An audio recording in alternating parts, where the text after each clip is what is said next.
You're back.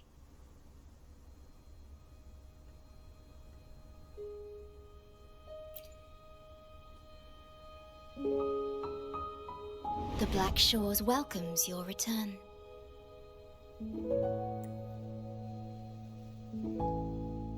I asked you here to talk about Abby. Have you noticed an increase in its hunger or fatigue lately?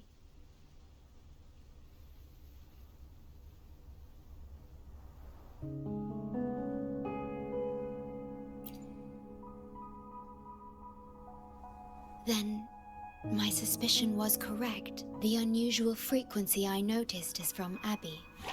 The change is subtle, but it's getting stronger.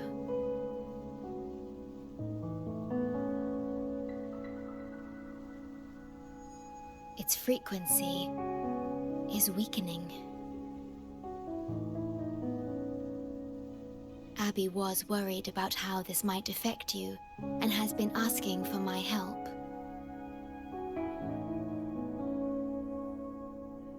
The one I'm trying to protect might be facing danger because of me. I can sense how anxious Abby is. I've looked into the most viable solution for Abby's weakening frequency.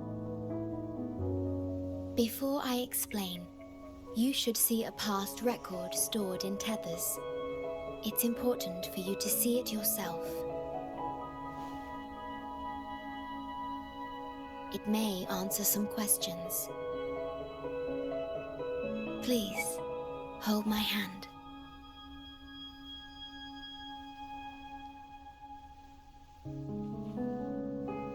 That should do it. It's good to meet you, my future...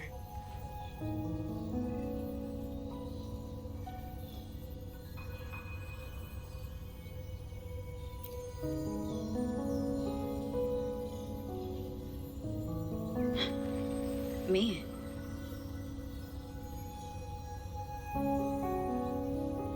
Now that you have this record, I trust that you've resolved the core issue with the Tethys system, and the Shorekeeper must be connected to it too.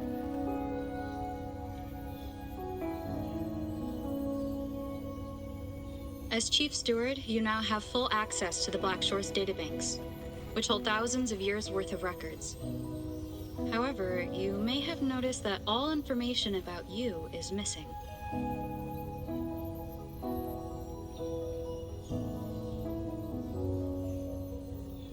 That's because I erased most entries about myself, the you of the past. Long after my memory is wiped, I will awaken for the first time and become you. Once again, we will rove Solaris 3 and walk among the people. You've witnessed a taste of civilization's struggles, and you may have questions, but I'm afraid I can't answer them yet. What you see before you is a memo, or rather, a beacon I've set for myself. If that one has also awakened...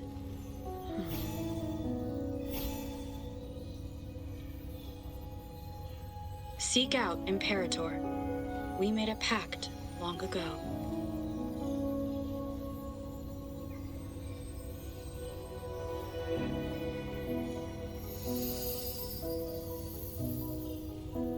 I'm curious to see how you will handle the clash between civilization's greater good and humanity's spirit.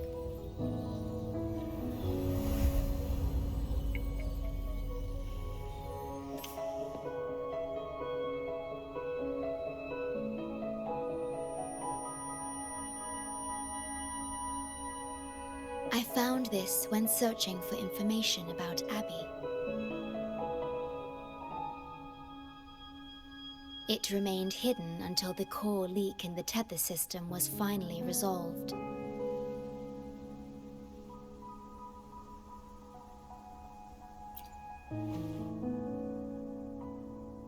That message. I think I should trust it.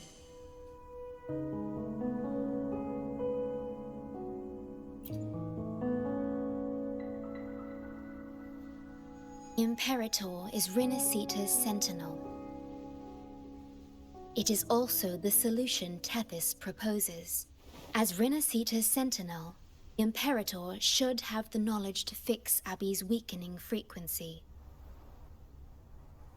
Rinascita, also called the Land of Echoes, is renowned for its echo technologies. It's home to many like Abby who have physical forms. Rinascita. I may finally learn who Abby really is. It just so happens that the best time to visit Rinascita is now. Please take this with you.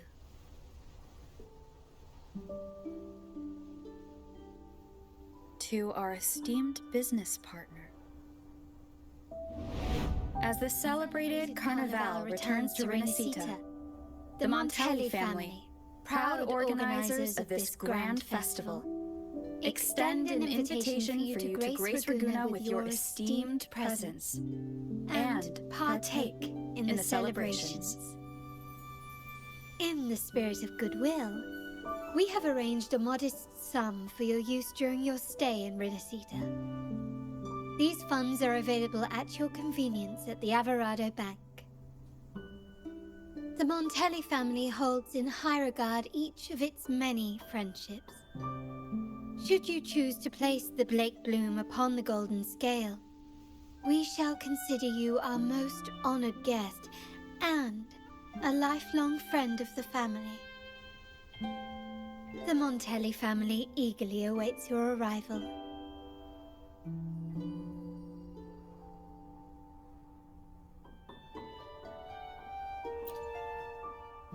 The Montellis are one of the leading families in Ragunna, a city-state within Rinascita.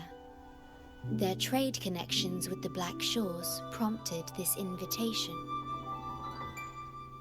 It is Rinascita's grandest festival.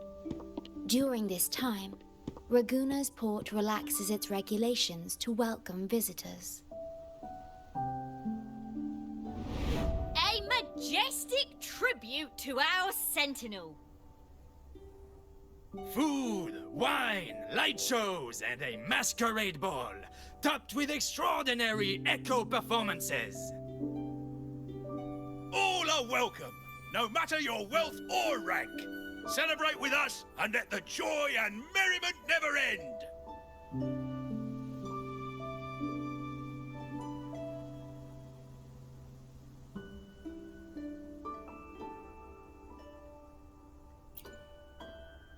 Yes, it's also an excellent travel destination. However, Rinascita is particularly special to the Black Shores. The Threnodians' revival in Jinzhou has triggered similar reactions in other countries, with Rinascita as the one exception. We've detected no frequency fluctuations related to Threnodians there. While many of our bloom bearers have visited Rinascita city-states before, our presence is often met with a hint of skepticism. Given the circumstances, the best approach would be to visit as a guest of a prominent family.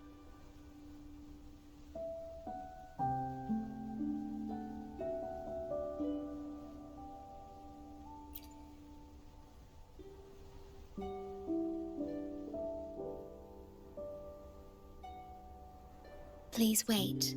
I'll open a portal for you.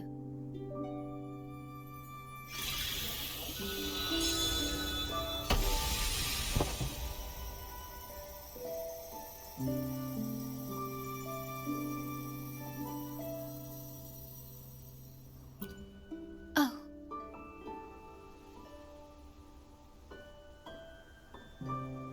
Opening a portal will drain your computing power. I think it's better served for Black Shore's operations.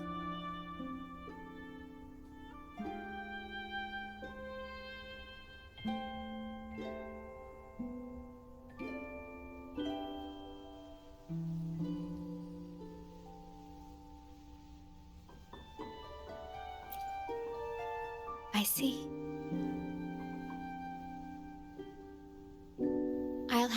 to arrange your transportation to Rinascita then.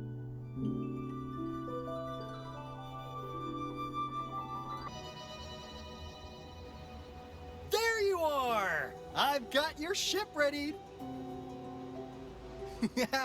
You'll have to sail to Rinascita, but the Threnodian ruckuses everywhere have left you with only the dinghies. Don't worry. Behold, my private stash! Remarkably fit for keeping a low profile, if I may say so myself.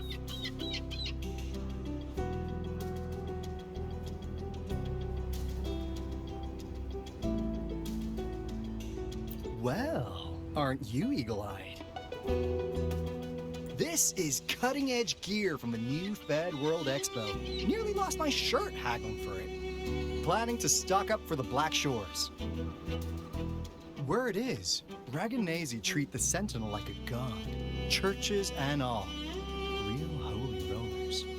When in Raguna, do as the Raganese do, okay?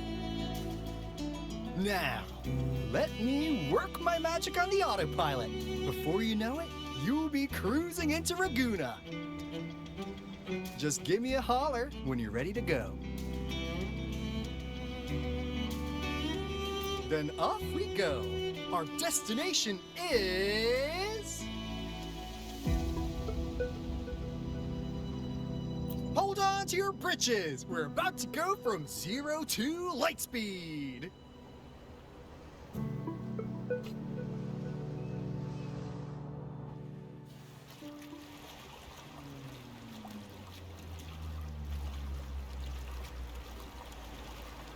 Yeesh. This fog's giving me the creeps. I've got a bad feeling about this. Wait! What's that huge shadow under the water? It's getting closer. Watch out!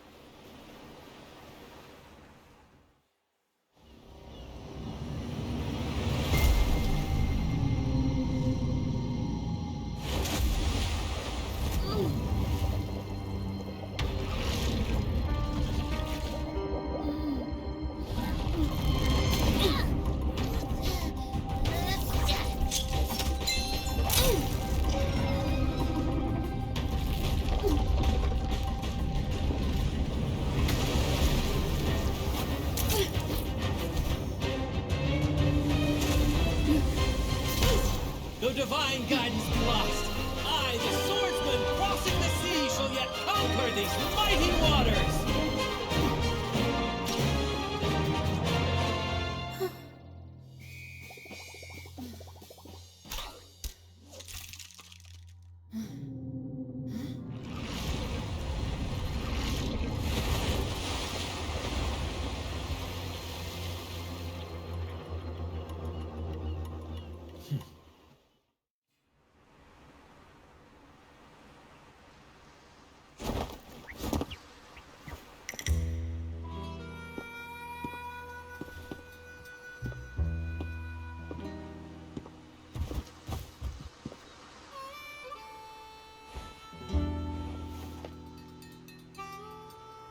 Ah, new allies born from the perils of the high seas. What better way to begin an epic story?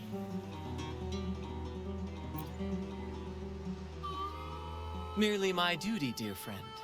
The mists thicken once more, shrouding this ever-tumultuous path. A maiden voyage for you, I presume? These waters teem with colossal, mystical, tacit discords. That behemoth you saw is called Cetus the Tidebreaker. It is a gentle giant that usually keeps to deep waters and exhibits no aggressive behavior.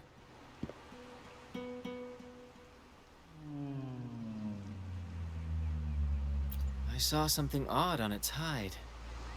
Could that be the cause of its madness?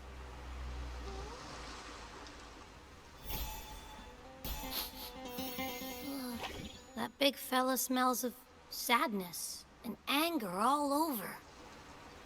Well, well, who's this little beach ball?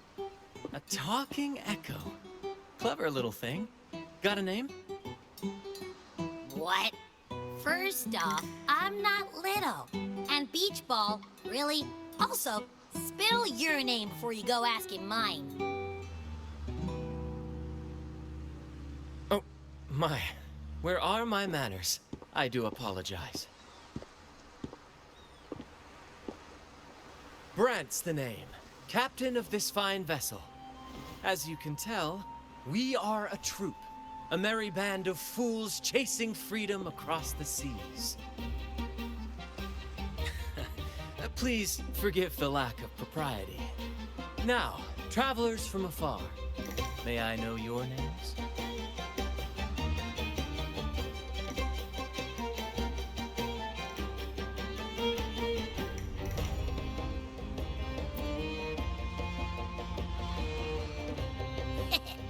Hear that?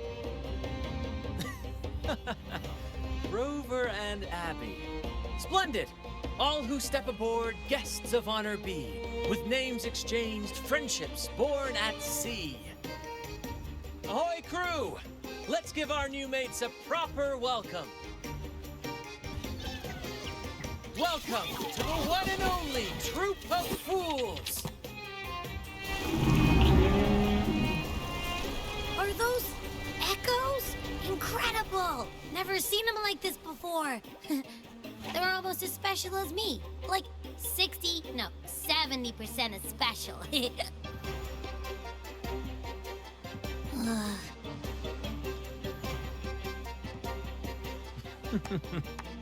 Your little companion is quite amusing. I presume you must be headed to Rinascita for the Carnival?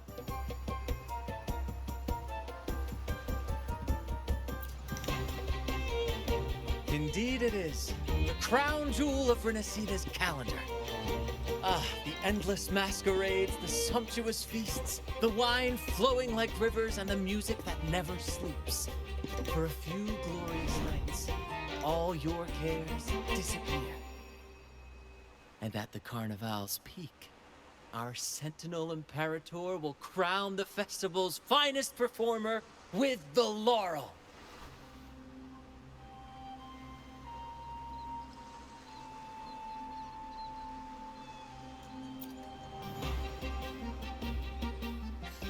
Of course not.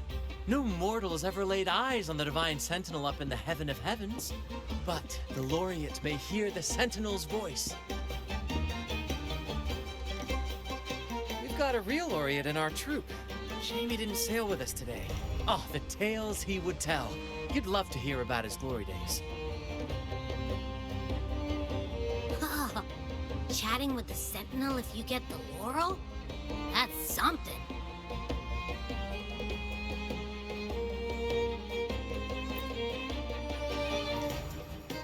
Absolutely. It's been a decade since the last Carnival. We're not about to miss this one. Sentinel or laurel, it matters not. The troop of fools shall forever breathe freedom and unbridled joy into that city.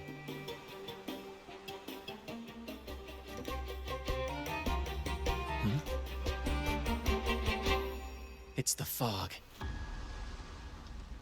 Fog? Huh? I don't like the smell coming from the sea now. Beware, my friends. The fog can affect echoes. This isn't just bad weather. It's a wave-worn phenomenon. Many tacit discords lurk in the fog, ready to obliterate any passing ship. But fear not.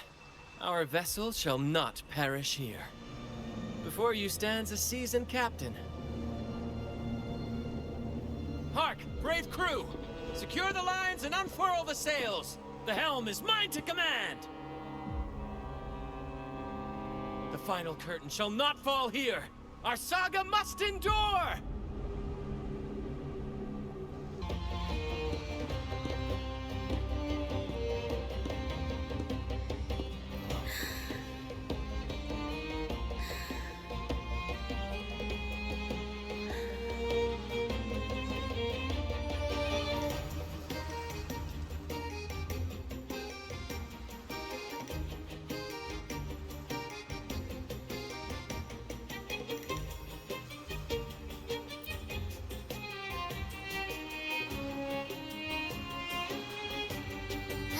no way that's a supply chest. Its frequency's weird.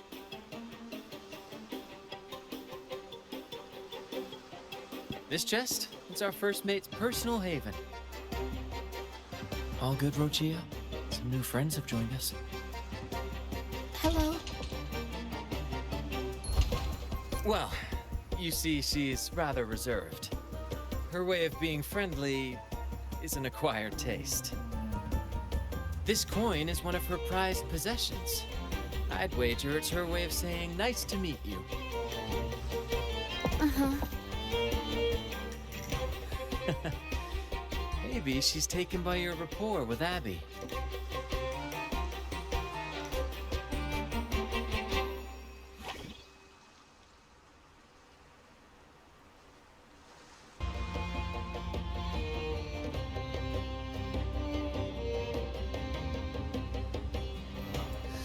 Hello there!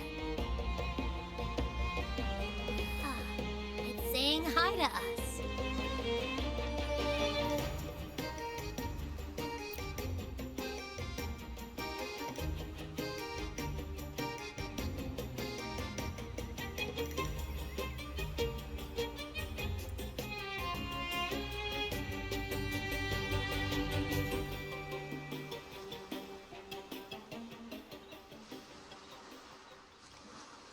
Behold, my friends, there she stands, Raguna's Lighthouse of Dawn. Here we are, Raguna's dock. You'll find echo boats ahead to ferry you straight into the heart of Raguna.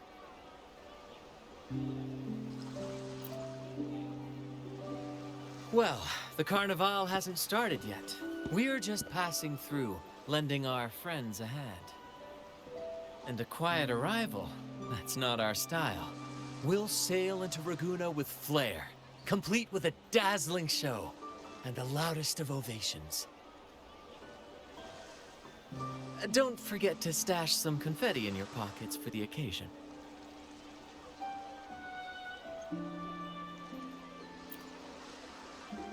My pleasure. Speaking of which, where's that charming little companion of yours?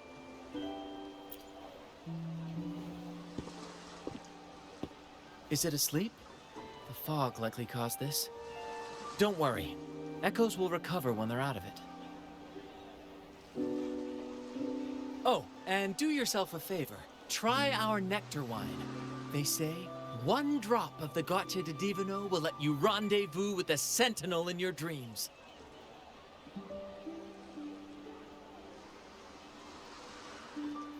Ha!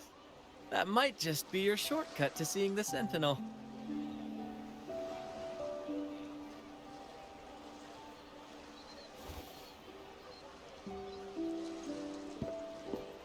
May the winds be in your favor!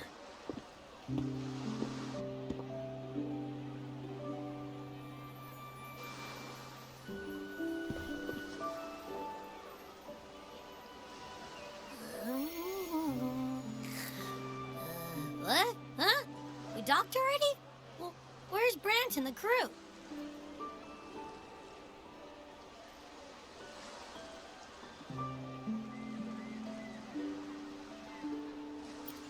You did? I didn't hear a thing. Ah, this is Raguna, huh? Ah, how do we get into town?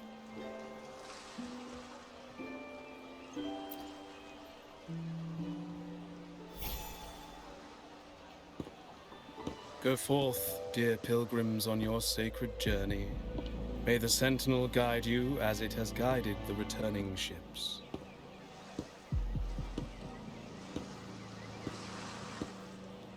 Go forth, Andreas, the fool. The benevolent Primus has blessed you with this sacred pilgrimage. May you find the righteous path on your voyage.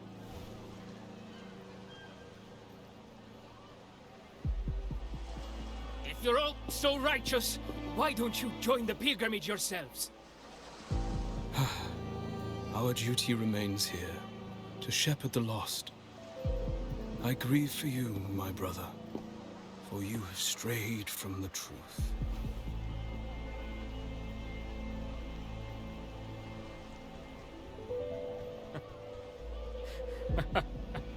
Truth. Don't make me laugh. Your transgression is absolved before the sacred pilgrim's sail. Go, now, and board with humility.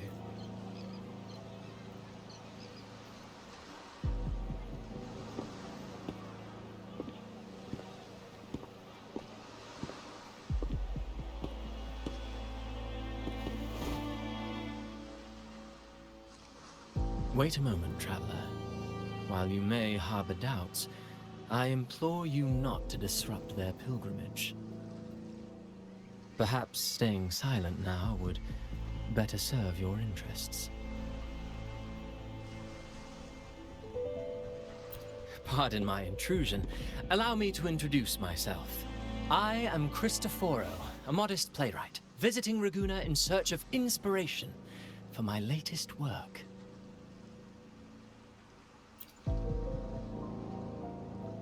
A pleasure to make your acquaintance.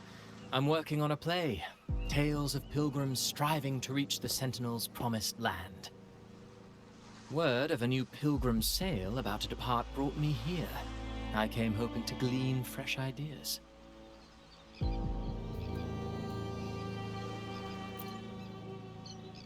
Yes, when Raganese first settled here, they revered the Sentinel. The Carnival was their tribute, a sacred right to commune with it.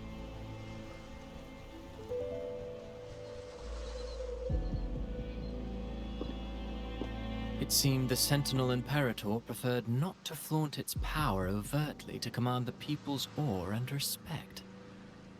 Yet, amidst the Carnival's revelry, it performed miracles, keeping the people aligned with its guidance. Legend has it that, moved by its grace, the most devout believer braved storms and mists to find the Sentinel. Thus was born the tradition of the Pilgrim Sail. Should you wish, I have more stories to tell. A righteous soul with humble curiosity, just as I expected. Fenrico, the Enlightened One, present Primus of Ragunna, uncovered the path that leads to the high heaven, where the Sentinel imparts their teachings to mortals. Under his permission, pilgrims set sail for the promised land, their voices a symphony of hymns, hearts aflame with unwavering piety and hope. I sense your doubt, and it's not unfounded. These pilgrims have little choice. After all, they are not counted among the righteous, but instead deemed the fools by Ragunna's laws. Whether a righteous soul clinging to hope amid hardship, or a lost fool floundering in waves of confusion, the audience always favors the former. I'm working on a play. Tells of pilgrims striving to reach the Sentinel's promised land. But to captivate, there must be twists. Perhaps what awaits them is not the sweet salvation promised by their Sentinel, but who knows? Maybe treasures beyond count, or an unnamed beast lurking in the mist. Or perhaps nothing but a forsaken shore. These are just initial musings.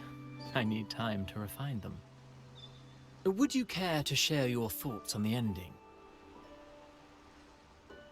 Should the story depict them as lost fools facing their end in despair, or as wronged righteous finally finding justice and redemption?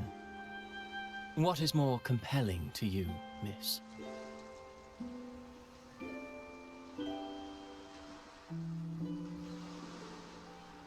Ah, I see. Your comment is noted. Until the Carnival, guest from afar, I hope you enjoy the show.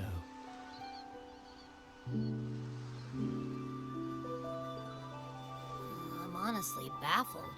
Was all that real, or just a story? That one gives off a mysterious vibe.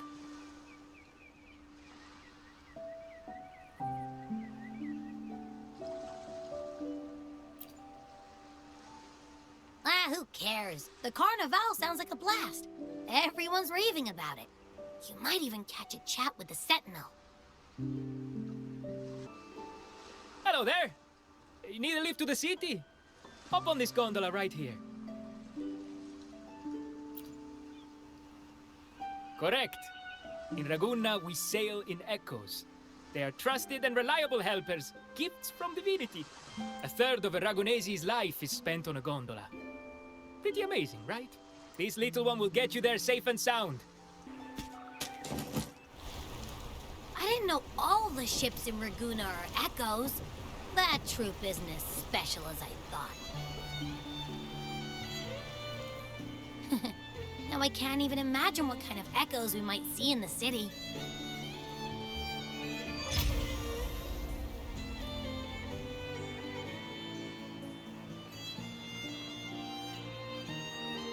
Maybe we'll come across some that look like you. A whole pack of them. You're kidding me. Even in the land of echoes, I, Abby, will always be the most special one.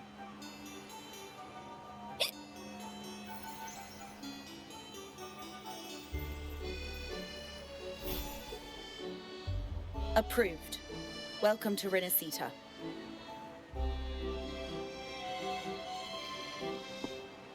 Excuse me. First-time visitors must cooperate for inspection. Is this a reserved terminal? Reserved terminals should be declared upon entry. May I see your declaration form, please?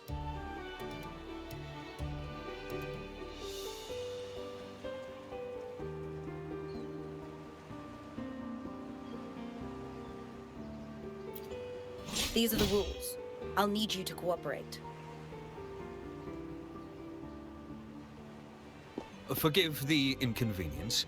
By the Order's decree, all visitors must undergo customs clearance to ensure safety. Or do you have a guarantor?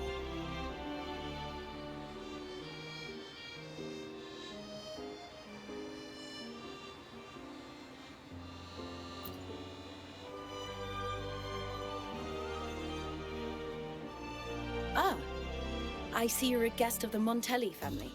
You are granted permission to bring your reserve terminal into Rinascita. We apologize for any trouble caused. All echoes, even those in reserve terminals, are seen as divine envoys. Once they are baptized, they too will receive Imperator's blessings.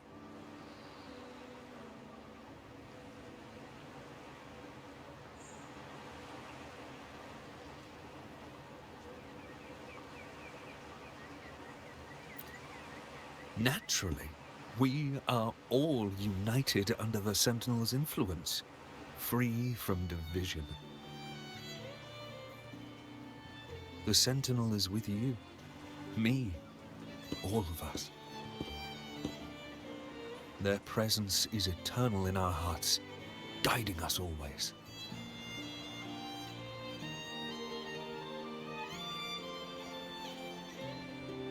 Preach with respect and patience, lest you induce doubt and confusion. Acolyte Phoebe. I'll take it from here. Greetings, esteemed guest. I am Phoebe, an acolyte of the Order. The city of Ragunna welcomes your arrival. Many visitors are here for the upcoming Carnival. To ensure everyone enjoys the festival safely, the Order has tightened the customs procedures and added new regulations. Some information might be overlooked on your declaration form. Please accept our apologies.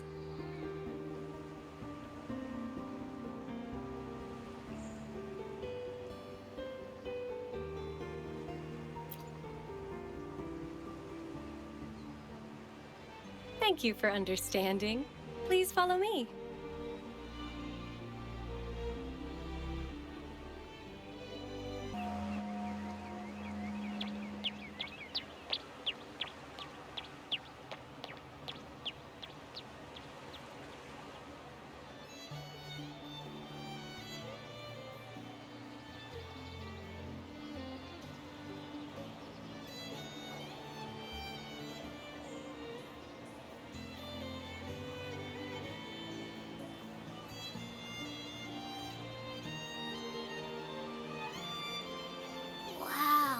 Are they all echoes?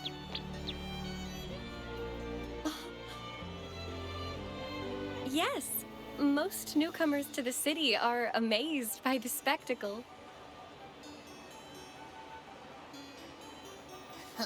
Now we're talking. This is what the land of echoes should look like. I thought all of Rinascita's echoes were like that grumpy poker face we met at the docks. Oh! Hi, I'm Abby. Nice to meet you. Oh, hello. I'm Phoebe. Nice to meet you too.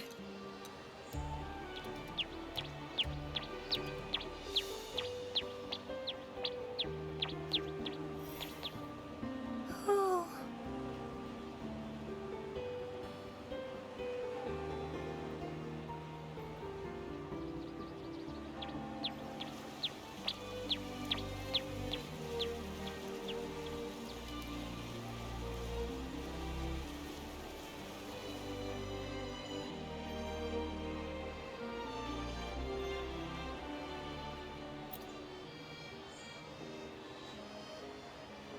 Yes, thanks to the Sentinel's blessing, most of the common echoes in Rinascita are friendly and approachable. That echo we saw is known as a hocus pocus.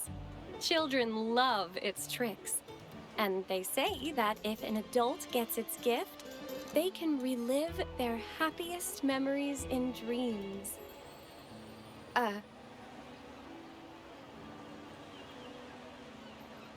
Sorry, I got carried away.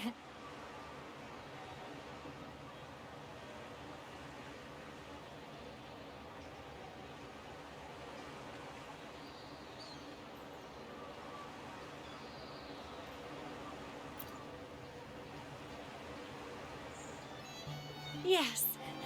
Allow me to introduce to you the Nexus of Raguna, also known as the Genesis Nexus. Input your personal information into the Nexus, and you'll be able to use all common echoes in the city just like a regular citizen. Please, place your terminal here.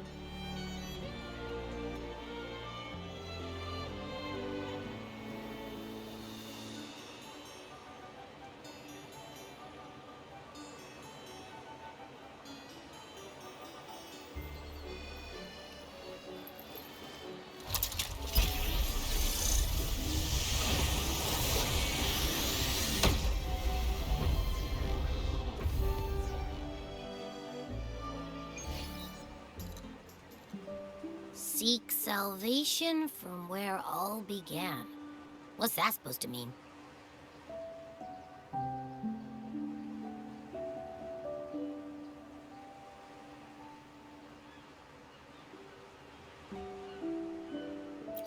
This inscription tells the tale of Rinascita's founding. Legends speak of a group of displaced people driven from their lands by the lament.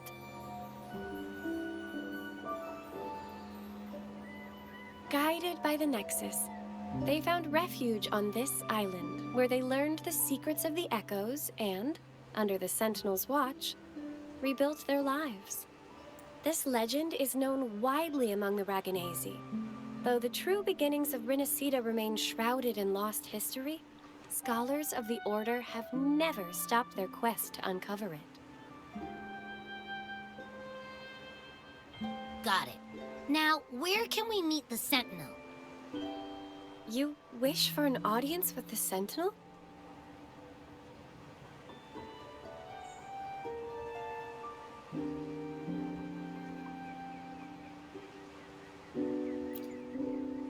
Yes, only one person has received such an honor. The current Primus, Fenrico.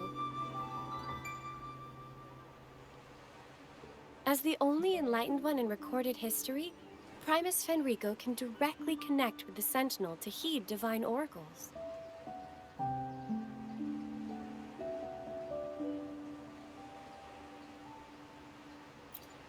Indeed. Primus Fenrico is the Sentinel Imperator's resonator. As such, he bears the title the Enlightened One. You'll have the chance to see him at the Carnival when he announces the opening of the ceremony.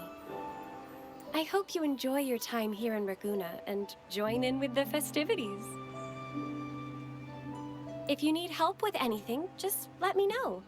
As an acolyte, it's my job to assist all our visitors.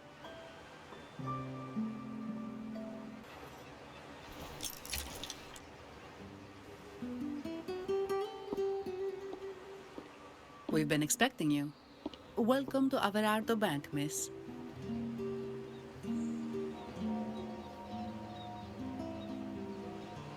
I'm Zani, a staff member here. The Montelli family ordered me to welcome you and assist with accessing your fund. May I ask where your companion is?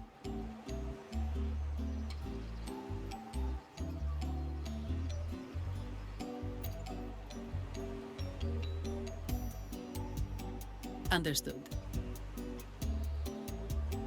Your fund is ready. Please follow me. You may present your terminal.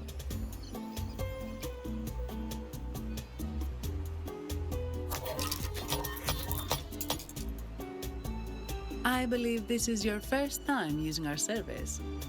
As the Montelli family's esteemed guest, we're upgrading your account to Gold membership.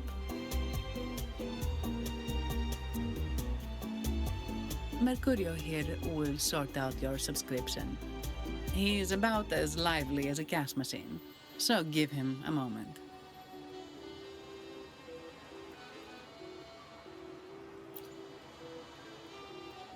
Yes, all echoes here belong to the Montelli family. Mercurio is designed to provide self-service banking. The Montellis also put me in charge as your bodyguard and tour guide for Raguna. If you want to see the city before the Carnival, I can arrange a travel itinerary. Perhaps a thundering Memphis type of outing may suit you, It's a popular choice for visiting all the tourist attractions quickly, though I wouldn't bother with it personally. This assignment was very last minute. I apologize if I'm not familiar with your personal travel preferences. Please excuse any oversights on my part.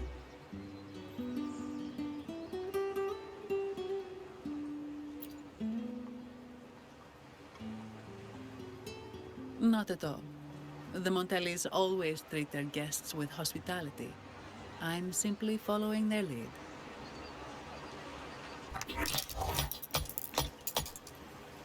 The fund has been deposited into your account. Is there anything else you need help with?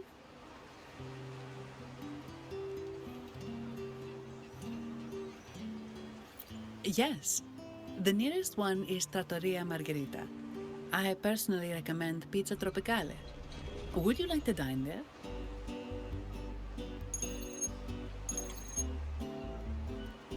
Sorry, I have some work to handle. Please excuse me for a moment.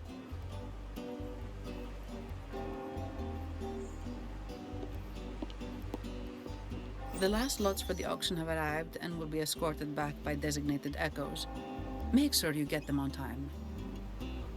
Keep an eye on number 23 and 56. They're foreign curiosities insured by Mr. Lombardi. Don't screw it up. All the details are in the memo. Okay, I'll leave it to you.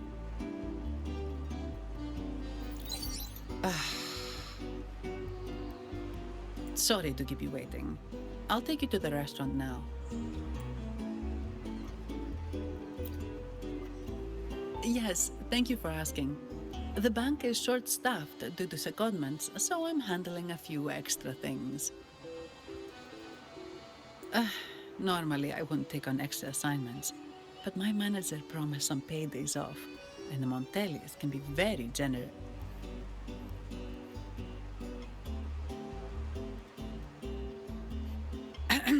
Sorry, too much.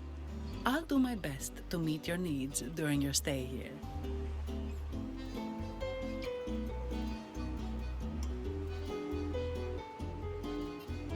Don't worry about me. I can handle myself without involving the Montellis. I'm not one for formalities, so let's keep it relaxed.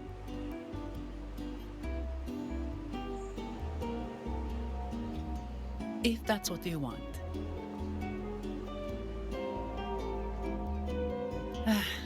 Thank you. All that formality was starting to feel like exercise. Let's go get something to eat, shall we?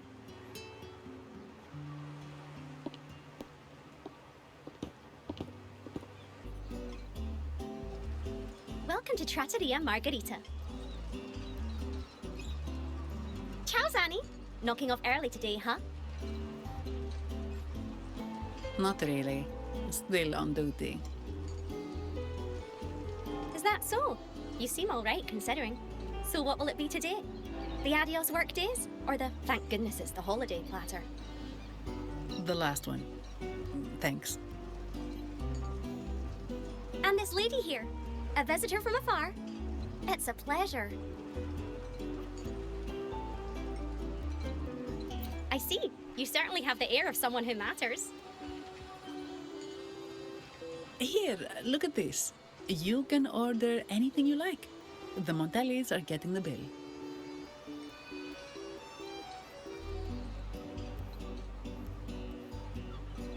How about steak margarita and Nivola pasta? Both excellent choices. The woman speaks the truth. Take a seat. Your meals will be ready soon.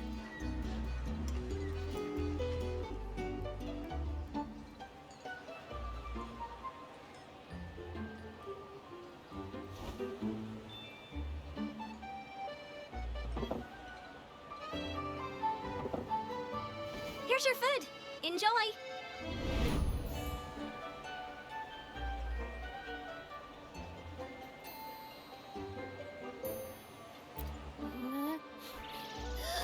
What's that smell?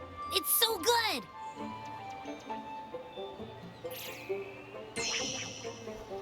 Ah, you're Abby, right? Right there. Gosh, this tastes amazing. Zanni, nice to meet you.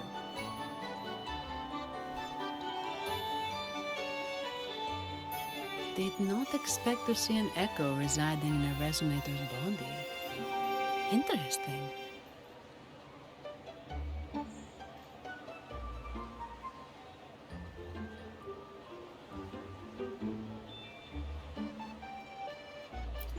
Well, foreign echoes aren't exactly a daily sight here. Told ya! I'm always the most special one. This is so good!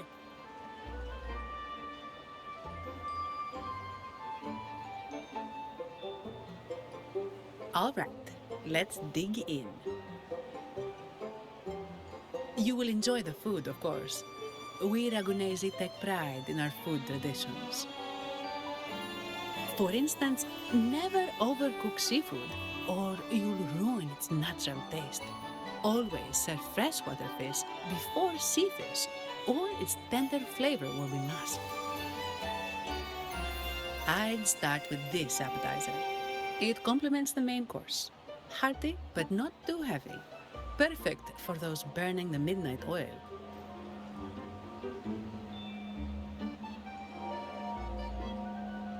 And don't forget the aperitif. As we say, if you can't appreciate good wine, you don't deserve good water.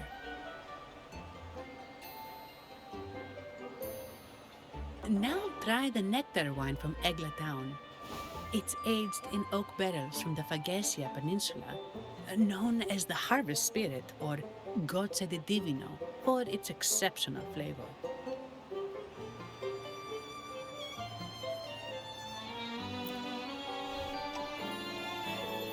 To you, guests from afar.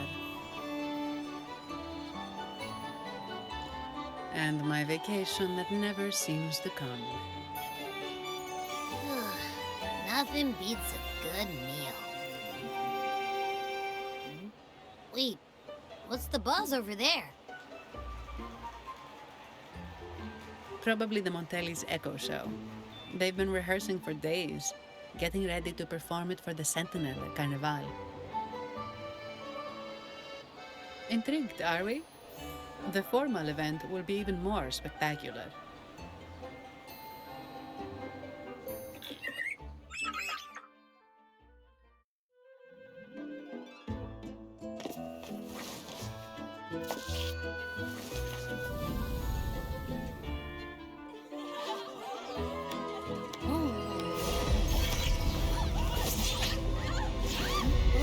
Watch out!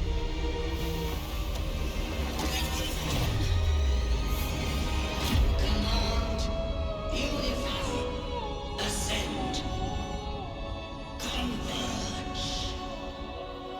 Thou hast come at last. I am the Imperator.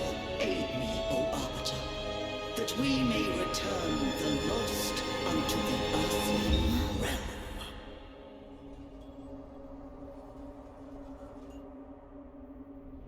The other one's gotten loose. Hey, it's getting away! After it!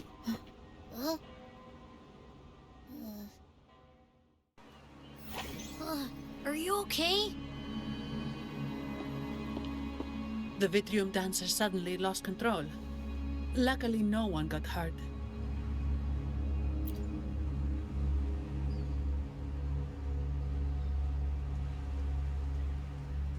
Now that I think about it, the frequency vibration I sensed felt a lot like empathy. Empathy? Well, maybe telepathy?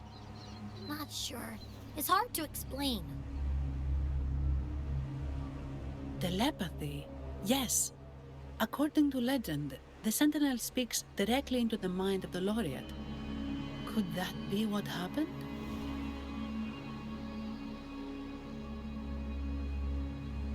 So, the Imperator is the Sentinel.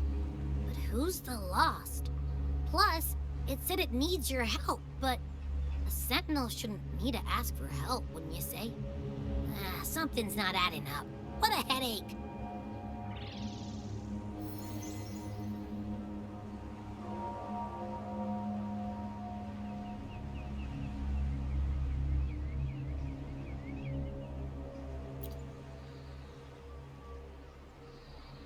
The Sentinel has countless ways to send a message, and through the Order is apparently the most convenient one. But why did they go through all the trouble?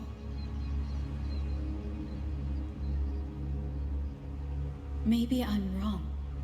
Maybe calling for help was the only option.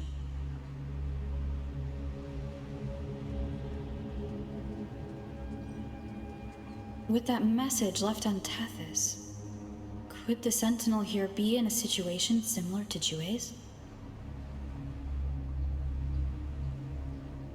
But it seems like the locals haven't laid eyes on their Sentinel. Everything feels off. That echo might be our only lead right now.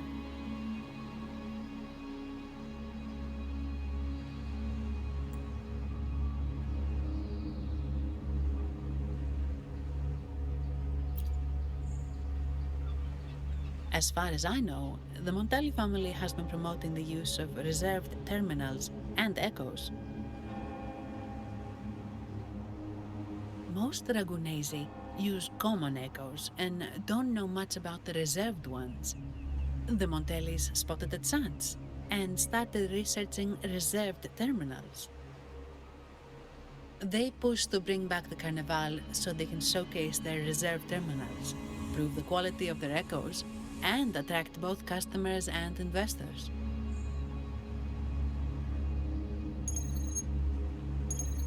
Oh, sorry, just a minute. Yes, Mr. Alberto. An echo was... I see. Sorry to keep you waiting. That was Mr. Alberto from the Montelli family, also my employer. He extends a sincere apology for what just happened. They too are at a loss to explain what caused the accident. He told me that the Montelli family would investigate further. Please rest assured.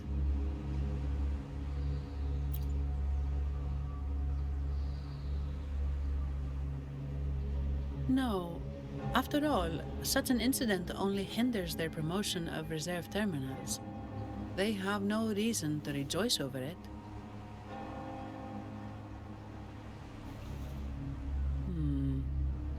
Come to think of it, that echo, it was looking at you. It seemed to target you.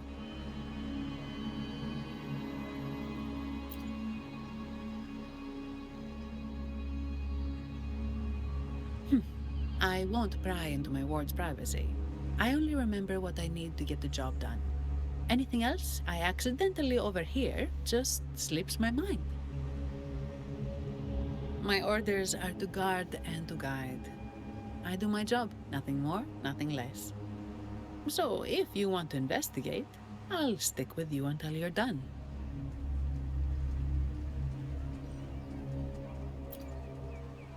Thank you for trusting in my abilities. So, what's our next move?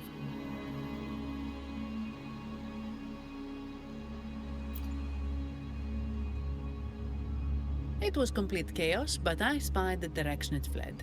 We can try our luck at the Pioneer Association. I know someone there whose forte might help us uncover some details we missed.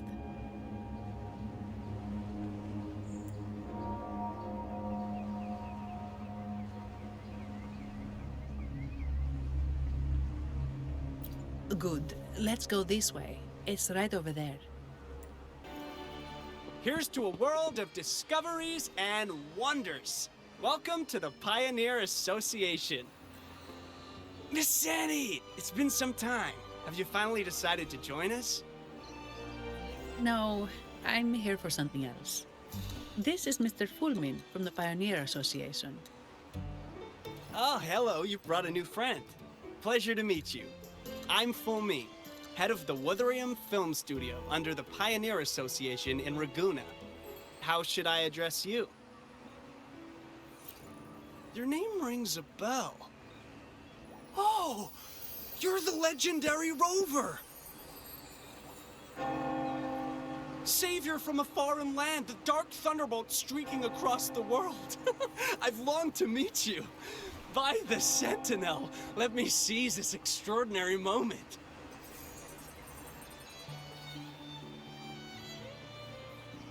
Wait, you're actually some kind of celebrity? Indeed she is. Ragunna's roots have only recently opened, so her feats haven't made it here yet. Should you perform a great deed, trust me to ensure your name echoes throughout Ragunna. I had a nagging feeling I'd met someone important. But let's get back to what matters. We're here to ask a favor. We're investigating a Vitrium dancer who caused a scene around Trattoria Margherita. It fled in this direction, and we're wondering if you can recreate the scene for us. Ah, I know the one you mean. Saw it streaking out of the city with a few order fellows in tow. As for recreating the scene... CMOS, my friend, it's time to get to work.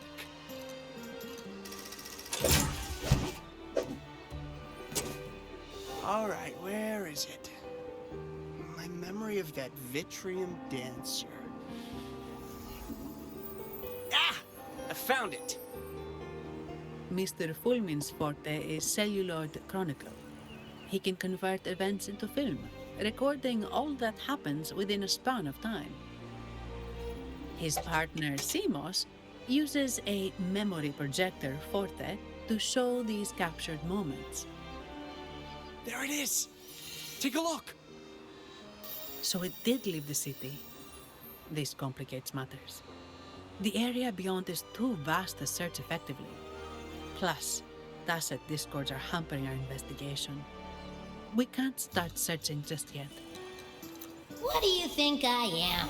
Not a chance. And I'm too sleepy to help.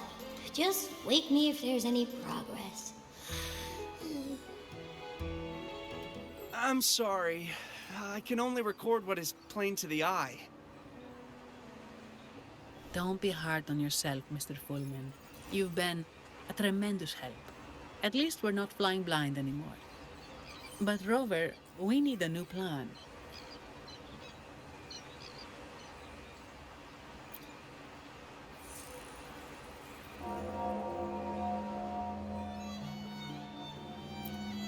Give me a moment. Ah, yes! Look at this!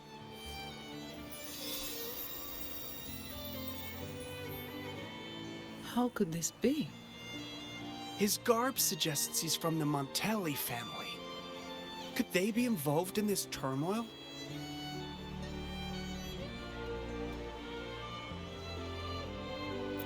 Indeed. But it's rare to wear a mask before the Carnival. He must have wanted to hide his face. With their eagerness to promote reserve terminals, the Montellis would be the last to invite trouble now. If he's tied to the disturbance...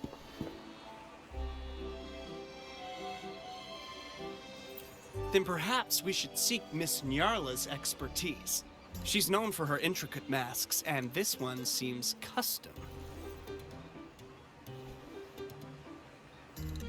Good idea, but nobles are secretive. Direct questions might lead to unwanted attention.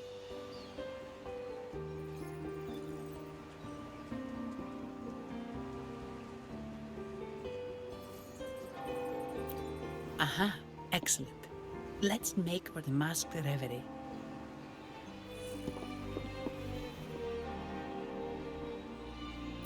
Good luck!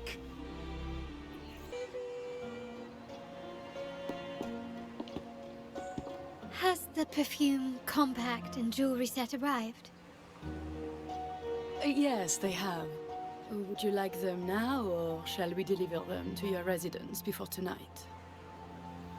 Tonight? No, I'll take them now. Of course. I'll have someone fetch them immediately. It won't take long.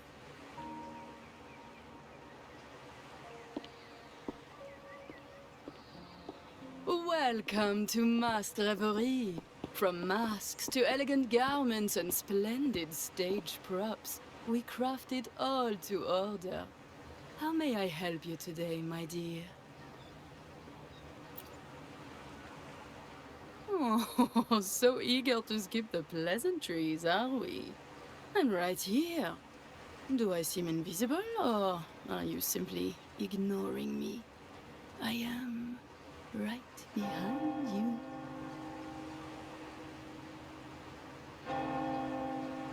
Madame Nyarla, I saw you. Your mask gave you away.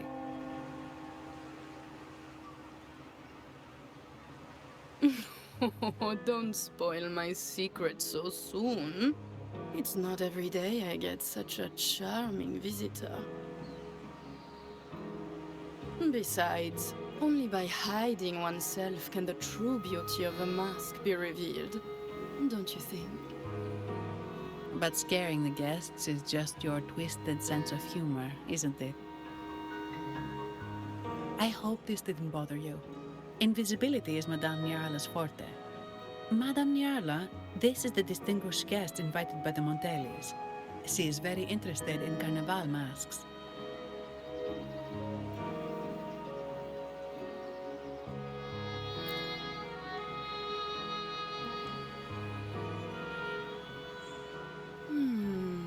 That's quite a detailed description, even covering the smallest intricacies. I admit I'm surprised. Not long ago, we customized a mask just like the one you've described. If the Carnival is a dream shared by all Aragonesi, then a well-crafted mask is the key to it.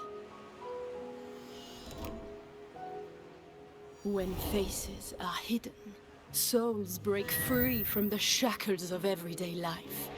That's why we love balls and plays, eagerly awaiting the Carnival.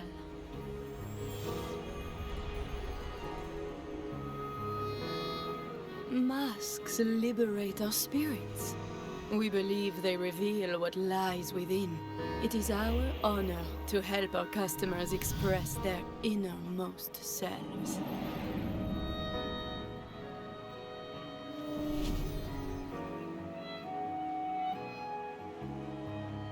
So, are you certain you want to custom order this particular mask?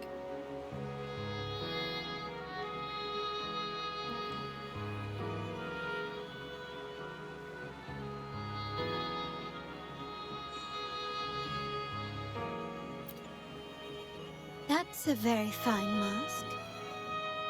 If I remember correctly, the one Mr. Gilberto picked up last week looked very similar. If it's your first mask, a unique design might be more fitting. You have an impressive memory. I'll be on my way now.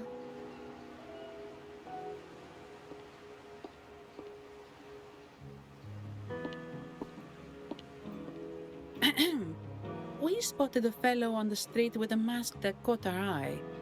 I didn't expect it to be Mr. Gilberto from the Visalia family.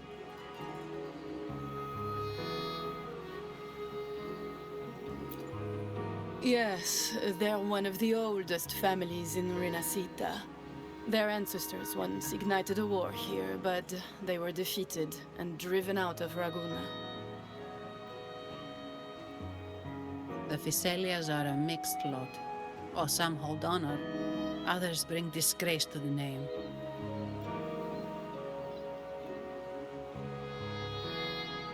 They show new ambitions. Lately, they've taken to more prominent roles in the city, flaunting their mining ventures and acting with increasing arrogance.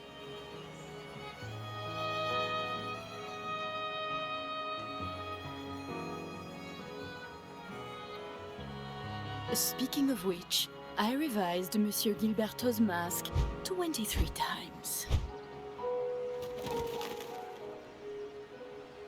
I see why it's left a deep impression. Anyway, given your standing with the Montellis, I'd advise against this design.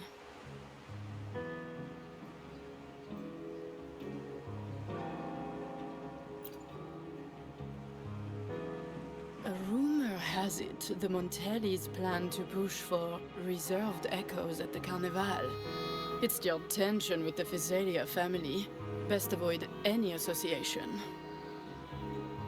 That incident with the Montellis' echoes going berserk. Unfortunate timing. Who knows how this will affect their promotion?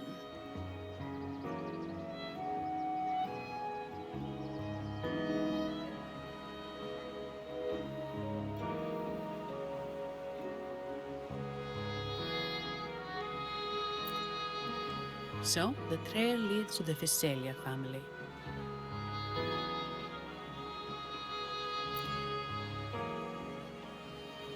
The Visalia's residences are near the Cathedral of Mercury.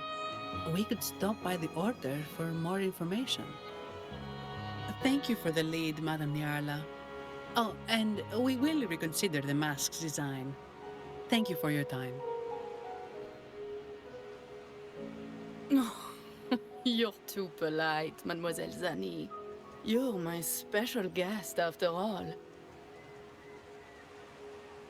Isn't it interesting how a small mask can both hide and reveal? I can't wait to see the face you choose to show. I look forward to your next visit. This splendid reverie is always open for you. Ciao, we need to get to the Cathedral of Mercury. Got it! Please, come aboard.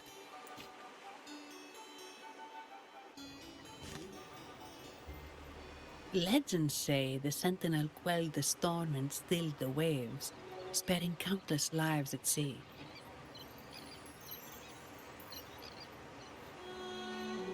To show their gratitude, people place candles around the statue, keeping them lit both day and night. Every boat that passes pays their respects. It may seem fanciful, but it's best to show respect as we pass by.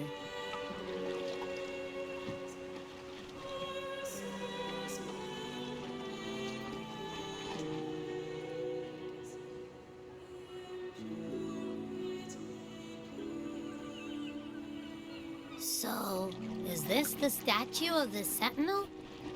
Why does it feel weird?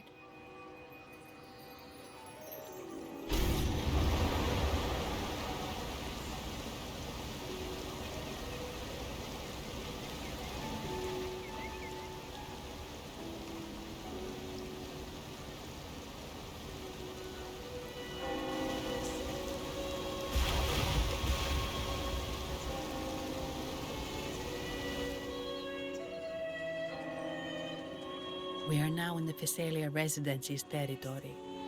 We should... Wait, look over there. He looks like the man we saw in Mr. Fullman's memory. Isn't that Gilberto? Let's follow him.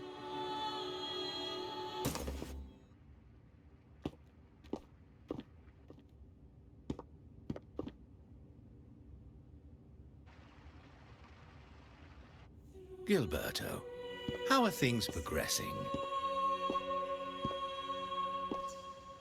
Your trust means a lot, Priest Alessia.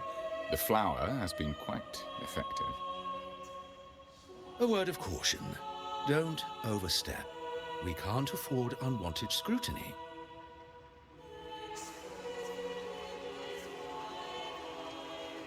I know what I'm doing.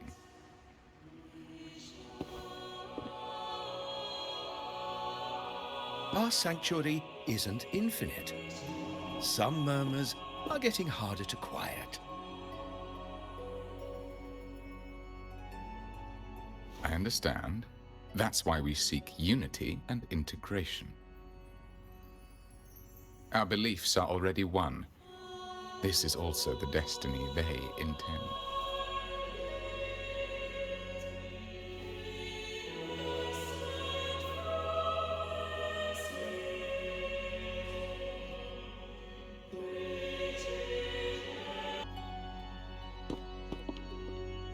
Ah, more seekers.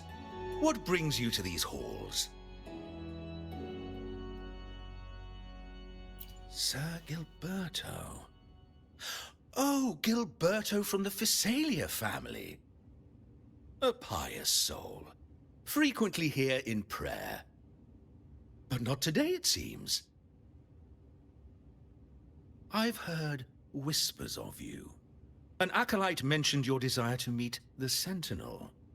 I assume you must be interested in following their path. But I don't think you truly understand the significance of the Carnival. Allow me to explain.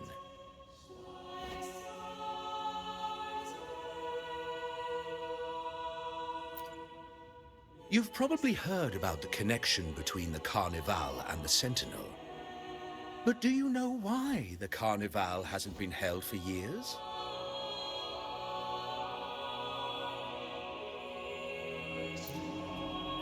In the last Carnival, a sea fog shrouded the entire city. Echoes paraded like lost souls. A dragon roared above. And a beast in the sea stirred up towering waves.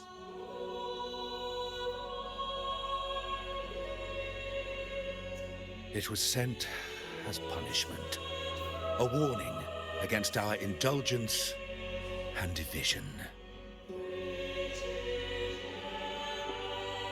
This is our Primus, Fenrico, the Enlightened One. Amidst that chaos, he stepped forward and quelled the Sentinel's wrath. Raguna's greatness was forged from its battles with the sea. It inspired a common goal in all our hearts. Without everyone working together, land cannot be cultivated, islands cannot unite, and dams cannot be built. A nation's strength lies in its unity. You see? This is why we preach restraint and control over our desires. Only through rituals can we strengthen our resolve, our unity. This is why we must banish those who stray from the right path, and impose restrictions on those who threaten the common good. We've dedicated ourselves to this cause.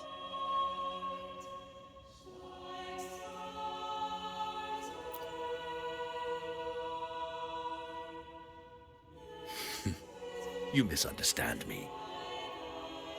I simply mean that the Order's actions are always made with great deliberation.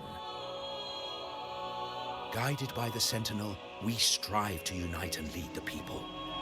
We hope to build a kingdom on high, a land of the blessed, as it was in the beginning and ever shall be.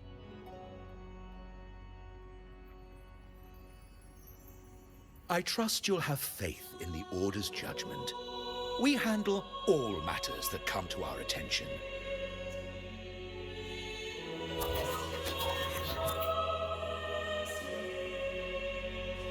What did you say? How could the Montelli family? Forgive me. I must attend to pressing matters. If you have further questions, seek answers in the cathedral.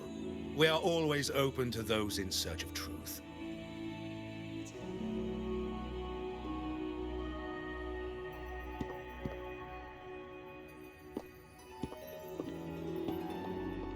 But I remind you to keep your distance from the sacred relics and honor our customs.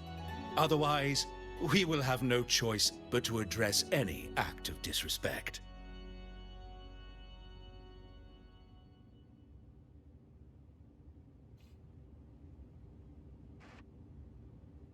Huh. What's got him so rattled that he'd leave us like that?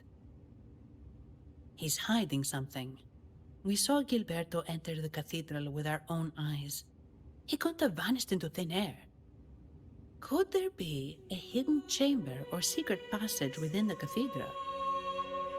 Now that you mention it, something's not sitting right.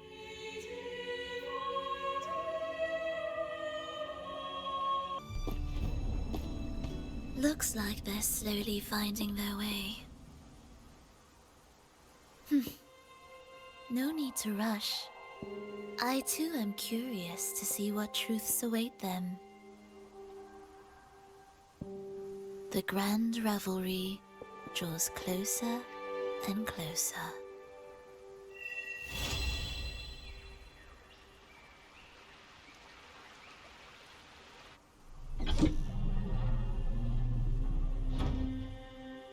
Step forward. What burdens weigh upon your soul?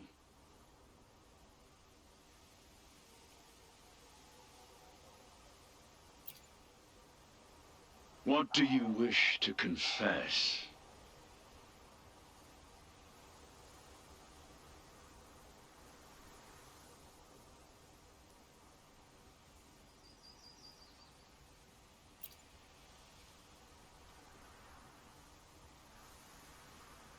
May the Sentinel grant your absolution. Go in peace and transgress no more. Now, I shall open the path to your ascension.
involved in the incident at the Carnival rehearsal. Do you have solid evidence? Not yet, Mr. Alberto. But the clues we found all lead to a Visalia family member, Gilberto. We will investigate further. The Visalia family. It seems they've run out of patience. This mess has got our honored guest into trouble and given these rats a chance to make their move. Please, pass on my thanks to our guest for the help. If you find yourself short of hands or funds, do let me know. I'll be discussing this matter with Director Pacino. I will, sir. There's also another sensitive matter. It appears a priest from the Cathedral of Mercury is involved, so it's highly possible that the Order is aware of this. The Order. Let me handle them. You just focus on Gilberto for now. Whatever the case, the Carnival must be secured. This goes beyond the Montelli family. It's also about the faith and hope of countless Ragonesi. Understood.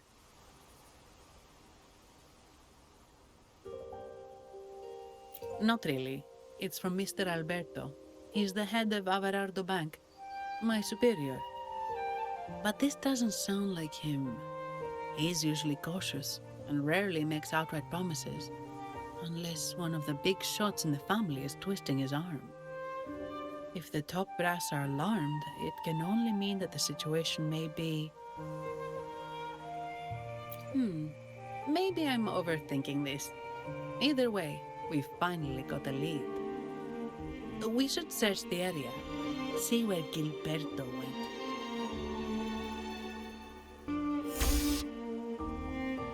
Strange. Did Gilberto just vanish into thin air? I see. A wing ray. That explains it. Wing ray? Yes. It's a type of echo that can fly. People in Raguna often use them to travel quickly between locations. If Gilberto set up this wing ray as an escape route, it should lead us straight to him. Let's use the grapple to hitch a ride on the wing ray.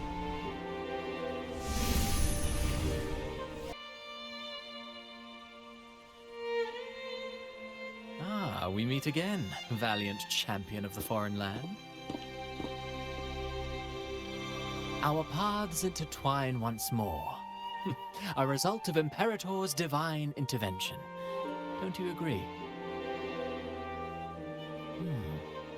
Pardon me, but this lady by your side seems rather familiar.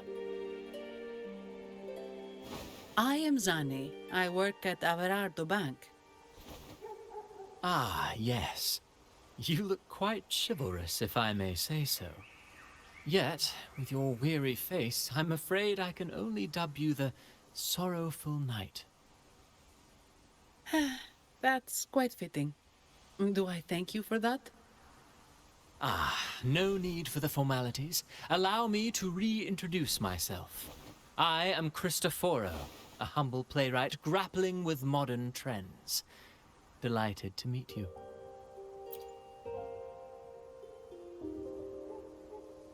Actually, I've been working on a script about the Blessed Maiden lately.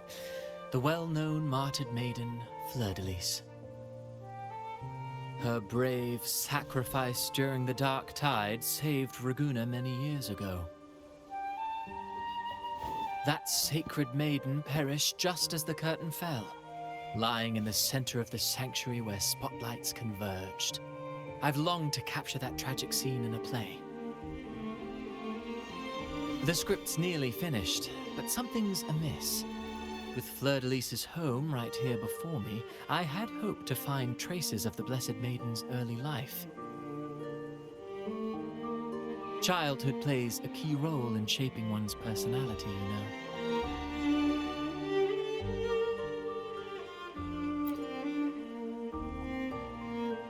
Sadly, no. I confess, I've made zero progress. most legends of the Blessed Maiden are lost to time. I'm forced to rely on imagination. Nevertheless, the script is finished. I've even asked the children over there to help me rehearse it. Here, have a copy. I'm eager for your thoughts.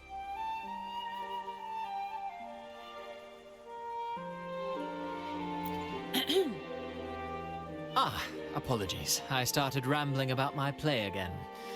Well then, what brings you here? We're looking for someone. Did you come across anyone from the Physalia family? The Physalias. Come to think of it, I had noticed a nobly dressed gentleman around here recently. Yes, he bore their crest.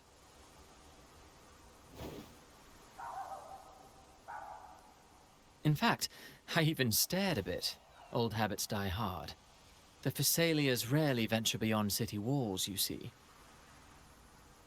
So Gilberto did pass through here. Thank you for the information, sir. Speaking of that man, word from the local villagers is that odd occurrences have plagued the area since his arrival. Odd occurrences? You've likely noticed the abundance of echoes here in Whisperwind Haven. One might say it's more their village than ours. But since that nobleman's arrival, echoes in the area have been vanishing without a trace. Like time lost forever. Books forgotten by people.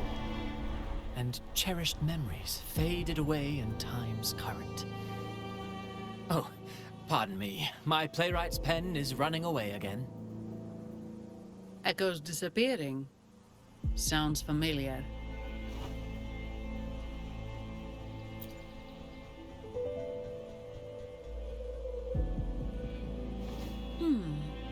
Echoes started acting strangely when Gilberto showed up. Just like what happened in the Carnival rehearsal. This is no coincidence. Mr. Cristoforo, do you know where those echoes were last seen before they disappeared? I'm in the dark as well. However, they might know a thing or two. These echoes are keen to find their friends too. They're not fighters, but they can surely be your guide. Why not take them along?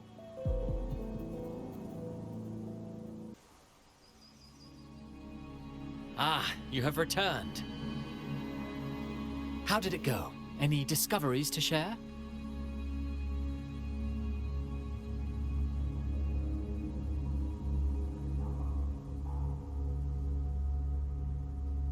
Intriguing.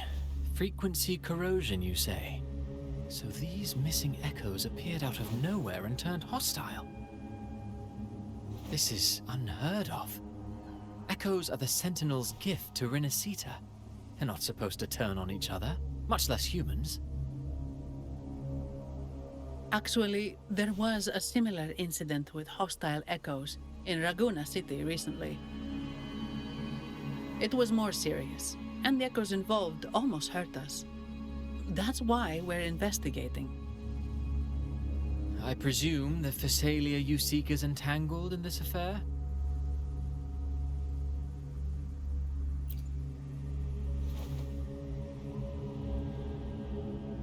I see. Very well. Allow me to offer you my thanks.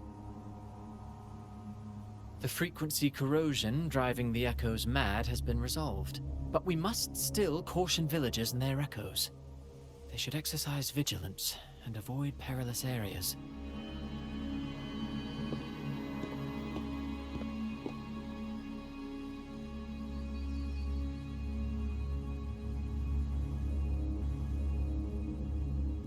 Looks like we're dealing with a repeat of the rehearsal incident here.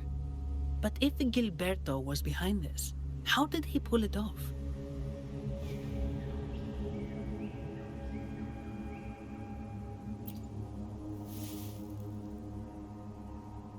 Petals? They give off a strange feeling.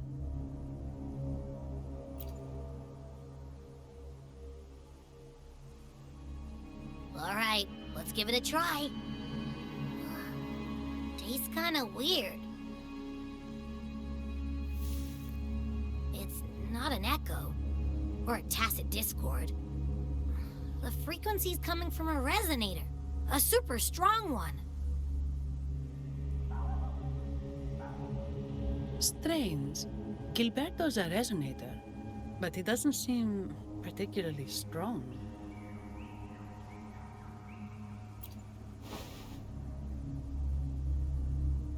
Yes. Be it the mastermind or another pawn, it's got the Visalia family written all over it. They staged the accident, endangering civilians, and then used it to frame the Montellis. What a story. This is definitely headline material. Just think of the leverage the Montelli family could get with this scandal.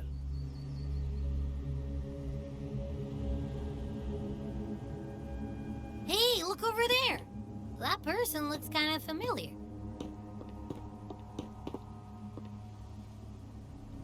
It's Phoebe! What's she doing here with all those echoes? Wait, I got an idea.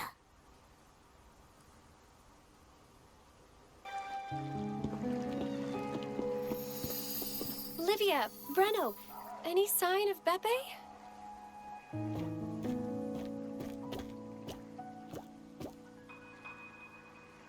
Strange. Where could Beppe be?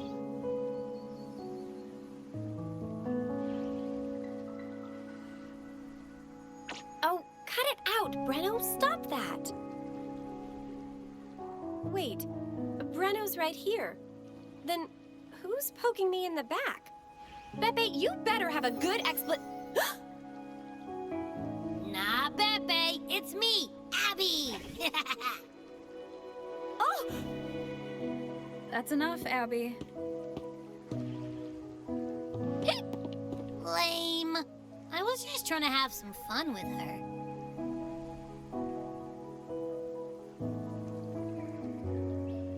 Oh, it's you. Pardon me. I thought you were at Raguena City. Didn't expect to meet you here. Oh, sorry, I don't think we've met.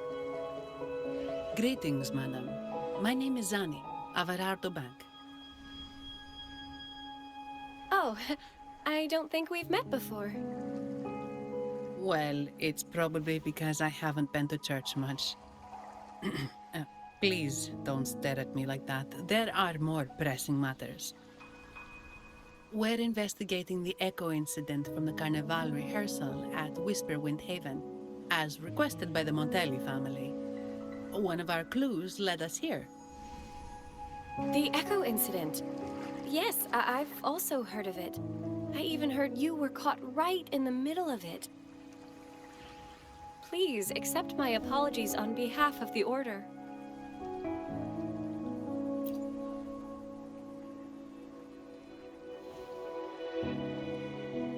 By the way, have any of you seen an Echo named Beppe? They're about this tall and usually wander around here, but I can't seem to find them anywhere. May I? Sorry, we didn't see the echo you mentioned, but we found clues on their odd behavior. They all point to a member of the Visalia family, Gilberto. He's also caused similar incidents here recently. Echoes went out of control and attacked each other. The Order has also received reports of missing echoes in this area. Is it possible that the Visalia family is involved? I find it really hard to believe. From what I know, the Visalia family is deeply respectful of the divinity. How could they commit such a blasphemous act? The echoes are gifts from the Sentinel. Have you seen this before? A pedal? The ritual one? No. Wait. This frequency... Oh, right. I think I saw this flower in the Cathedral of Mercury, and Priest Alessio was wearing it. Wait, could he be involved with the Phasalia family's plans?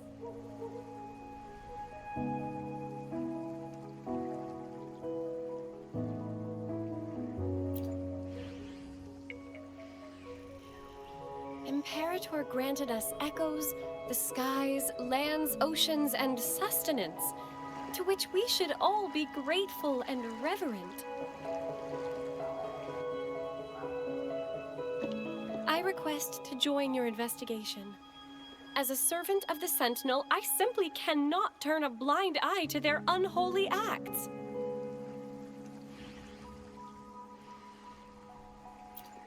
Fine by me. With someone from the Order as a neutral witness, the Phasalias won't be able to accuse us of fabricating evidence.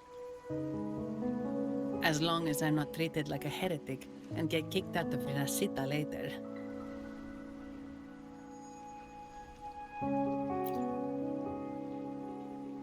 Great. It seems we've reached an agreement. Pepe? Oh, thank the divinity you're safe. But what happened to you? Wait! Pepe! Oh.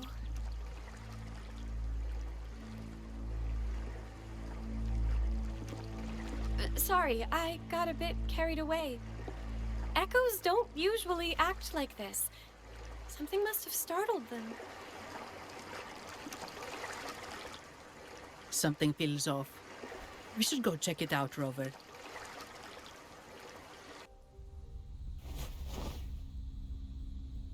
Excellent.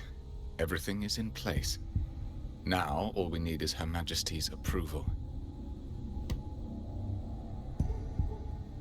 O great Imperator, may you raise the tides, deliver your edict to our queen, and let the clouds cover Raguna, cleansing it of the wickedness left by the pleasure-seekers of this city of transgression.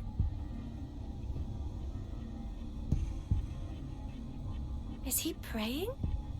I know the Phasalias are extremely devout, but who is this queen he mentioned? This prayer sounds odd. It's definitely not from the Order's codex. O divinity in the abyss, Lord of tides and riddles, may you soon be freed. Let all lies melt away under your power. May you grant me strength to overcome all who oppose you.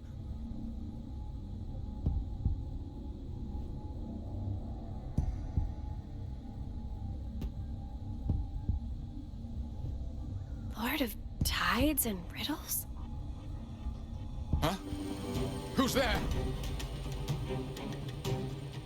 Uh-oh. Things just went south.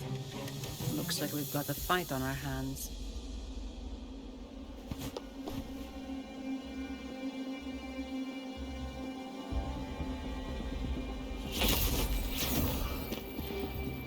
You must be that outlander, right?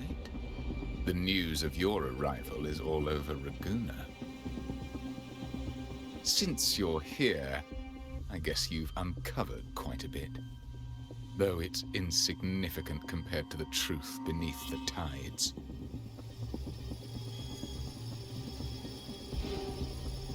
As a gesture of goodwill, let me offer a word of advice. Curiosity won't lead you to the truth you seek, but rather closer to your impending doom. He just turned echoes into tacit discords. Is it the petals? What have you done to those echoes? Merely the necessary sacrifices for our one true divinity.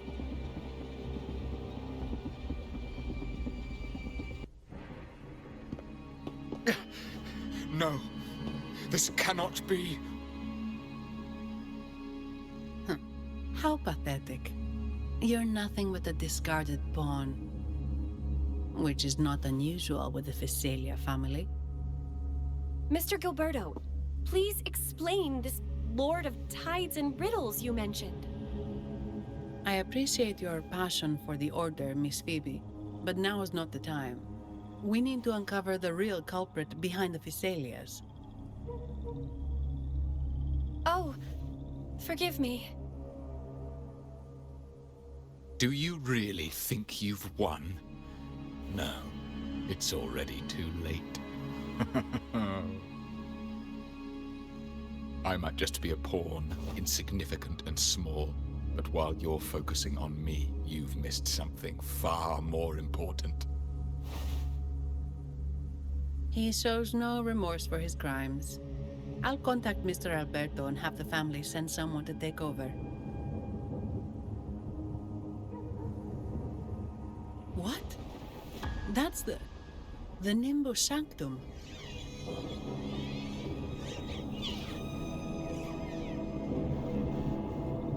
These echoes are converging towards the Sea of Clouds. What's happening? Magnificent! Lorelei is now ours for the taking. Just as the prophecy foretold, all shall be cleansed.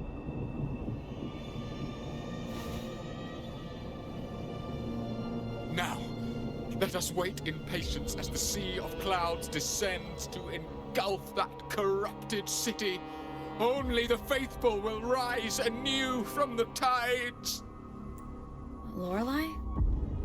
According to the Codex, Lorelei is a powerful remnant creature residing in the Atrium of Reflections at the center of the Nimbus Sanctum.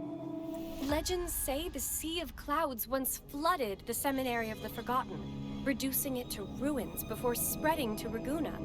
It was Lorelei who curbed the raging clouds and ended the crisis. If they've really done something to Lorelei, then Mr. Gilberto wasn't just bluffing. The clouds might truly engulf Raguna, leading to a disaster beyond our imagination. They are all mad. So this is what they've been planning all along. We have to do something. You two go ahead. I'll stay here and watch him until the family arrives, just in case he gets any bright ideas. I'll stay with you.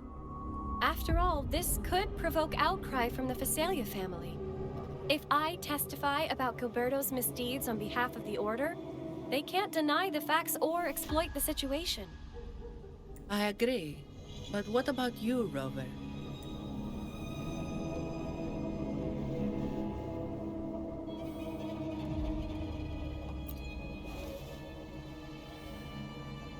All right.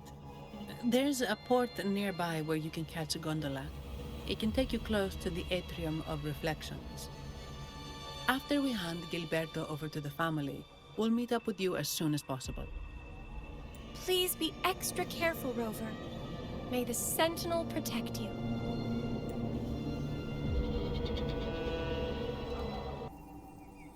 Welcome, traveler. I am the Harbour Master. Where do you wish to go? You intend to navigate the Sea of Clouds? Surely you've noticed today's weather? I'm afraid it's far from ideal for sailing. Yeah, we've seen storms before, but nothing like this. I wonder what's causing it. I suggest you sit it out before departing. I see. If that's the case, you can take the gondola in the harbour. But please, be careful.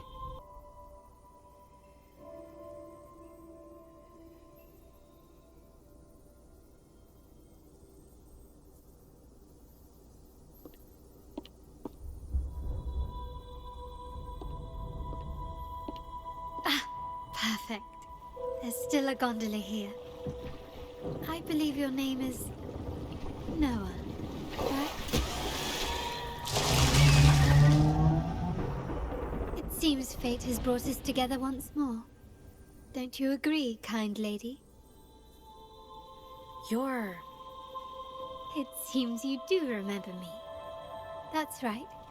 We crossed paths at Madame Niala's mask shop. Truth be told, I need to catch the final train in the Nimbus Sanctum today. However, this lone gondola is all the harbour offers. So, since we share the same destination, would you mind also sharing this gondola with me?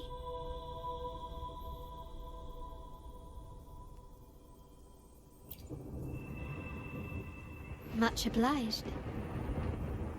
Well then, without further ado, let's be on our way.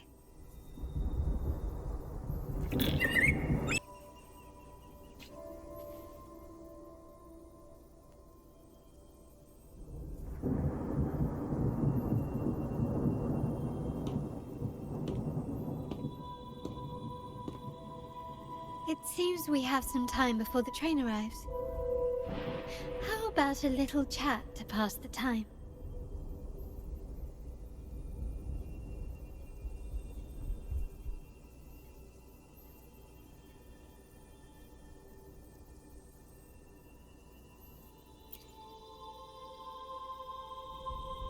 Well then, where shall we begin?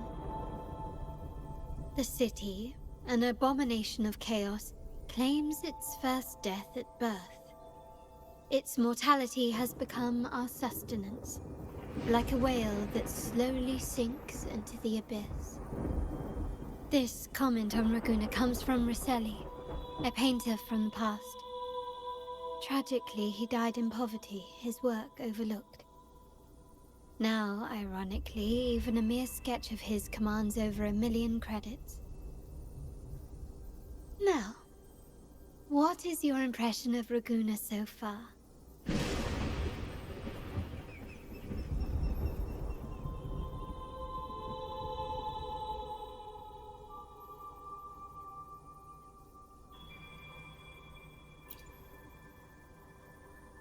Passionate. Indeed. Passion is a quality the Raganesi possess in abundance. It's also why the Carnival is so eagerly anticipated. Raguna has many facets. Most people only see one side of it, but for me, it's like two sworn enemies are forcibly bound together. That's Raguna.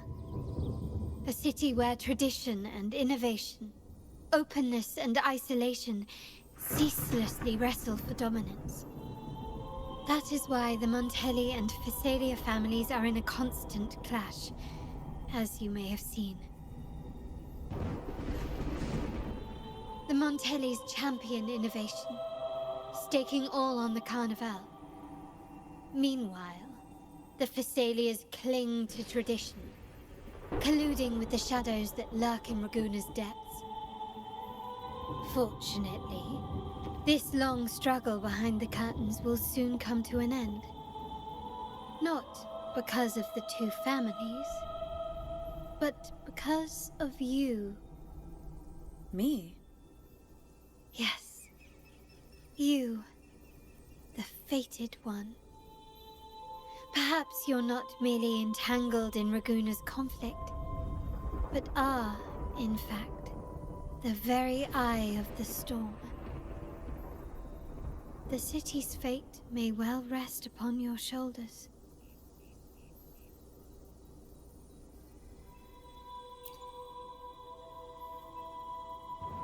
You may not have noticed it yet, but we are, and have been, in the same boat for a long time.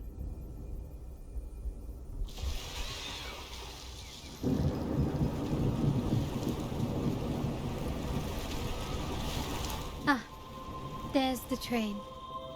It's time to say goodbye now. I didn't catch your name. I'll tell you next time. As for now, let's keep it a mystery. Until we meet again, fated one, may you find your own path in Raguna.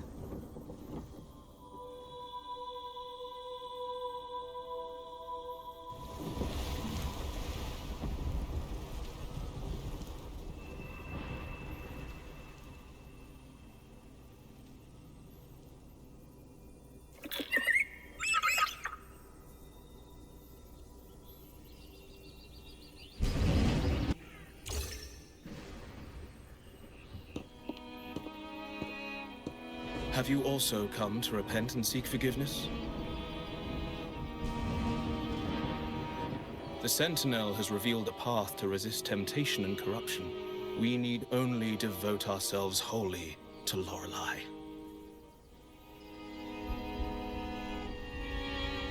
We're just here to see Lorelei. Patience.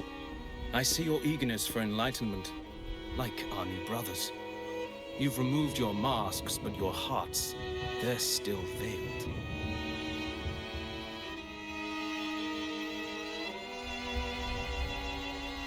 Everyone here wears a mask. Everyone in Laguna, without exception, never unmasked. This is the source of our suffering. The mask veils our hearts. Like our new brothers, they wear peculiar masks of madness. Poor souls tormented by evil desires. May they find peace in Lorelei's embrace.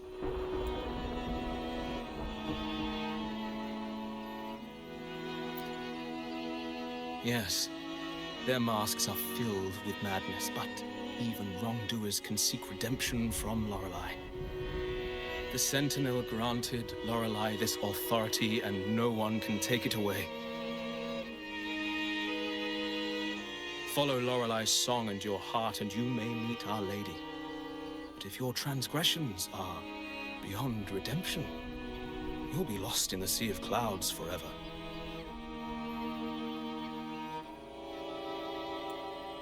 So what should we do to see Lorelei? Do you seek an audience with Lorelei? Sadly, you've come at a bad time. Lorelei is furious, and our mortal bodies can't withstand her wrath. We've sealed the path to her domain. We appreciate the explanation, but we believe Lorelei is in danger. We're here to help her. Someone's planning to exploit her powers. The path has been closed. You must leave. Doesn't look like we'll be talking our way past him. Let's find another way, Robert. These inscriptions and markings on the stela seem to say something. But most of these are worn out and don't look like a modern Rinascita script. Phoebe, can you read any of it? Let's see. This seems like an ancient holy script dedicated to recording the deeds of Sentinel Imperator. As for its content, I shall grant this power to the Knight Queen. May she, during the day, Sea of Clouds. Much of this text is illegible. However, the adjacent drawing is mostly intact. It shows Sentinel Imperator speaking to a massive creature. And the creature slowly shifts from an immense amorphous form into a humanoid shape. Could it be Lorelei? After all, no other being that large lives above the Sea of Clouds.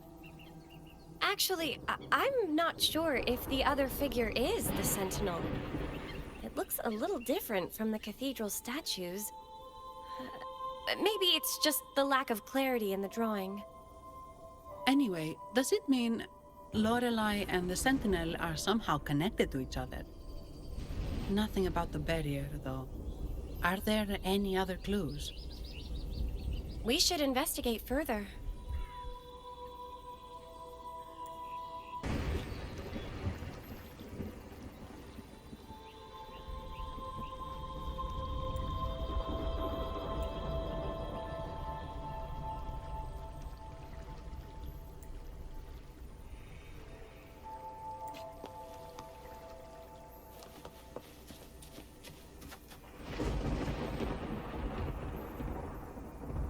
I guess singing is our only option for clearing that barrier. But which song?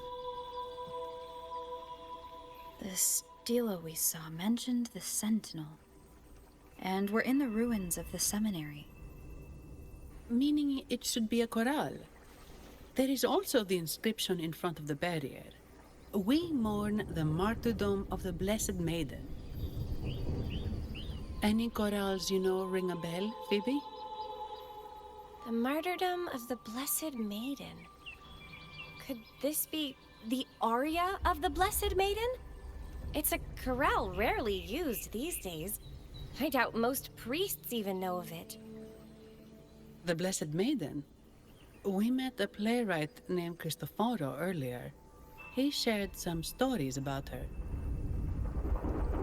Phoebe, if you know this corral, why not give it a try?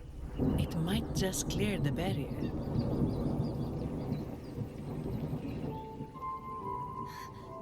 Me?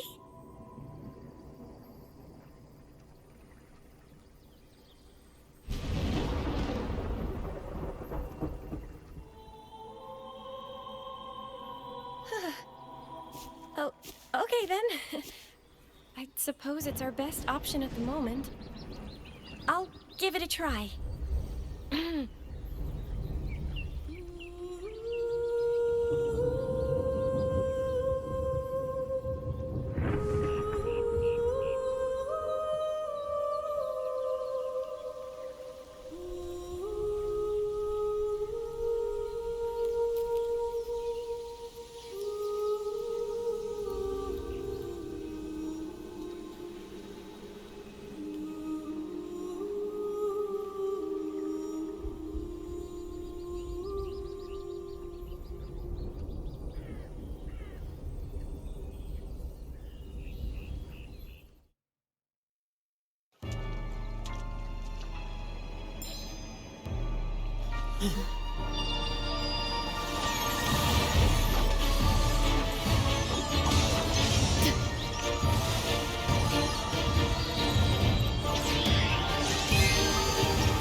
That flower looks like the petals we found in Whisperwind Haven. It's the Fraxidus. I've dealt with them before, and I've seen a flower just like this. How long have I been in slumber? This nightmare. How long was I trapped in it? Are you also part of the dream? No, we are not. Might you be Lorelei?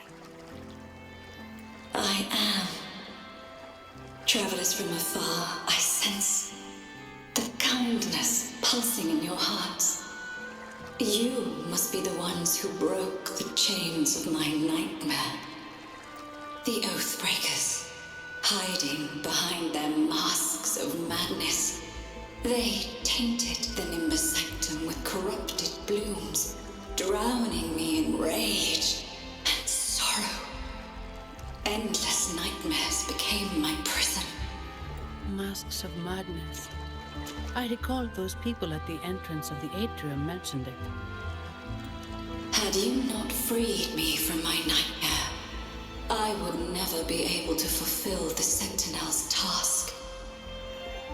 The tides of the Nimbus Sanctum would have engulfed the whole of Raguna, just as they once claimed the sacred temple, now lying in ruins beneath you. Wait, the Sentinel? Does that mean... Yes.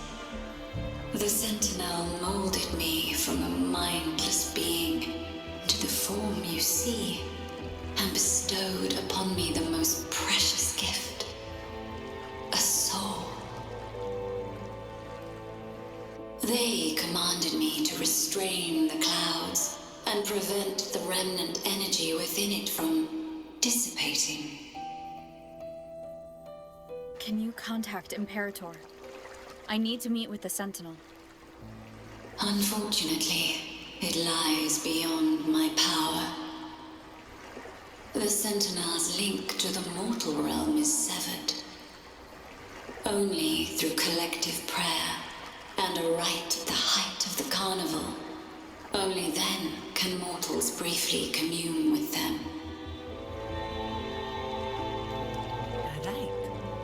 You mean the carnival? No! That's impossible! The current Primus, Fenrico the Enlightened One, was given a direct oracle from the Sentinel. The Sentinel has always been with the people. I'm afraid the Sentinel's current state transcends mortal understanding. Your Primus is no exception.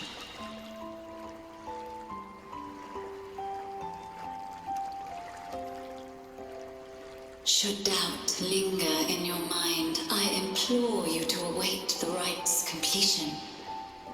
The Sentinel will surely answer the people's call, not your so-called Enlightened One.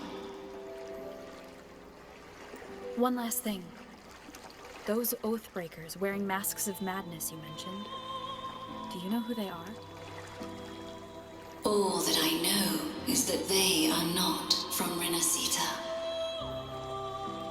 In the whispers between dreams, I heard them speak of their leader, a woman they called the Conductor. Conductor? It is time I return to my slumber. Their wicked acts have scarred the Sea of Clouds, and I must mend it within my dreams.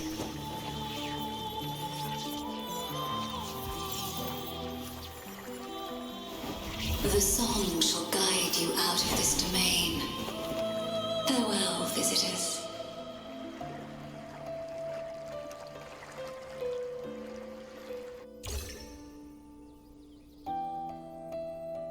What a wild turn this job's taken.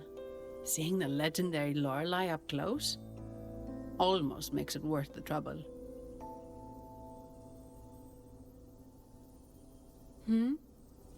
Are you all right, Phoebe?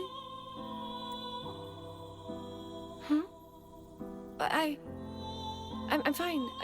I'm just processing Lorelei's words. Forgive me. I need a moment to reflect. In any case, we managed to stop their plot in time and found the missing Vitrium Dancer. Speaking of that Vitrium Dancer, what brought it here? Lorelei's song? Or maybe the Sentinel's guidance? But those wearing the masks of madness, the Fraxidus, right? I'm curious about their role in all this. I think they supplied Gilberto with the flowers that turn echoes into tacit discords.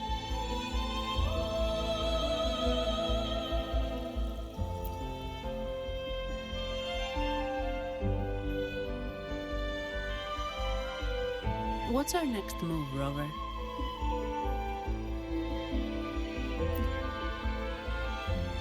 You're right. Those snakes lurked in the shadows, using Gilberto as their fall guy. We can't expose them just by ourselves. Oh, another thing. Since the Fraxidus is conspiring with the Vesalios, that makes them an enemy of the Montelli family. There happens to be an auction at Averardo Vault today. The top members of the family will be there. We should tip off the family about the Fraxidus scheme. The Montellis can't afford to ignore this threat.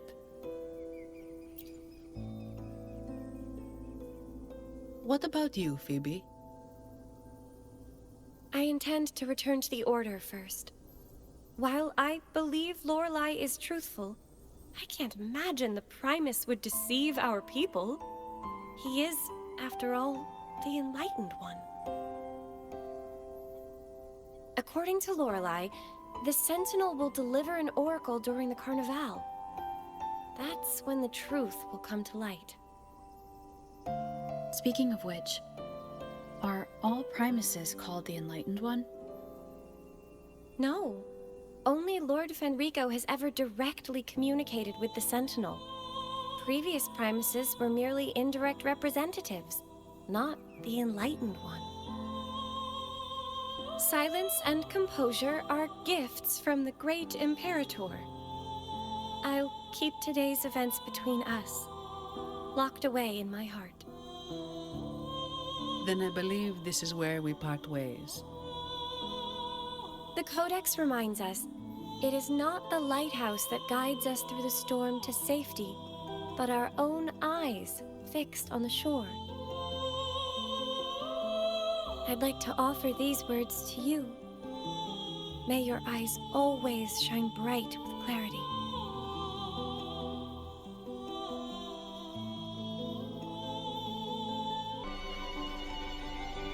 Averardo Vault is just up ahead. It seems this is where we part ways, Noah.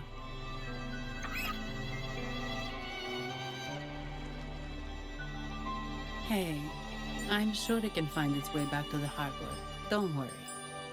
Now, we just need to follow this path to reach the vault. Let's go. Welcome to Averardo Vault. Do you have an appointment? My name is Zani. I'm an employee of the bank. Here's my ID. This invitation. My apologies. Welcome to Averardo Vault. How may we assist you today?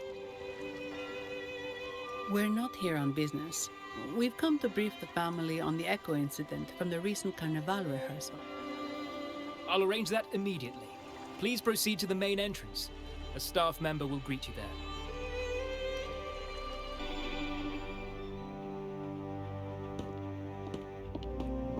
These echoes, are they guarding the vault? Yes, but I've never seen them in action before. The Averardo Bank employee manual says they can easily take out a whole squad of resonators. Of course, this doesn't apply to someone powerful like you, Rover. Still, their combat skills are formidable. Their mere presence is enough to make everyone feel safe. This facility houses nearly half of Rinascita's wealth. It serves all of Raguna's citizens, even including the Physaelias. Despite our feud, no one in Raguna can refuse the services of Averardo Vault.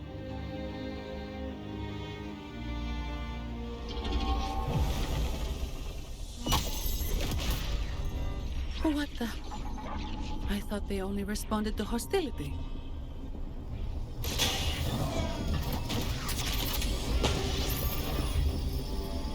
Steady now. Don't move. It's on high alert, but won't attack unless provoked. At least that's what the employee manual says.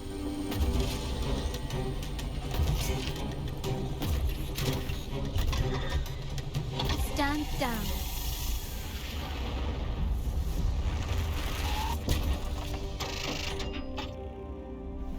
I apologize for the small mishap on behalf of the Montelli family. And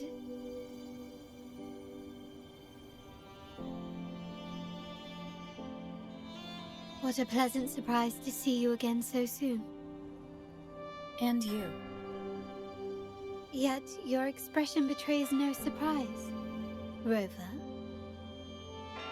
Allow me to properly introduce myself. My name is Carlotta. Carlotta Montelli. Montelli? You are the second daughter of the Montelli family. Yes. Please, feel free to call me Carlotta. Also, I trust the remuneration meets your satisfaction, Ms. Zani. It was you who tasked me with receiving Rover. Surely a distinguished guest such as Rover deserves the attention of our most trusted employee. I'm aware of your purpose here. On behalf of my family, allow me to extend our deepest gratitude for your endeavors. Your eyes show curiosity about me and my role in this drama. However, this isn't the place for such discussions. Please, follow me.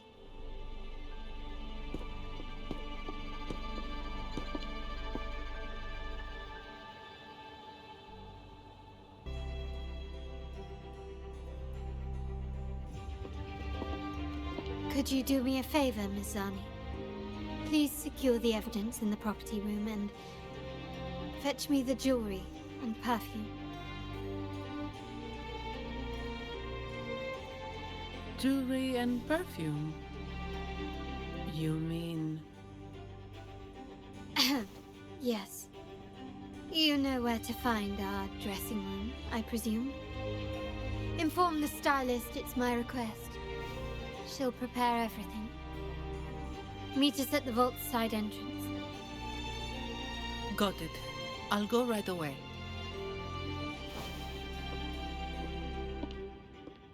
On to the real matter. Surely you've sensed it. A darker force lurks behind both the Order and the Phasaelius. The Fraxidus. Correct. We Montellis have had some unpleasant encounters with them. Their motives remain shrouded, yet the Order and the Phasaelius clearly benefit from them.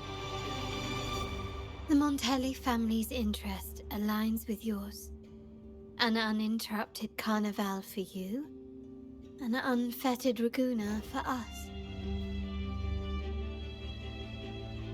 The invitation we sent was meant to be a token of goodwill. I'd appreciate it if you could return the favor. Splendid. So we are in the same boat again.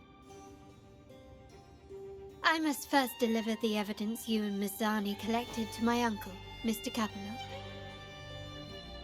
He oversees Carnival affairs and liaises with the Phasaelius.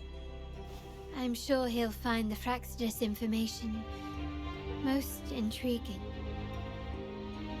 I'm afraid I must take my leave. Please, feel free to explore the vault at your leisure. I'm sorry, Lady Carlotta. I've just confirmed with the office that Mr. Capello is not in the vault. I see. That's quite all right. Please inform me the moment he returns. Understood. Oh, Rover. I'm afraid we've hit a slight snag. I just learned that Uncle Capello was called away on pressing matters, so we won't be able to see him at the moment. This does alter our plans, but worry not. I already have some other surprises up my sleeve. Please, come with me. We need more privacy. Rover, remember Gilberto?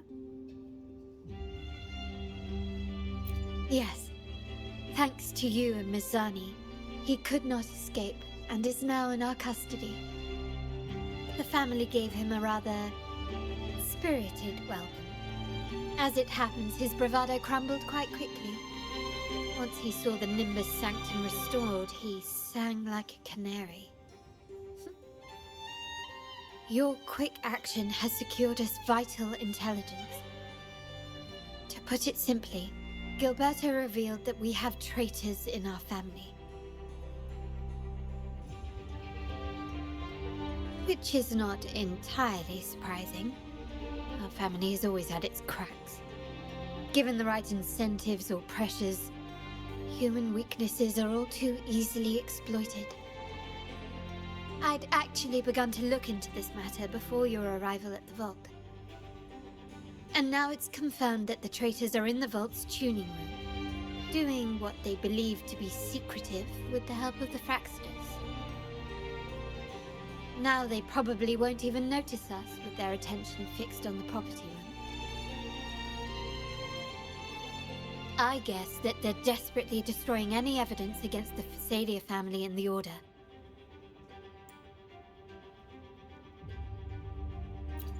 Thank you. Right. As for the next move, I have a plan. There's an alternate passage into the vault leading straight to where they are. We can surprise them when they least expect it. But I can't manage this alone. I could really use your help.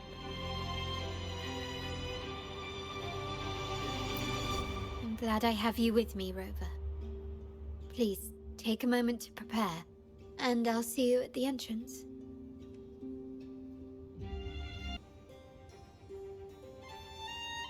Ah, my dear friend. We meet again. Indeed. Fate has its way of bringing people together. I'm here for a bit of inspiration, that's all. Why not? Given that the Carnival performances always revolve around Order lore, perhaps a touch of secular themes might be refreshing. Maybe a tale of a shrewd moneylender, undone by a trite legal technicality.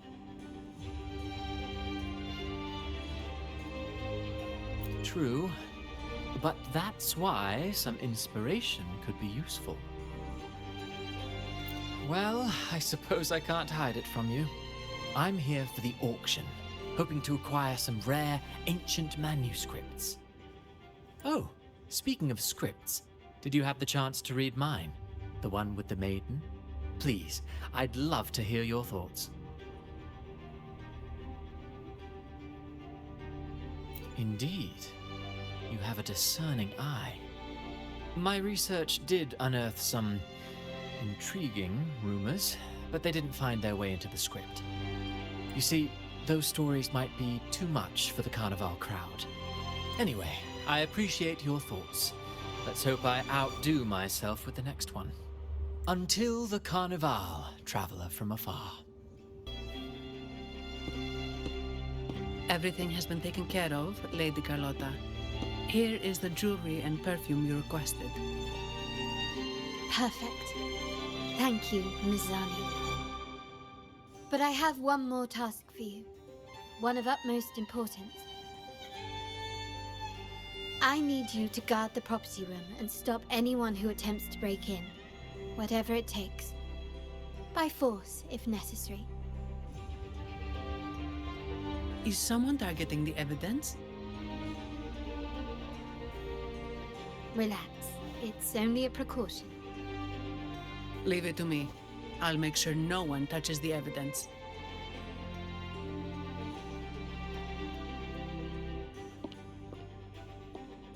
Rover, we've implemented a two-tier security system. Once inside, please hold your position until I signal.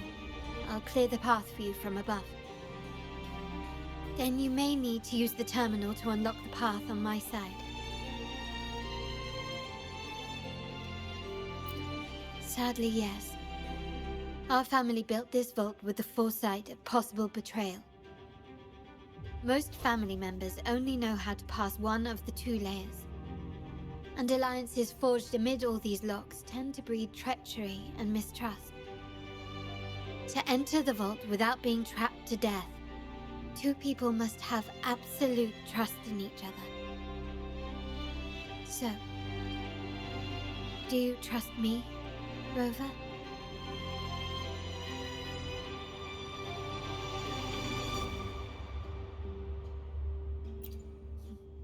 I appreciate your trust.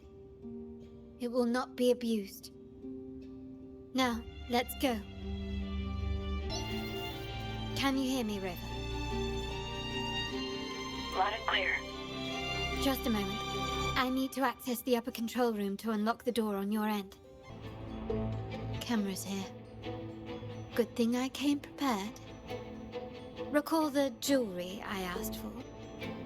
In family parlance, it's this handy little tool that generates crystals to cover these cameras and blind them for a while. I'm in the control room. Just a moment. Switching view to your side now.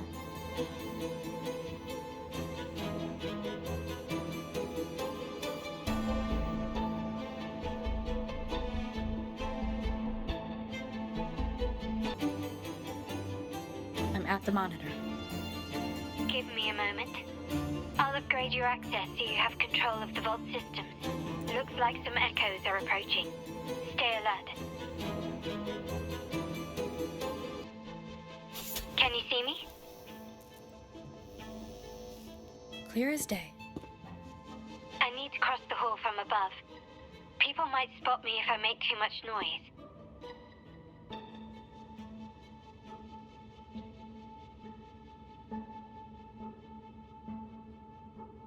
So, could you maneuver these chandeliers to form a pathway for me?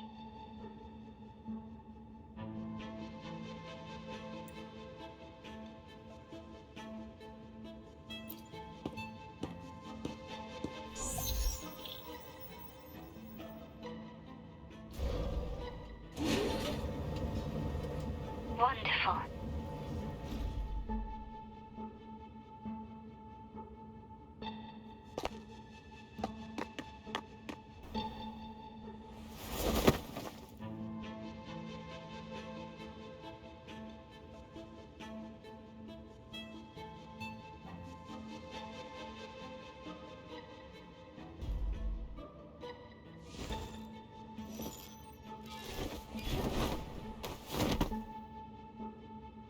Well done.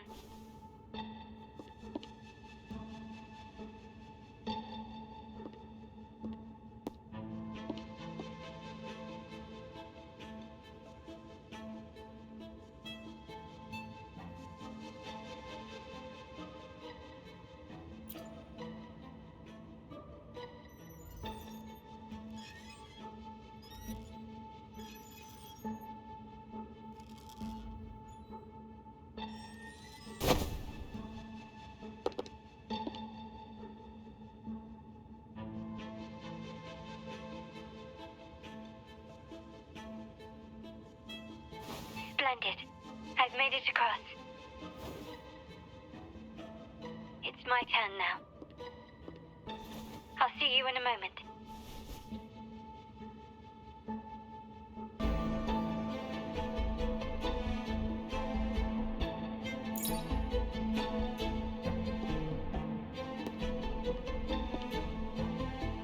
The door should be open, Rover, and we'll soon meet.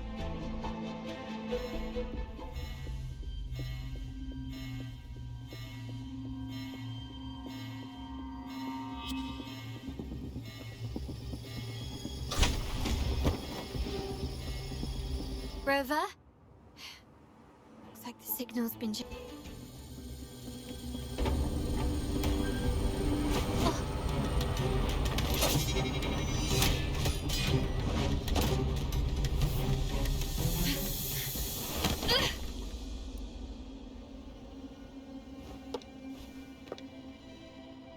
Impeccable timing, Rover.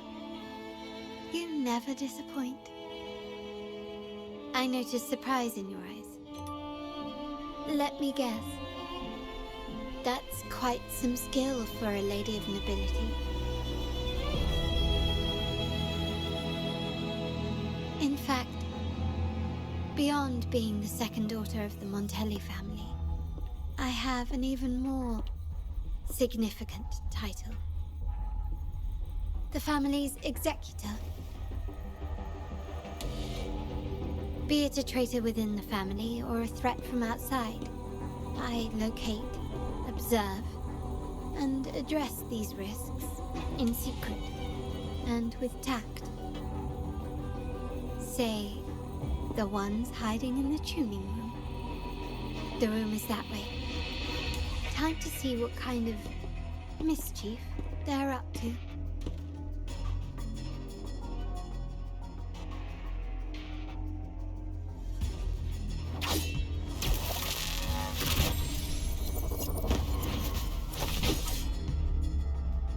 Seems they've left a little surprise for us. But if they think this will stop you and me, then they're gravely mistaken. So, can you figure it out? Let's try again. The frequency of the tacit discords. What a genius idea. But I can't reverse engineer the frequency it's using. It seems like the key is not these flowers, but their creator. She must be an insanely powerful resonator to be able to shatter and reconstruct these frequencies. Then we better speed up. Once their plan succeeds, there won't be another chance like this. Who sounded the alarm? It's me. Most likely by mistake. I apologize for interrupting your work. Lady Carlotta, how... What brings you here? Oh, nothing. Just curious what you're working on. Locked away in this tuning room. The flowers. No doubt they're from the Fraxidus. Care to defend yourselves? While you still have the chance. Lady Carlotta, we're just following orders. Following orders, you say? Do you recall the very first oath we all took upon joining the family? None shall harm the family's interests. And? Any who defy shall be brought to reckoning. You've appropriated family assets and turned these echoes into ticking time bombs. Once they detonate, the countless efforts and fortunes spent on the Carnival will all vanish instantly, taking the Montelli's name and future with them. Lady Carlotta, please, we can explain. What's going on here? Oh, Lady Carlotta. Just in time. I found some family traitors. But hold on. I have a few more questions for them. I will only ask once. Who are you taking orders from? I only know he's one of the top brass in the family.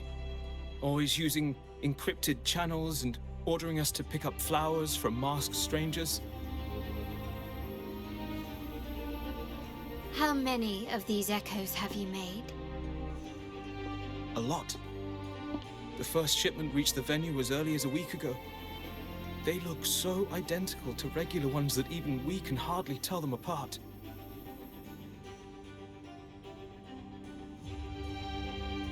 Good. Take them away and scrutinize all their recent transactions, including the source of every last credit. Then, handle them, as per the family rules. Yes, Mom.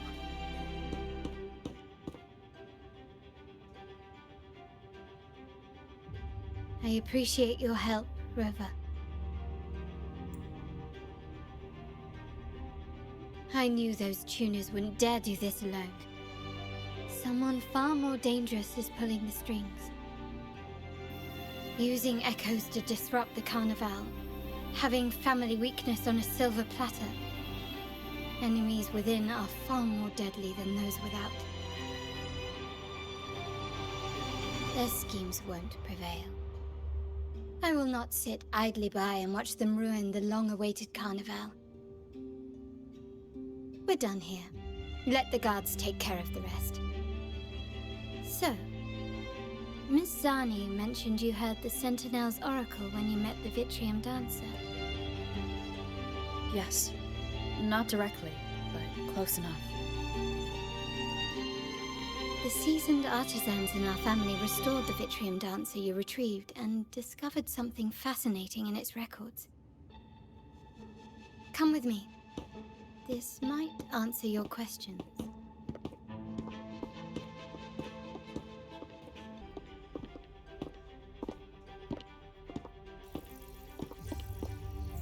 Here we are. The true splendors of Montelli's heritage.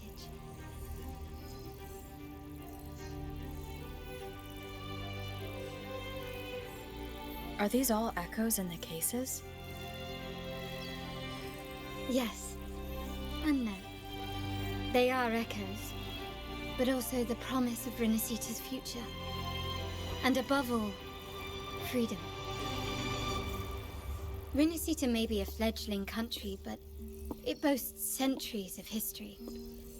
Its foray into the wider world, however, only began a few years ago. Don't you find it peculiar? Rinascita, the land of echoes, leads the world in echo technology, yet stands so insular and unadventurous. What do you suppose is behind all this? The echoes themselves. Sharp as always. Rinascita's common echoes are bound to Genesis Nexus, making seafaring with them almost impossible. But their power is essential for dealing with tacit discords and other threats at sea. You could say the reliance on common echoes has shackled our ambitions to venture beyond our borders. To break these shackles, the Montelli family has invested in reserved terminals. It's not about short-term benefits, but the future for the whole of Raguna. The Order has monopolized the use of common echoes and kept a tight leash on reserved terminals, claiming that individual ownership would sully the sanctity of the echoes they so fervently preach about. But you see their real objective, don't you? To keep Rinascita isolated so they can shape its entire narrative. And the Phasalia family has covertly aligned with the Order, aiming to crush our efforts and therefore the prospect of reserved terminals. They've even gone so far as to seek Fraxidus's aid. Such is the reality of the Land of Echoes. Whoever controls the Echoes controls Rinascita. My forebears began collecting these echoes long before the vault existed, when the Montelli family was nothing more than a third-rate house ridiculed for its adventurous spirit. They ventured out to sea for trades and got their hands on terminals of the most basic model. From there, they've been tirelessly collecting echoes and advancing the technology. Brick by brick, they built this enterprise that you see today. You're probably wondering how this relates to the Vitrium Dancer. Well, the one that came to you at the Carnival rehearsal is among our family's earliest echoes. As both the first Vitrium Dancer and the prototype for the frequency tuning of all subsequent models, its value is truly unparalleled. It was never meant to be deployed, and should have been preserved here in a case forever. But somehow, it found its way to the Carnival, just to meet you. So, you're saying... This is no coincidence. I can only assume it was the design of Sentinel Imperator.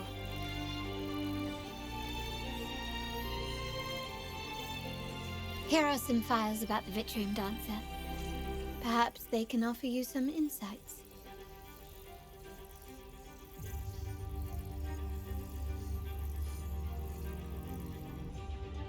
I trust you've read the files. The original tacit discord for the Vitrium Dancer emerged from the frequencies of shattered stained glass in the tower ruins, a place forbidden by decree of the Order. Before the Codex era, those stained glass windows were used to depict the tales of the Sentinel. Out of all of the echoes, they chose the Vitrium Dancer to deliver their message. Because...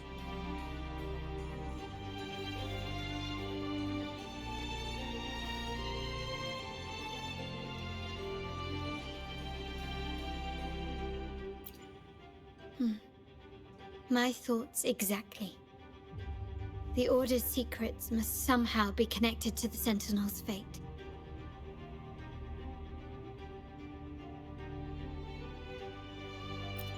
The Montellis have long pursued the buried secrets of Rinascita.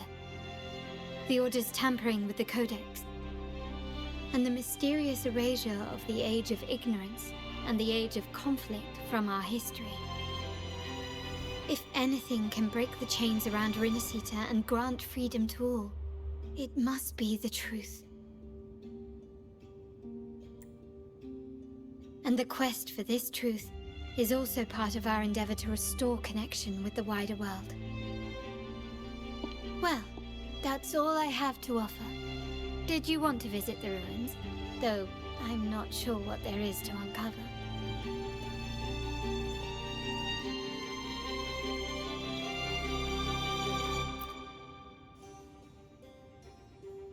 In that case, I'll accompany you. The family will take care of everything else.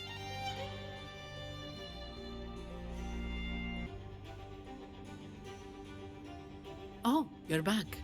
I've done everything you asked, Lady Carlotta. All the thugs trying to storm the room were handled. Yes. We set a bait the traitors could never refuse. You aren't injured, are you, Miss Zani? Of course not. I saw a squad of security guards charging into the vault. Did anything happen in there? Wait, no, never mind. Best I don't know. Whatever's going on in the vault must be family business. Anyway, it's all sorted now, yes? Yes. Now you can take a break. I've spoken with Mr. Alberto, and he's agreed to grant you a very generous vacation. Oh, I don't really mind. My pay already came through. But vacation is always a bonus. Thank you. These adventures beat office life by a mile. What? Is that the central alarm of the vault? Could be a backup plan from the traitors. Shall we see what delights they've cooked up for us?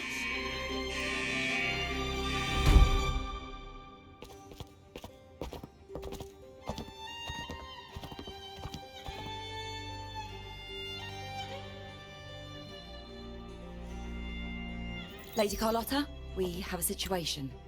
The Guardian Echoes deployed outside the main entrance have gone rogue for unknown reasons. We've initiated Security Protocol 4, evacuating civilians and non-combat staff. Our security teams nearby are trying to suppress the Echoes, but... We are short-handed. Even the bank staff have been whisked away to the Carnival.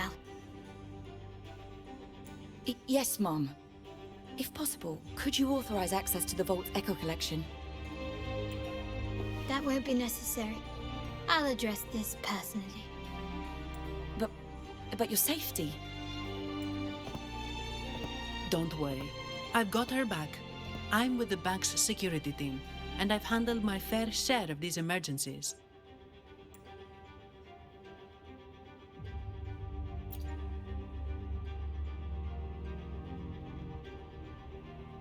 Thank you both.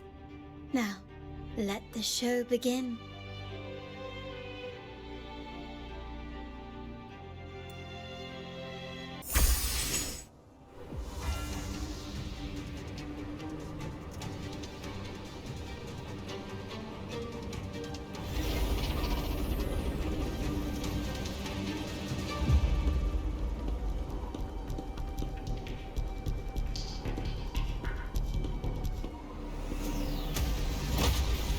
Make it quick and clean.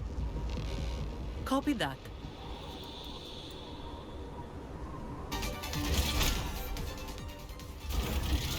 Miss Zani, do you mind handling the cleanup? I'm sorry, I just promised you a vacation. But looks like it will have to wait. Oh, it's fine. Just a bit of extra work. I can't stand by and watch my colleagues getting hurt. Besides, you have bigger things to worry about. Just let me handle this.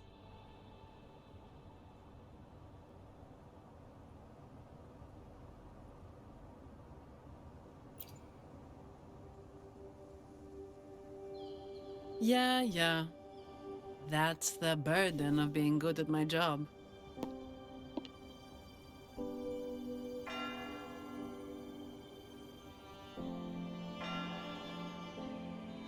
There's more to this attack than it seems. The Order must have been behind it, right? Yes. At this juncture, neither the Fraxidus nor the Phassalias have any reason to interfere. It's some hidden truth about the Order the Sentinel is leading us towards. The traitors must be watching us, knowing truth is on the verge of revelation.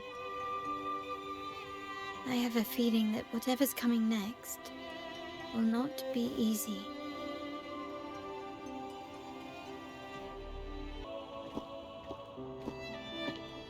This is where my family first found the Vitrium Dancer.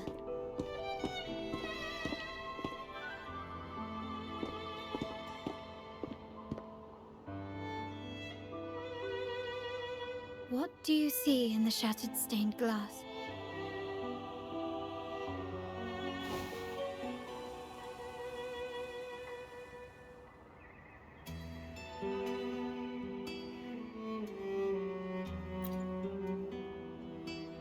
This seems to chronicle a legend of the Sentinel, and the tale of how the first Primus founded the Order.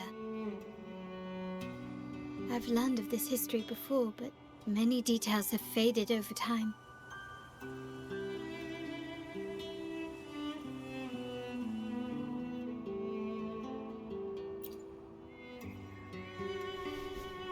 Well, art investment is one of our family's key ventures, so I've naturally picked up a thing or two along the way.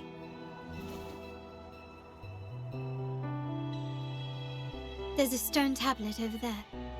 It might offer some clues about these stained glass images.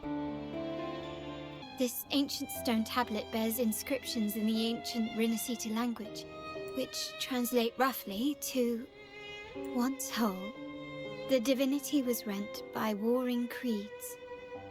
From their holy wounds sprang the curse of dark tide. On this day shall I depart. Though the woes of Rinascita yet endure, the shattered divinity hath chosen their herald. On the grandest of days, the maiden, crowned with golden laurel, shall commune with the divinity. Thus she becomes the prophesied, enlightened one, through whom Rinascita's woes shall end. Seems to be some sort of prophecy. We might have to piece together the clues from both the stone tablet and the stained glass to unravel the secrets. These ancient relics that spawn tacit discords often carry special frequencies, likely the key to restoring them. Let's use the terminal sensor to reconstruct their frequencies and align them with the tablet's inscriptions. It's done. Now, let's see. Looks like these stained glass images recount a tale about the divinity. Wait. What is it? It's just... the content is rather peculiar. I'll translate it for you. Together with the inscriptions on the tablet, it should be... In the earliest days of Rinascita, there were two divinities. One rules the sky and the other the seas, eternally at odds with each other. Amidst the turmoil they wrought, Rinascita evolved. In those times of legend, people waged war over their disparate fates. All this was ended by an unprecedented TD outbreak. The Dark Tide, so was it known. It ravaged a great part of Rinascita. After the Dark Tide, Napoli, the first Primus, restored civilization from the ashes. He founded the Order to guide the broken Laguna. Yet, not long after, he went to be with the divinity. On his deathbed, he spoke to the believers. Once whole, the divinity was rent by warring creeds. From their holy wounds sprang the curse of dark tide. Though the woes of Rinascita yet endure, the shattered divinity hath chosen their herald. On the grandest of days, the maiden, crowned with golden laurel, shall commune with the divinity. Thus she becomes the prophesied enlightened one, through whom Rinascita's woes shall end. Then, the divinity shall return to its true form, and Rinascita, under its glory, shall be a paradise, free of suffering.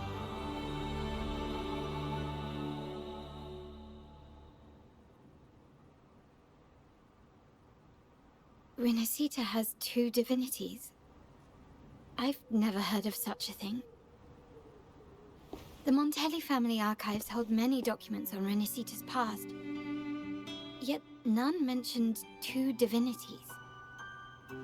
In Ragusa, the common belief has always been that Sentinel Imperator is the only divinity of Rinascita.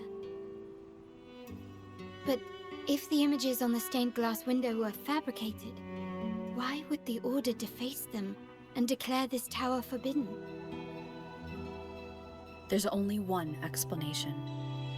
These are not fabrications, but buried truth. If this is indeed the Order's doing, we must leave here immediately. North of this tower is an island. It should be beyond their reach. Once we get there, you will discover another truth the Order has buried. Watch out!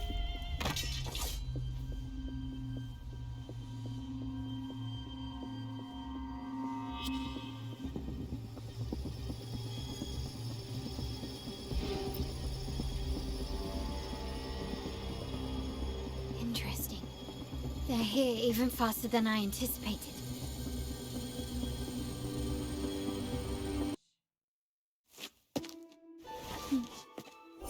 Keep it safe. I'll handle the rest.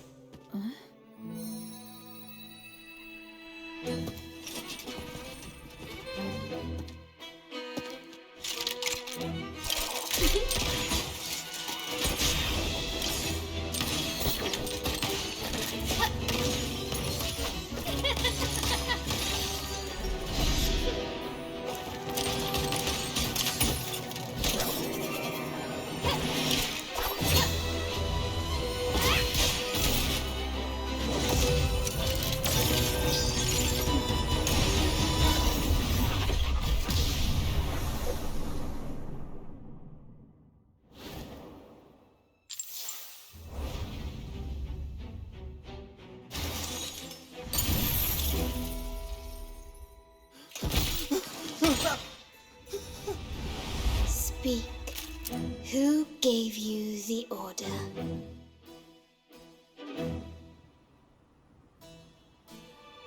Look at what you've done. Distorting history, usurping the Sentinel's authority, and colluding with wretches. Who are your accomplices? The Fraxidus, the Facades, and even some of the Montellis. Am I right? Ahem. Well, I'm afraid I don't understand, Miss Carlotta. It seems you too are lost to madness and hallucination. If you find yourself confused and desire the Sentinel's guidance, I would gladly arrange a personal pilgrim sail for you. Ah, so this is how you treat those truth seekers? Banish them in the name of pilgrimage. Please, lower your weapon. There is still room for discussion, is there not, Miss Carlotta?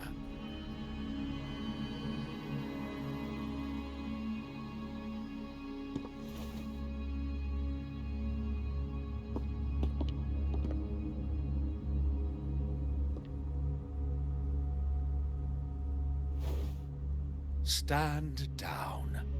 Enough blood has been shed today. Imperator would not revel in senseless sacrifice.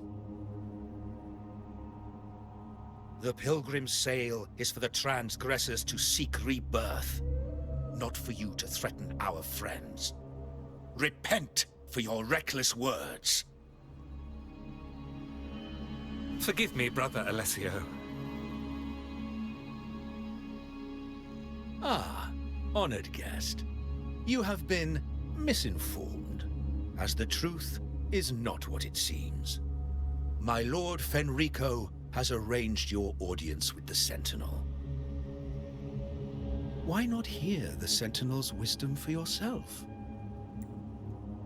Of course. If Lord Fenrico is the true Enlightened One. However, the prophecy speaks of a maiden as the Enlightened One. Is that why you destroyed the stained glass? To pass Fenrico off as the Enlightened One? So he can seize the Sentinel's power and rule Raguna? Oh, you stubborn people of little faith. You've surely been tempted by evil and swallowed its lies. Lord Fenrico is the undeniable Enlightened One, and will guide us all. Well, I see no point in debating doctrine with you. Let's move on to a more concrete subject.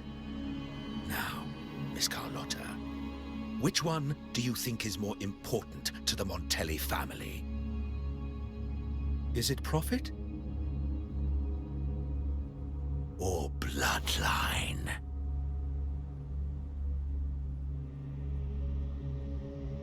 How? That's Uncle Capello's pendant. What did you do to him? Good question. What did we do indeed? Quite a faithful one he was. Wouldn't hand over this pendant, the emblem of his faith. But we managed to persuade him.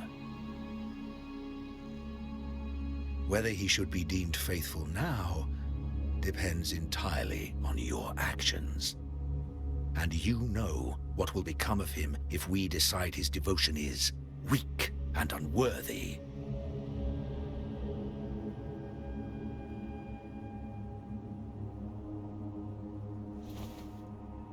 My actions. What do you want me to do?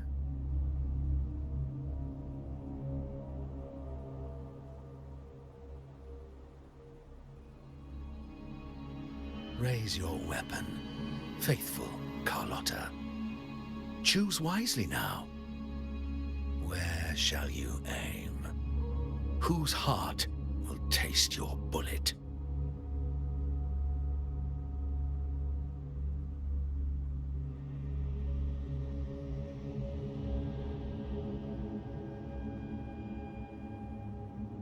Good.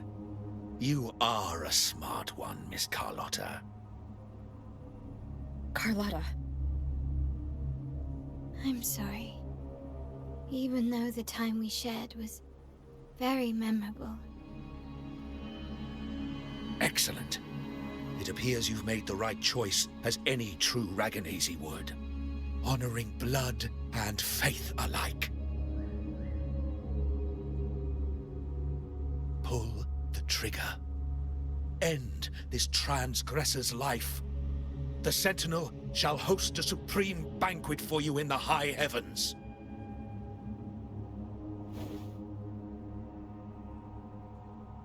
Farewell. And may you meet your friends where it all ends.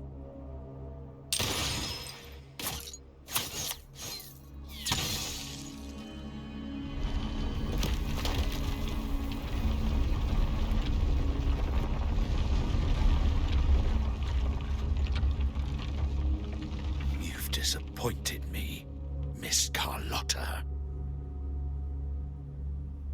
There's a saying in Raguna, even the finest bullet can miss. It was only a mistake. So be it. I shouldn't question your faith over such a mishap. It is, after all, insignificant in the grand scheme of the divinity. Let us bear witness to the moment divine wrath descends from the heavens.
Don't be scared. Tara was just saying hi. She seems to fancy you.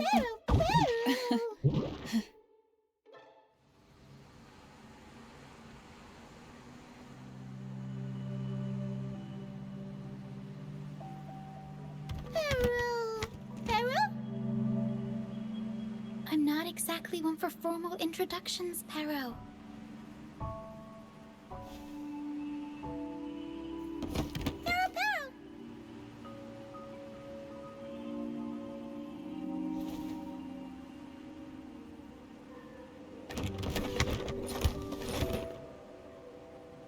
I know this isn't the first time seeing them.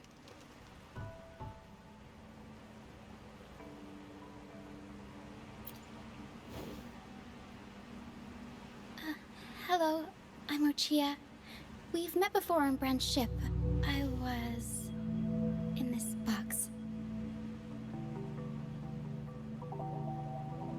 This is Pero, the actual owner of the box. Pero takes good care of me and lets me hang out in it all the time. I've never seen Pero warm up to someone so quickly. It must be something in your frequency that it finds interesting. Anyway, what brings you to this beach? It's not exactly a place for a stroll. So you were attacked by that dragon and fell off the bridge.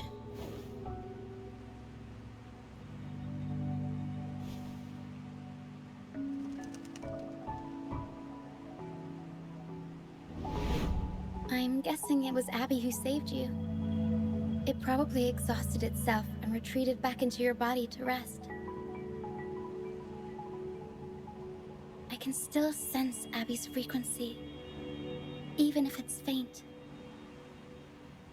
What triggered Abby to come out? Something it could absorb? But then, why didn't it work?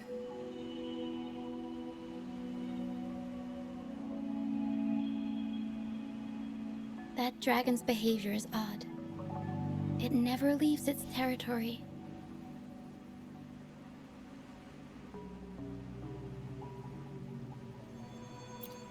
Long ago, this place was a sacred spot for the Order's pilgrims.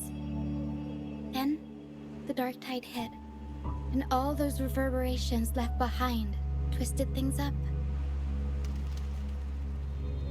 The remnant clouds from the Sea of Clouds drew hordes of tacit discords here.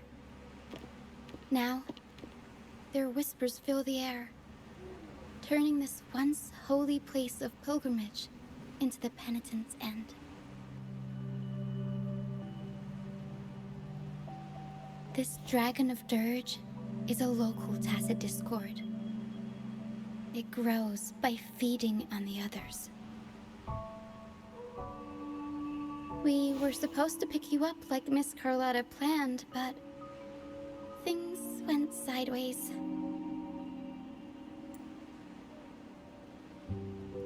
The truth Mr. Carlotta wants to show you lies somewhere on the aisle. But this is not the best place to talk. The mist is thickening, and rain is coming.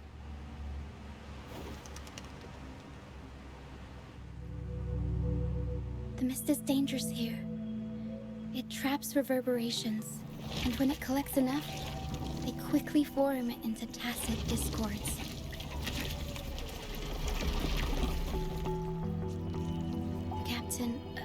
Brant. He went into the mist to rescue people, but he hasn't returned. We think he might be in danger. I plan to go find him.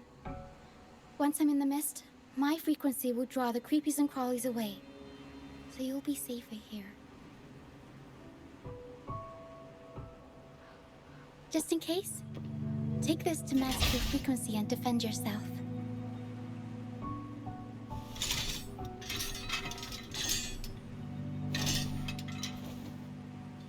Ta-da! Fireworks pistol. One shot and it'll send the tacit discords packing.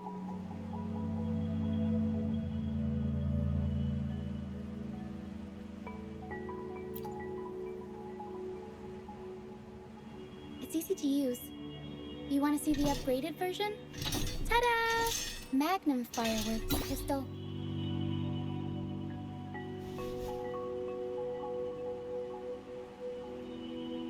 Use it to protect yourself.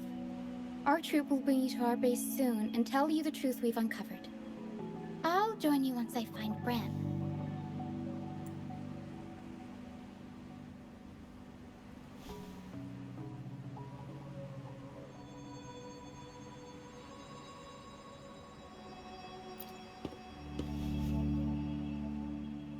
But the mist is dangerous.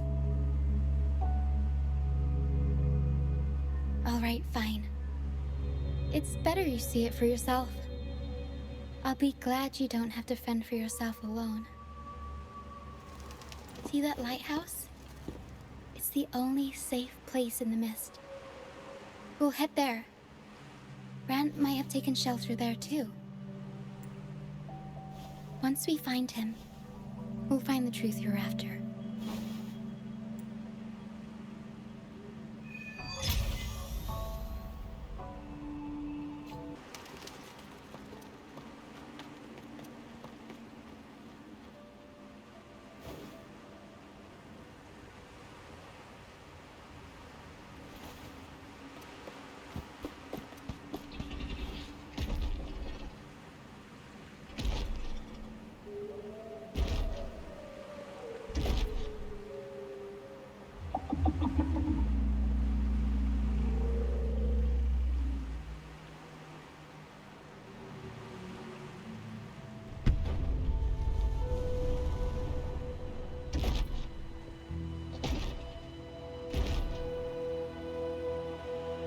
Did it lead us this way because it sensed the dragon? Possibly. Phantoms are sensitive to frequencies, so navigating the mist is second nature for them. The game isn't over. Here, come quickly. I think I figured out what they're doing. We'll be out of the mist soon.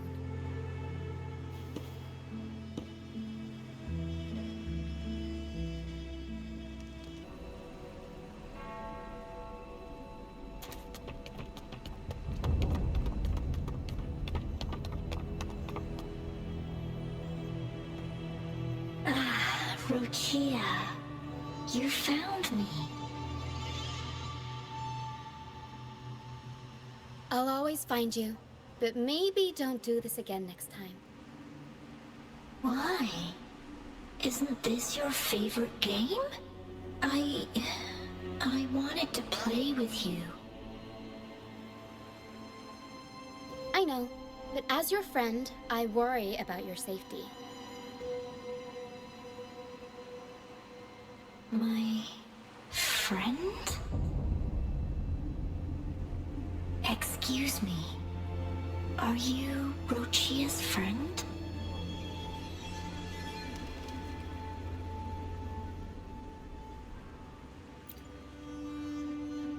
Ah, how wonderful. You're not alone anymore, Rochia.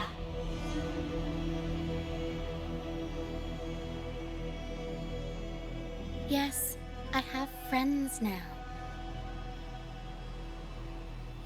I'm so happy for you. All is well. Fly. Fly to the high heavens. We are born free, and our souls will soar even in death.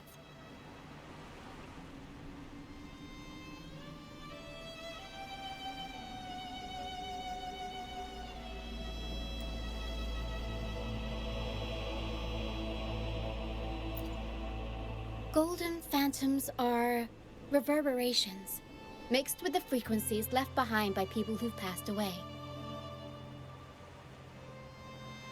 When someone dies, the reverberations linger. Usually, they merge into the same cacophony of frequencies that spawns tacit discords.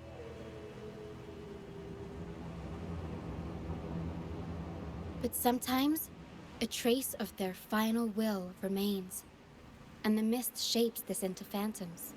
This lingering will helps the phantoms resist becoming tacit discords and instead guide the lost through the mist. If the mist clears, they'll vanish. If the mist lingers, their fate is sealed. It will only be a matter of time before they merge with other reverberations and become tacit discords.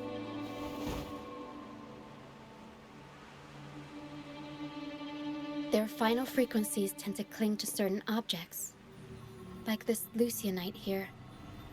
I collect them as proof that they once lived.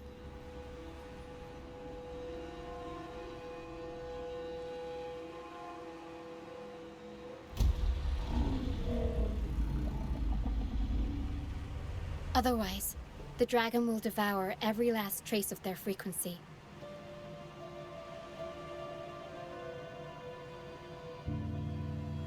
The mist is thinning. That stranded ship ahead looks like... a pilgrim sail. Why is it here? In Raguna, those who break the law are sent to the Order Tribunal for sentencing. Those who violate the sacred doctrines are branded as fools and sent away on the pilgrim's sail.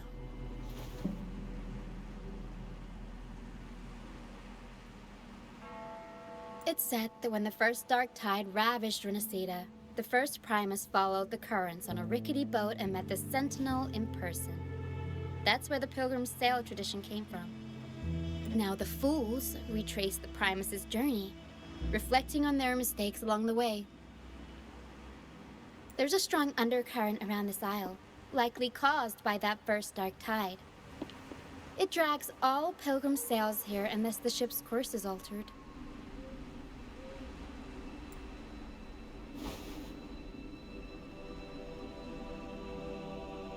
No reverberations on the ship, nor in the mist. The people must have escaped. But with the mist this thick, we need to stay on guard.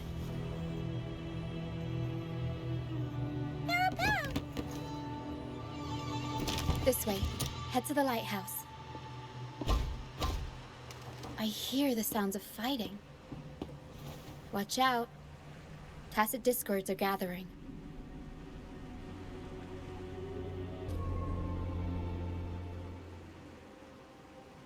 The show's over, ghosts.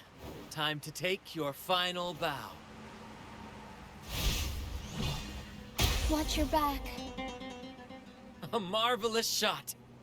You've earned your stripes, first mate. You're welcome. But if you tilted your head just 10 centimeters to the left, it wouldn't have been the Discord's head that got popped. It'd be yours.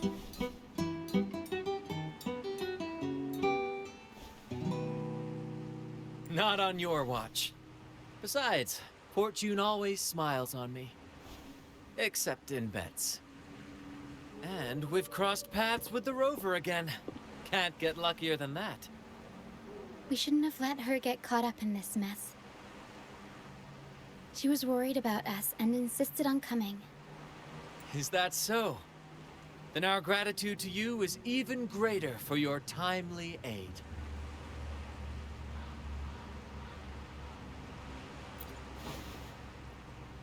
To find the brightest truth, one must delve into the deepest shadows. Such bravery deserves to be hailed, my friend. Where is everyone on the Pilgrim sail? I was patrolling the coast earlier when I saw their ship drifting into the mist. Time was against us, so I departed alone without alerting the crew. Thank you. Don't be afraid. You're safe with us. You've got some skill, you know. Holding your own for so long in a trial against the Tacit Discords. Trial? I don't buy into the Order's nonsense. I've worked hard all my life and stayed true to the Order's teachings about forsaking earthly pleasures for divine favor. And what do I get in return? Heavier taxes.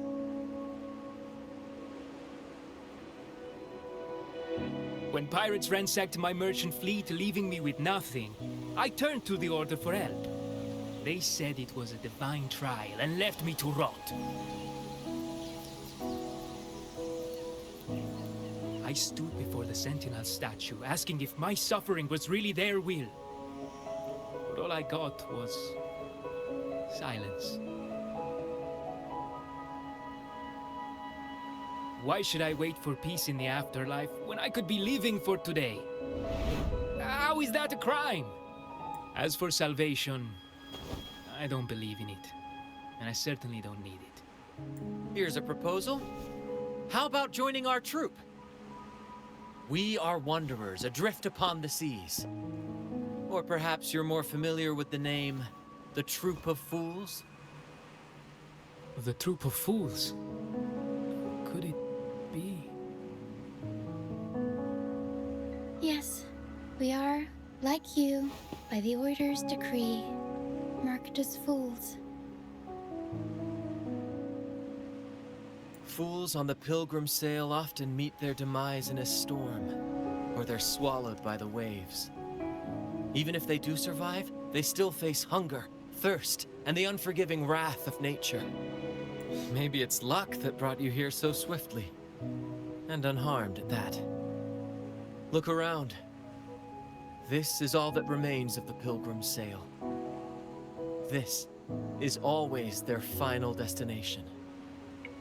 Where the fools meet their end.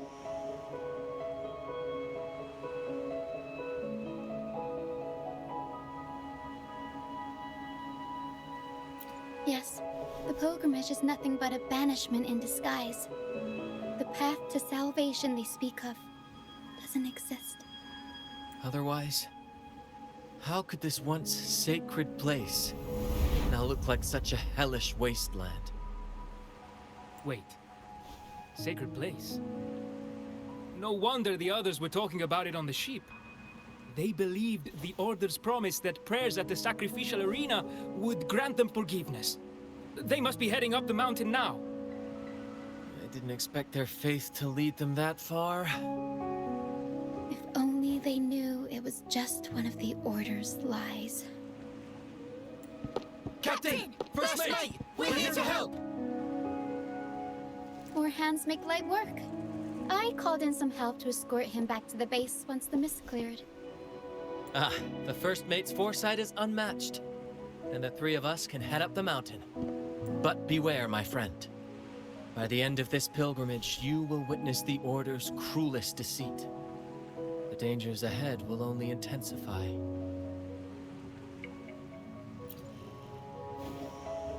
Please, save them. I hope it's not too late. Don't worry. There's more to our troop than you think.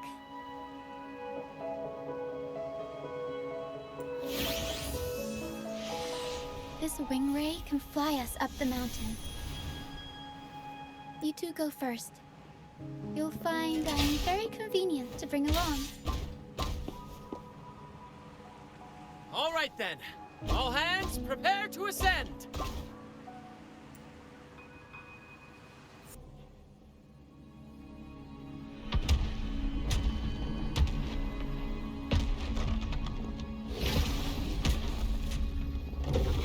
Oh, divinity above, please have mercy on me.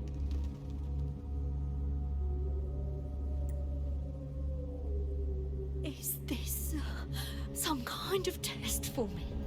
I see. No matter how harsh the punishment, I'll take it. Even if... Even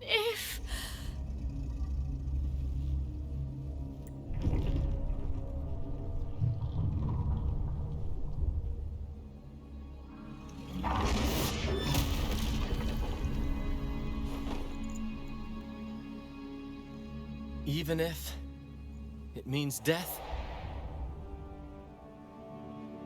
We've never done anything that warrants paying with our lives.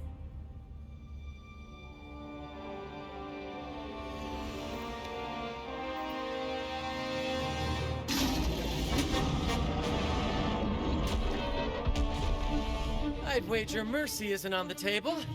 However, in the face of danger and adversity, the stage is set for our grandest act.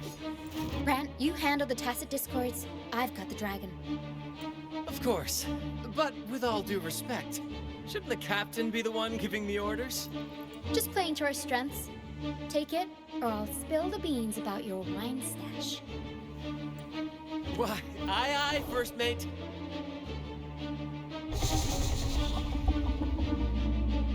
It's time to pay for what you've done, Dragon of Dirge. Leave it to me.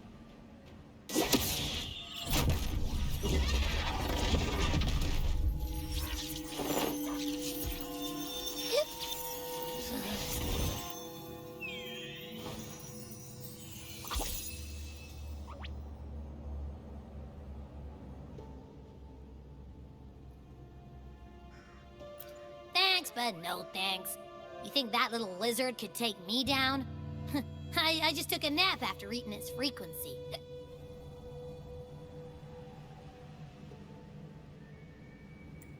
But seriously, that was close. The fire it breathed almost singed your hair. Good thing I was here to back you up.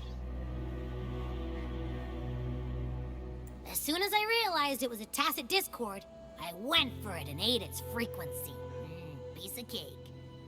But I gotta say, it was a pretty hefty bite. I swear, I chewed it up, but it was hard to swallow. It wasn't the taste, you know? More like my digestion's been a mess lately.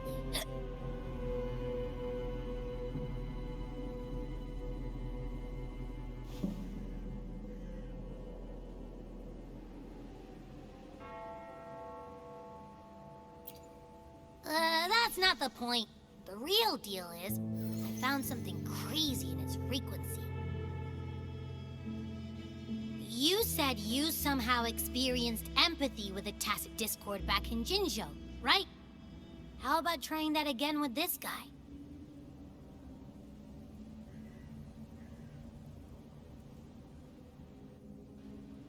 Trust me, this could be our big break.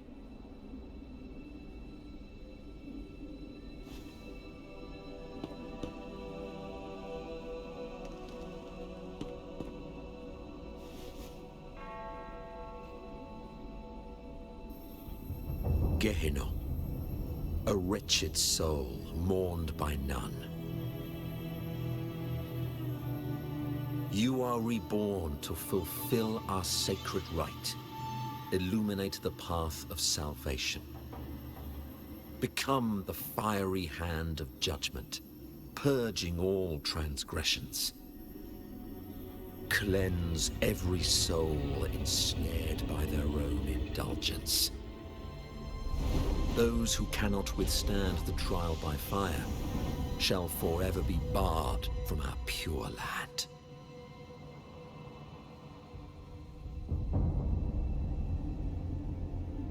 See? I wasn't lying.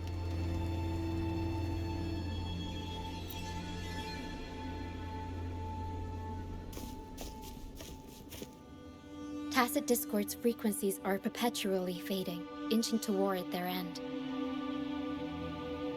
Their only way to maintain their existence is to consume other frequencies as food. The dark tide and mist enveloping this isle have drawn in countless Tacit Discords. Their frequencies should have been enough to feed the dragon. If what you saw is true, then the Order must have used some trick to control the dragon, making its frequency fade away faster than it should. That means they could be responsible for why the dragon began attacking all living beings, including humans.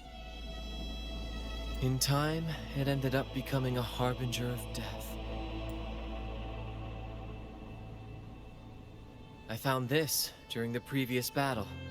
It seems the Fraxidus had their hand in this case as well.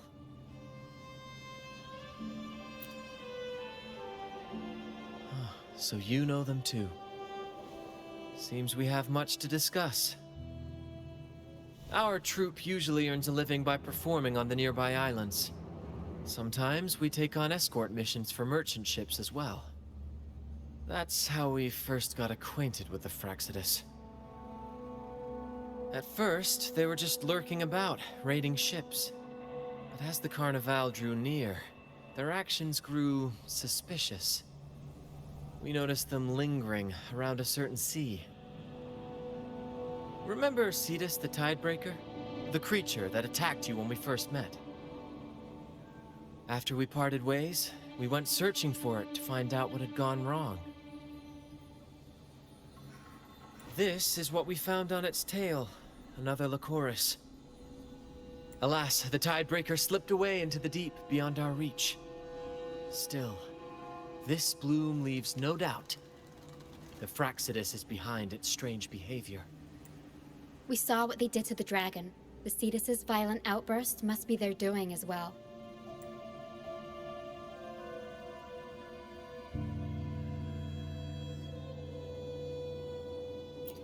They say the Carnival is a ceremony to resonate with the Sentinel.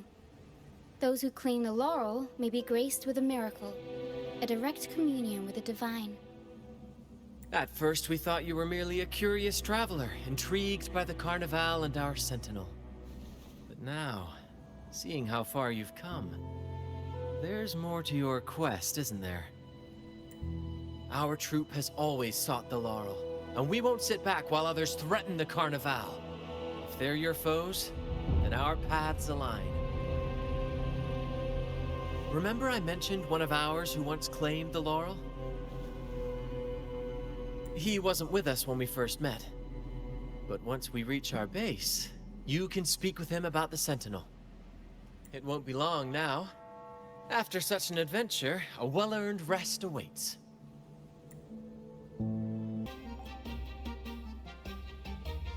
Here we are, ladies and gentlemen.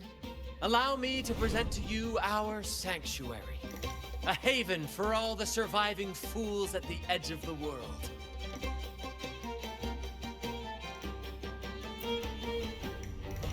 It is, my friend.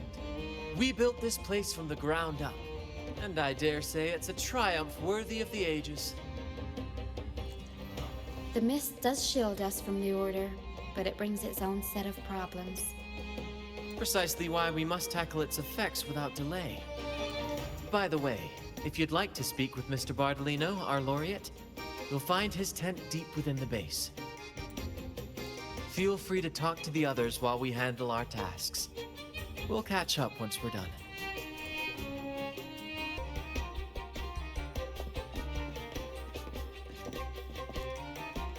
Relax, young man.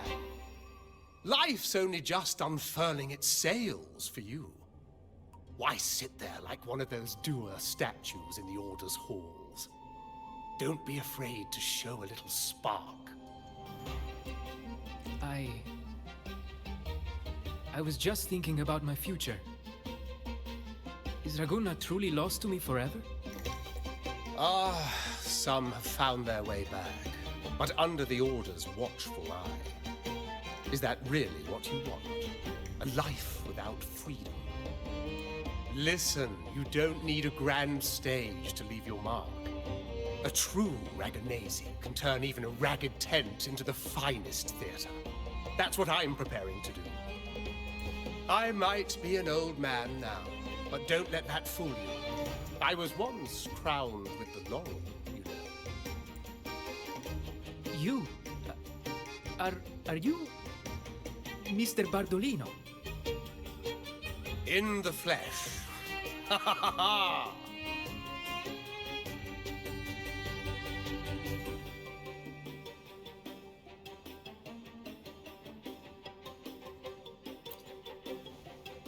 As I took my final bow on stage, a bright light pierced through the clouds, shining down from the sky. And then, a radiant laurel descended upon me, and I heard a voice. It was the Sentinel's voice, ringing in my head. I asked them a question that had puzzled me since childhood. The ultimate philosophical riddle. What should I eat tonight? And they answered. The body is the temple of the mind. To keep your mind sharp, do consume healthy food, such as the loris salad. But why loris salad? I was baffled, and the meaning still eludes me to this very day. I've never been quick-witted, though, and the Order's doctrines never quite took hold. Acting, however, that is where my true passion lies.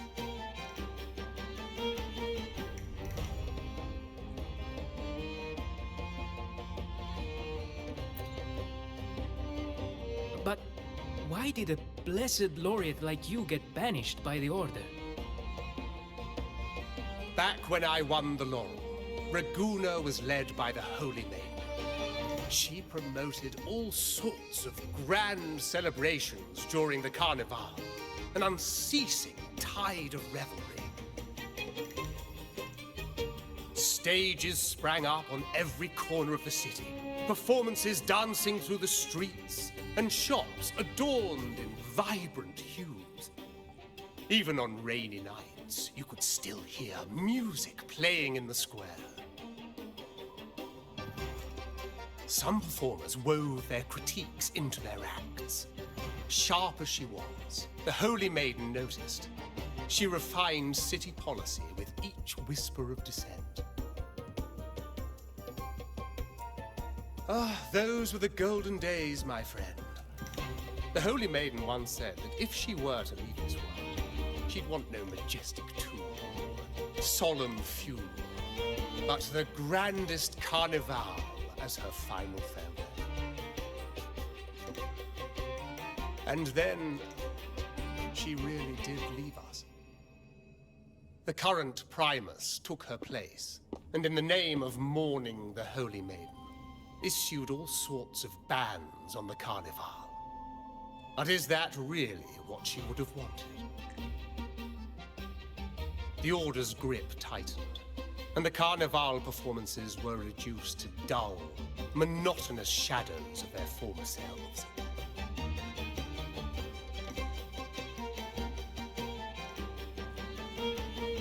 One year, I strung a wire from a gondola to the top of the clock tower in Liberty Square, and another from the tower to the Thessalia's mansion. Then, I disguised myself as one of the LaGuardia to fool the acolytes, and climbed to the roof along the wire. Midway through the Order's performance, I hopped on a wing ray with a cloudcaster, showering the entire city with flowers. Yes, it was a magnificent sight. The wing rays soared higher than the acolytes could reach. They couldn't do anything but watch golden pink petals rain from the sky for 3 whole days. They struggled to clean up the flowers from the streets, and it took a downpour to wash them all away. That cloudcaster, adapted from a music van, became the prototype for the one we use on stage today.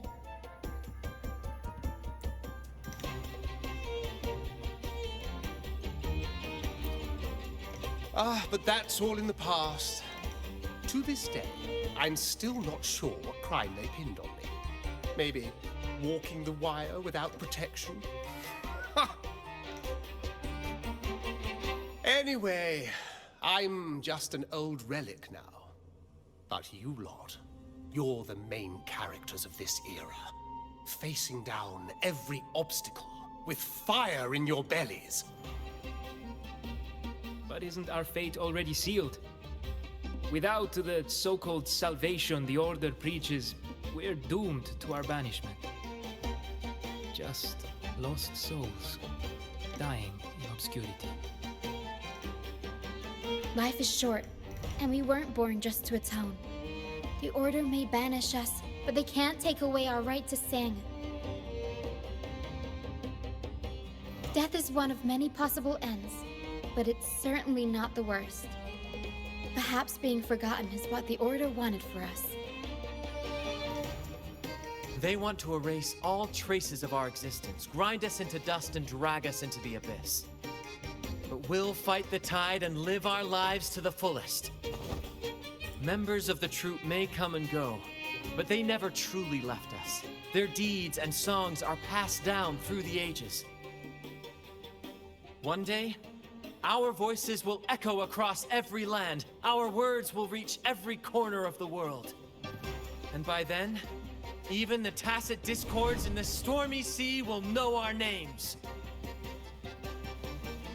That's the spirit, boy! Even if I can't earn myself a proper title, I'll become Rinascita's most enigmatic legend. When I'm gone, I'll leave behind a coffin that sings. Or maybe turn into a lark, singing every day and night.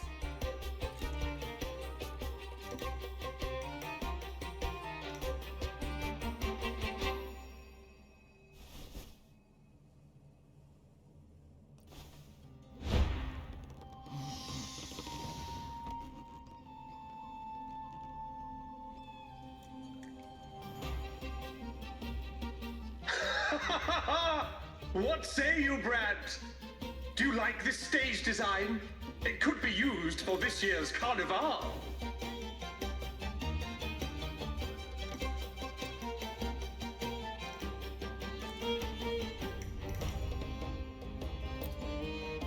Our little chat reminded me of those good old days.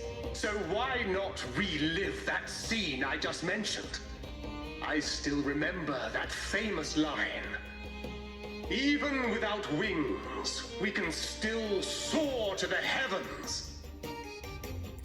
Now that you mention it, that is a very good question. Please don't mind him. We like our performances big and bold, after all.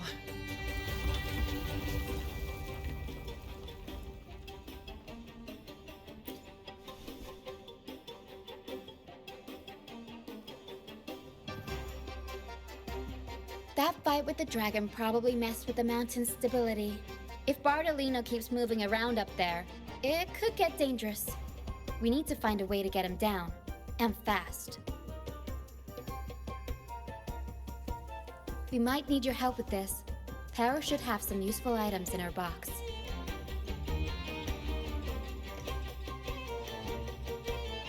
We've got a cloudcaster that can conjure up some fluffy cloud cushions. They'd make the perfect stairs to reach Mr. Bartolino, or catch him for a soft landing. But some of its parts have been borrowed by other troupe members.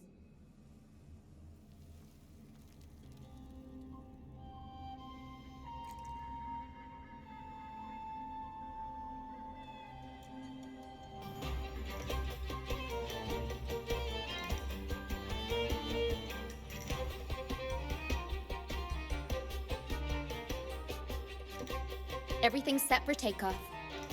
Let's position a cloud cushion beneath Mr. Bardolino. Then we'll pop the balloons and bring him down safely.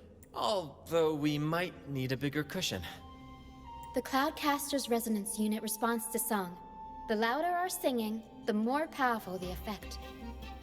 In that case...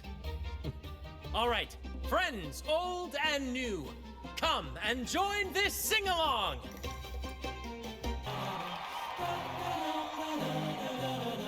Thank you, dear girl.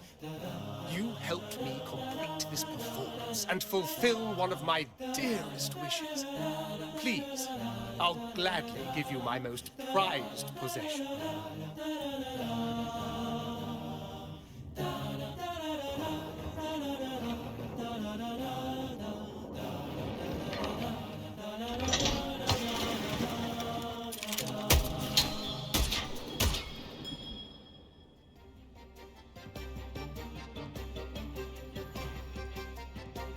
Apologies for my late arrival to such a magnificent performance.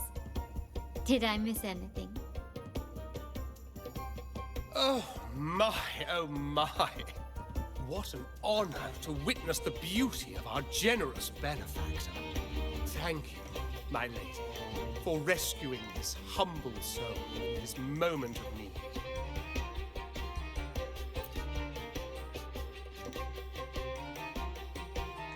You flatter me. The family's protection extends to all who stand by us. Might I say what a pleasure it is to see you again, Miss Carlotta. You have my heartfelt gratitude.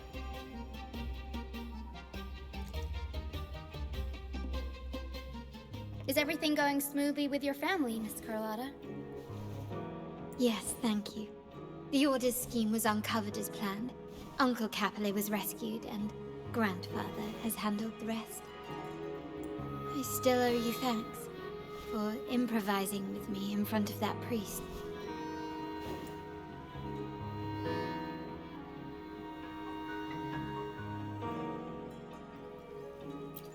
You've got a sharp mind. No pain, no gain, as Grandfather used to say. I'm pleased we're on the same page.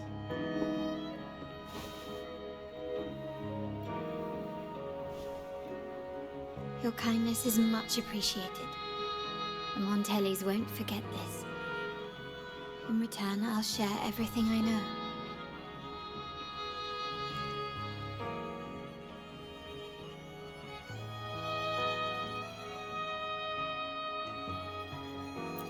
I believe you've noticed that the Order has been undermining the family under the guise of its doctrines.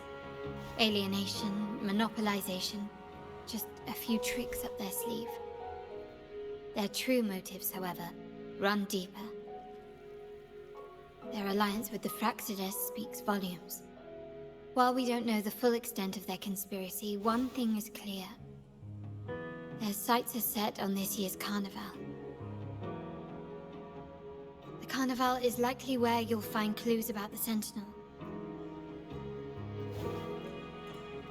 Legend has it that the Sentinel, Imperator, has been secluded in the heavens, cut off from the mortal realm. The last record of the Sentinel is from the Carnival a decade ago. At that time, the entire city was shrouded in mist. Ghosts roamed the streets, a dragon roared from the sky, and a sea behemoth raged, summoning towering waves. Do any clues come to mind?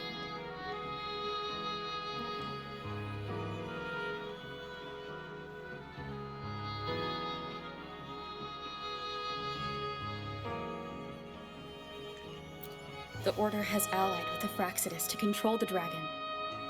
From what I saw when I connected with its frequency, they might be planning to command it to attack Raguna during the Carnival. After the Tacit Discords took over this isle, the Order used them as an excuse to forbid any entry. It might be their way of concealing the dragon's existence. But without the Lycoris, the Dragon of Dirge is now off the table. At that time, the entire city was shrouded in mist. Ghosts roamed the streets, A dragon roared from the sky, and a sea behemoth raged, summoning towering... The mist might be coming from the remnant clouds in the Nimbus Sanctum. Lorelei has the power to purify and control them, but the Fraxidus interfered. Remnant clouds corrupted by evil will disrupt Echo's frequencies. If the mist had spread to the city, it would have stirred the Echoes into chaos. We are lucky that you and Zani, along with that acolyte, awakened Lorelei in time. You prevented the mist from spreading and averted the waveworm. The Fraxidus must still be licking their wounds. At that time, the entire city was shrouded in mist. The Montelli traders used Lycoris in experiments to turn Echoes back into tacit discords. If they were successful, the ghosts seen 10 years ago may have also been created this way. Ghost is just a dramatic name given by the Raganesi for tacit discords. They look nearly identical to Echoes, especially in the mist. With your help, Grandfather has thwarted their plan. No corrupted Echoes will appear at this year's carnival. At that time, the entire city was shrouded in mist. Ghosts roamed the streets. A dragon roared from the sky, and a sea behemoth raged, summoning towering waves. Do any clues come to mind? The remnant clouds spreading, experiments to turn Echoes, and the dragon's manipulation. The Order plans to recreate these disasters at this year's ceremony. The Order and the Fraxidus are allies. To prevent the Carnival's sabotage, we must stop them. But what is their motive?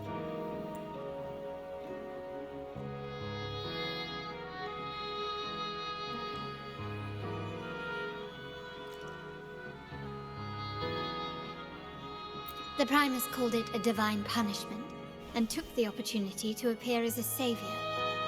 A perfect way to build legitimacy. The Order relies on the people's faith in the Sentinel. With the Sentinel's 10-year absence, faith in the Order has waned. They must be desperate to restore that trust. It is for this reason that the Order has been forced to revive the festival.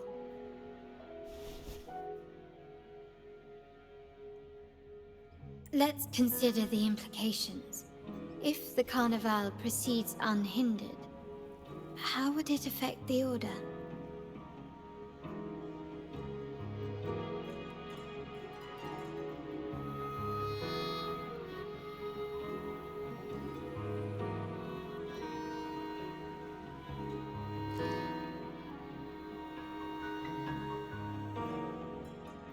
The current Primus claims to be the Enlightened One, the Sentinel's Resonator. However, based on the prophecy we found in the ruins, this role is meant for the young maiden who is destined to heed the divine oracles during the Carnival. The Carnival is the only time humans can directly communicate with the Sentinel. Normally, it's the Primus who conveys the Sentinel's words. A successful Carnival offers a chance for citizens to meet the Sentinel in person. But for the Primus, and possibly the Order, it poses a threat if they've been fabricating the oracles. To sabotage it while still maintaining their authority, they partnered with the Fraxidus. The Fraxidus will cause chaos during the Carnival, and the Order will swoop in as the saviors, restoring public trust just as they did before. So far, you've helped us crush 3 of their schemes, but one remains.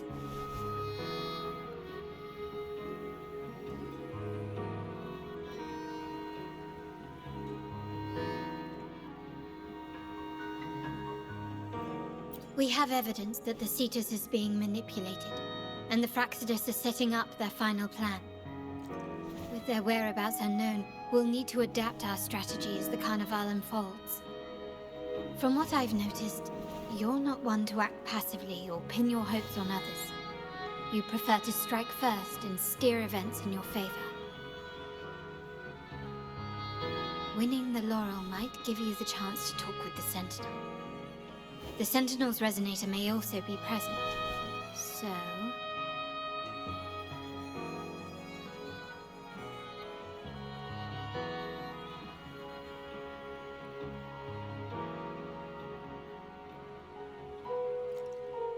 Our aim has always been clear: to restore the Carnival to its former glory with a performance for the ages. If the Divine truly exists, would they wish to see their people living without freedom? Or witness a festival twisted into a tool for tyrants? If we win the laurel, we'll show that such punishment is absurd. But if that's truly their design, we shall break those divine shackles ourselves. Whether divinity exists or not, we will fight for Raguna's freedom, where everyone has the right to live and pursue a future of their own choosing. The Montellis share this vision. Only in a free society can a fair and open market thrive.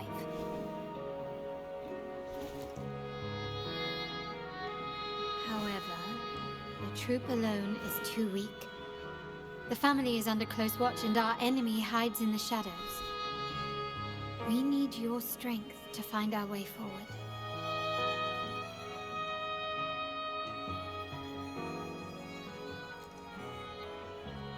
Thank you. I'm pleased we've reached an agreement once more.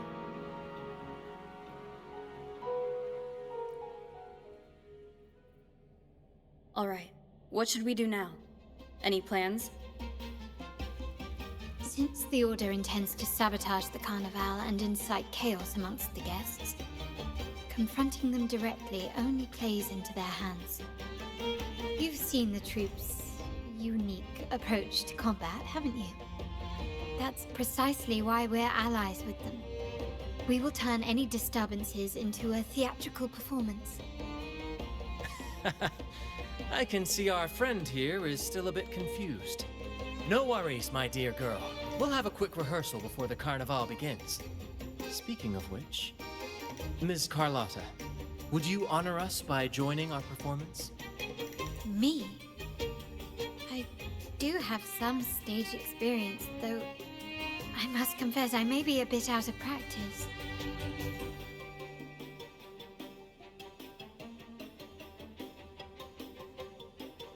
We don't know what challenges we'll face, so your help will be needed, Miss Carlotta. Plus, it's a chance for you to get to know our methods. If you insist. Wonderful! As the festivities continue, if you're both ready, please join us on the stage of the troop liner.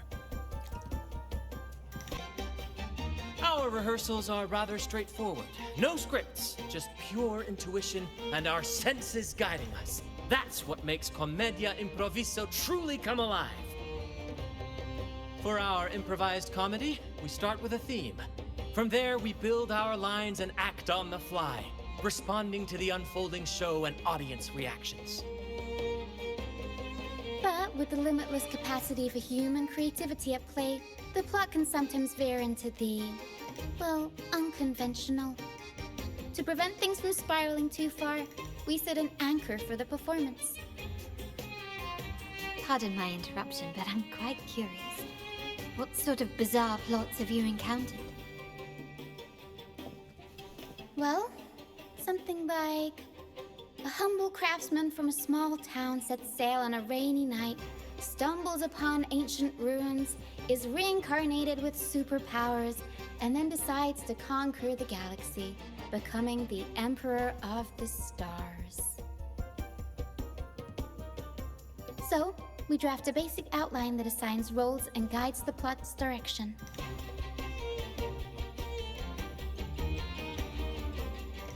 And this time, our outline is: a kingdom is attacked, monsters run rampant, and the Demon King has kidnapped the Holy Maiden. A few brave heroes accept the Minister's quest to defeat the Demon King and rescue her.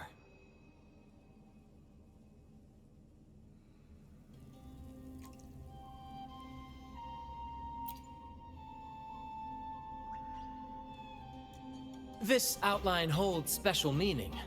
We want to pay tribute to the play once performed by the Blessed Maiden herself, which was also about a hero facing a demon king.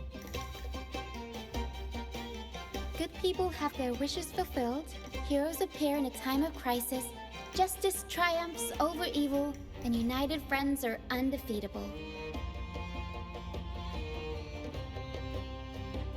This is the tale the Blessed Maiden once told, and it's a universal story we want to portray. To me, the world is a stage, and performing is much like combat. Coordinated movements, quick thinking, sharp reflexes, and, above all, trust in your allies. What I'm getting at is that you both are very skilled and capable. We don't have many do's and don'ts. So relax and express yourselves freely on stage. This rehearsal is to help you get familiar with basic stage movements, techniques, and the troupe style, and to build good rapport. Exactly. I'll handle the stage lighting, Brant will narrate, and the rest will take on the role of the audience. If you're ready, let's begin. Everyone, a big round of applause to welcome the Rover and Miss Carlotta on stage!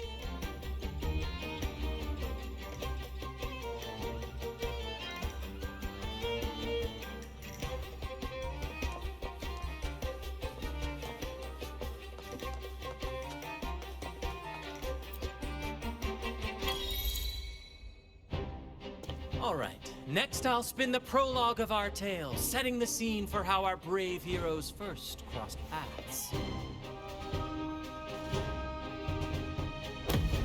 Once upon a time, a hero roamed the world. Undaunted by the lack of a divine vessel, she embarked on a perilous journey across tempestuous seas. Alone in the dark, a young girl of untethered spirit soared against towering barriers with wings of defiance. The winds of fate brought them together.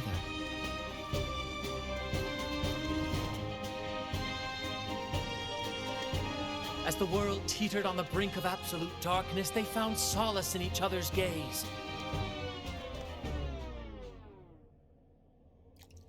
Together they became unshakable allies, standing strong against the tides of fate.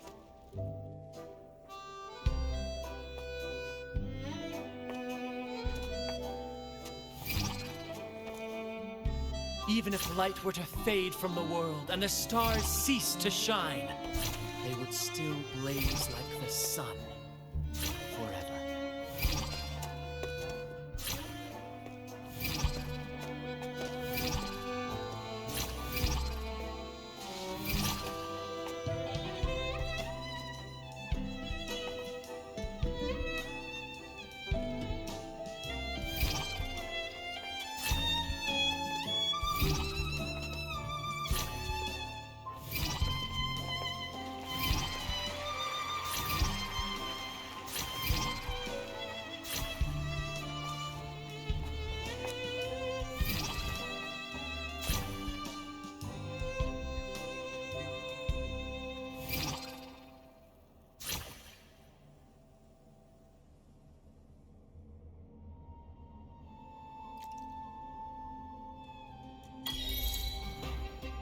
Bravo! Bravo!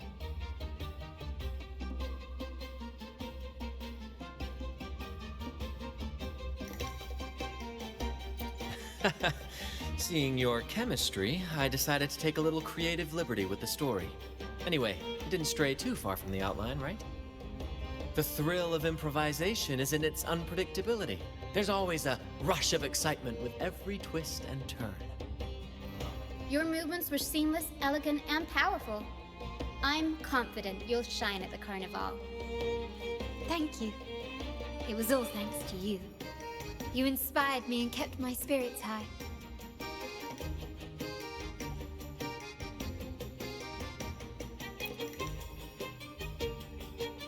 You'll master it in no time, I'm sure. All right, that's enough for today. Let's save the grand reveal for the carnival.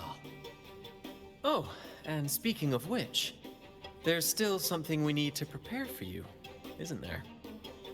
You mean the essential item for the Carnival performance? Don't worry. I've taken care of everything. Oh, so it's handled then. I can't wait to see it.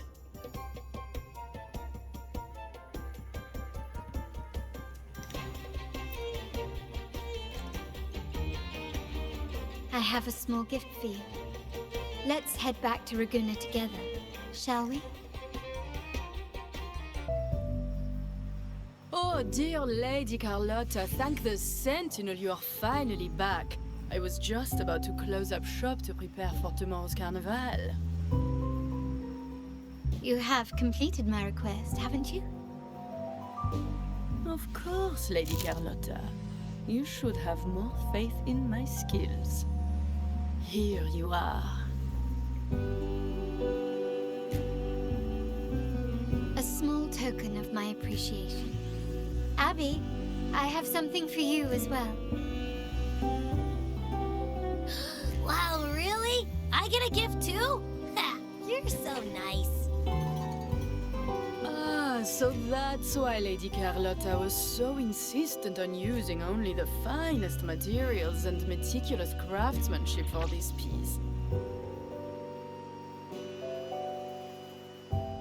For a moment, I feared she lost faith in my skills and was plotting to hand over the shop to someone else.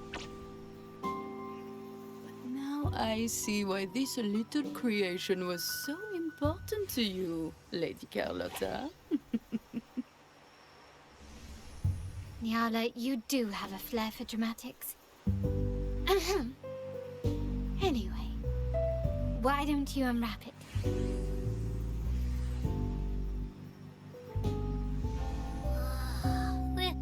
This is... I took the liberty of having Nyala custom make this mask based on my impression of you. I hope it suits your taste.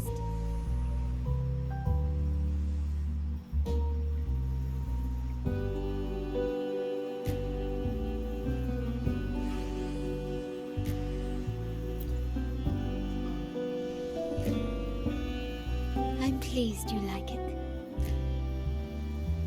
The Carnival is a splendid reverie, and the mask is its passport. May it help you navigate the Carnival with ease, and let you enjoy it to your heart's content. We will, for sure. May I take a bit more of your time? Walk with me through Raguna tonight. I have some additional information to share with you.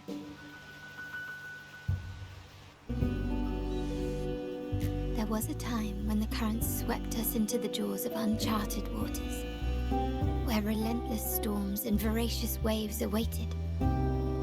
But after weathering such trials, they revealed to us a hidden gem, the shores themselves. My family has always been drawn to the thrill of a new voyage. One stormy night, fate decided to play a hand.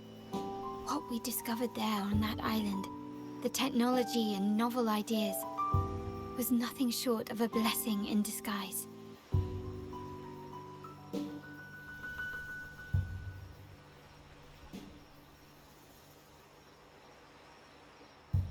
Exactly. When we heard the Blackshaw's were hunting for a legitimate entry into Raguna, I thought, why not bring them into our little venture? Hence the invitation. My family has always been drawn to the thrill of a new voyage. One stormy night, fate decided to play a hand. There exists only one relatively safe route from the Blackshaw's to Raguna, a path known solely to the Montelli family. As long as you stayed on this course, you were bound to encounter the truth. My family has always been drawn to the thrill of a new voyage. One stormy night, fate decided to play a hand. What we discovered there on that island, the technology and novel ideas, was nothing short of a blessing in disguise. Our intention intentions might not be as grandiose or ominous as you think. We seek liberation, and to achieve it, we're pursuing the truth behind Rinascita's origins. Legend has it that when people first arrived on this island, Genesis Nexus was already here, welcoming them. The prevailing belief is that the Sentinel gifted us this technology, and despite nobody ever seeing the Sentinel in person, we talk with them through supposed telepathy. Notice anything strange about that story? Terminals conjure up echoes, and the Genesis Nexus allows the Raganesi access to common echoes. If the Genesis Nexus was present when the first settlers arrived, who built it? And really, if no one's ever laid eyes on the Sentinel, how can we be so sure that statue really represents them? It seems to me the Order might have spun us a tale, hiding the true origins behind their grand myths.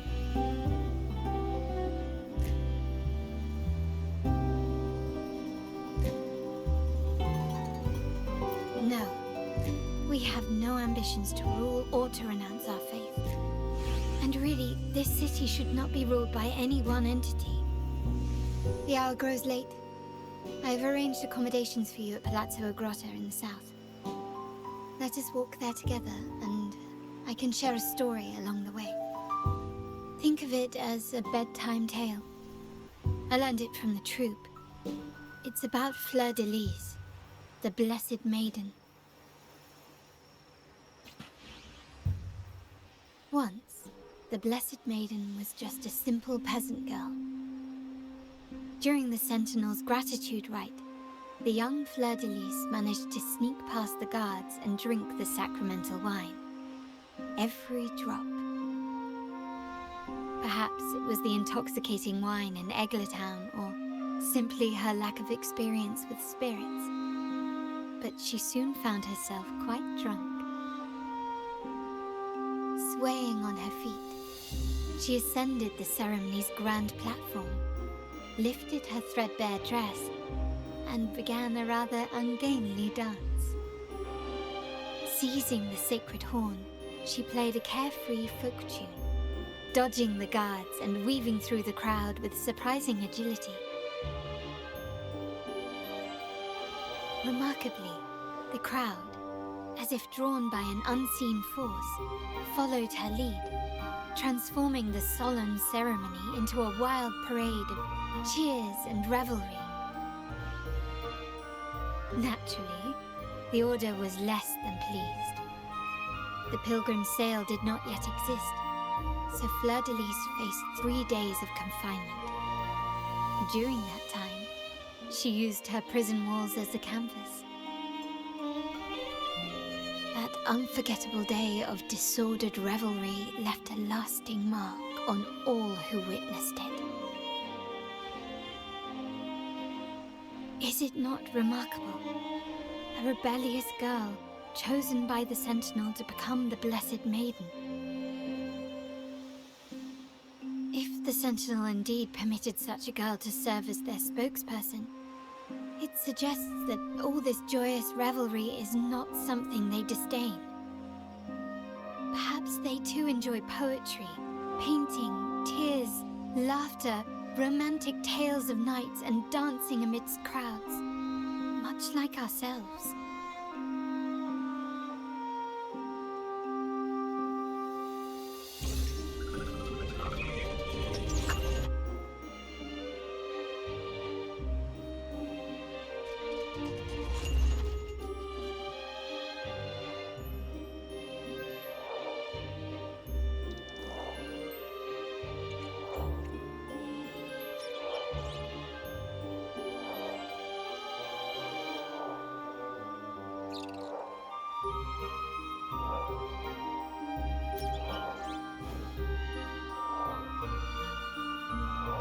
The people of this island came from diverse civilizations now lost to time, but through plays and tradition, they sought to preserve memories of their heritage.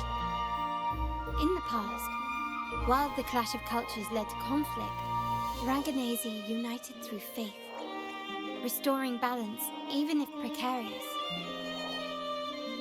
To maintain this unity, we've always needed both a sentinel and a play based on a shared legend that gives us roles. Yet this play has endured for so long that we've become defined by our roles. Noble, commoner, believer, merchant. What was meant to unite us now stifles us.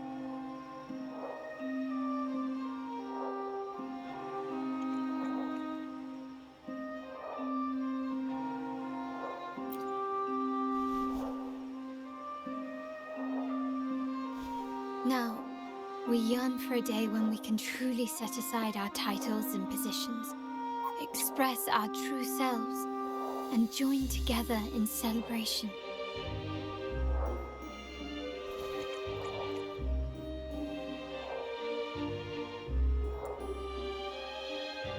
Yes, born from hope and idealism, it reminds the Raganese of our initial vision of equality and freedom. It also affirms our true worth. While the Order's true intentions remain unclear, we are certain their influence has already eroded the very foundations of our society.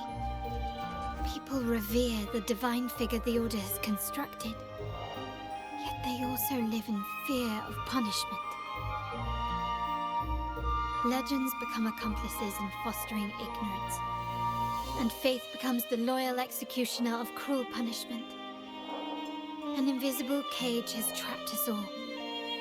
Speaking of freedom within a cage is absurd. Fear and ignorance are our foremost enemies.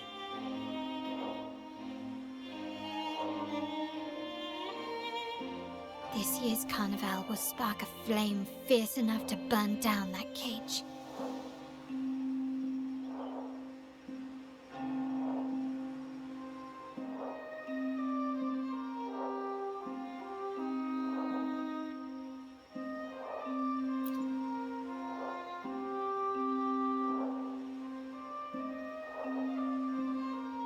Rest well, and tomorrow we shall take the stage together at the Carnival.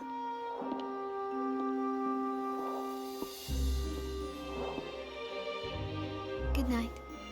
May your dreams be sweet. Wow! Is this real? Pinch me! I can't believe how different everything looks. This is the Carnival, huh? Yeah!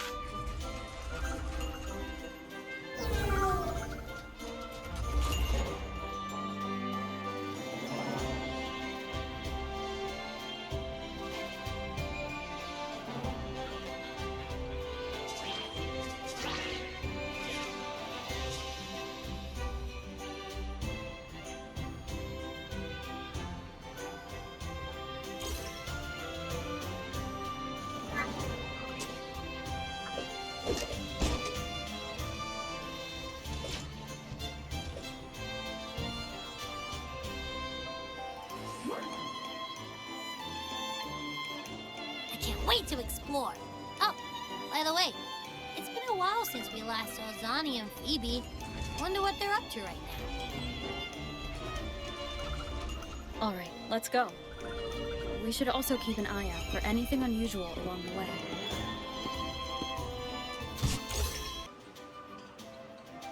Miss Margarita, is my order ready yet? Yeah, I was about to say, I have been waiting quite a while. Sorry, we're swamped with orders. Becky and I are doing our best, but it's a bit chaotic. Becky seems to be having some issues too.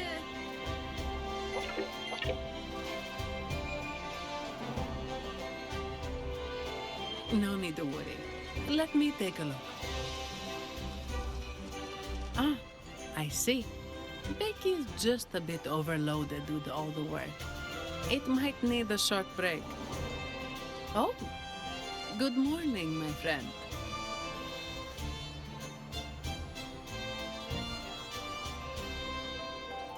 I'd love to, really. Look, see this mask? However, it's crystal clear to me that keeping things running smoothly is a top priority right now. Lady Carlotta has already briefed me on your plan. Along with the other family members, you can count on my full support.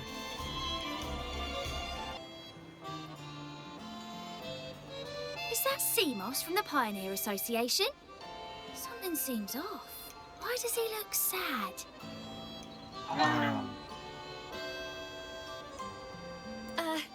Seamoss has been so busy taking photos for everyone else that he hasn't had the chance to take any himself.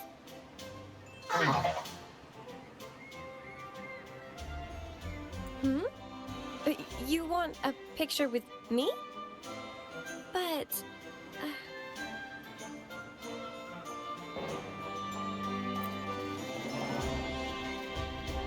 Oh, hello.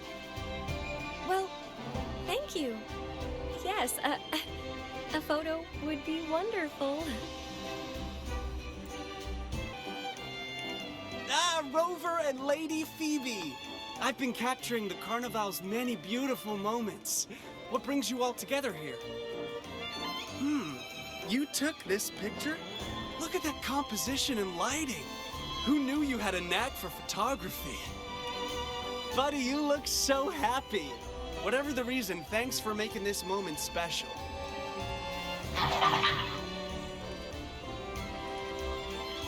It's all thanks to Rover. She fulfilled Seamoss's wish. Just like us, Seamoss wants to savor every moment of the Carnival and leave with no regrets.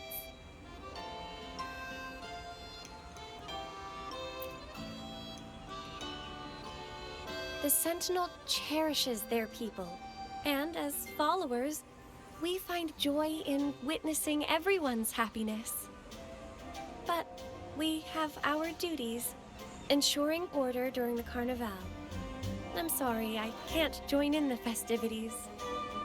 I wish you a wonderful time at the Carnival.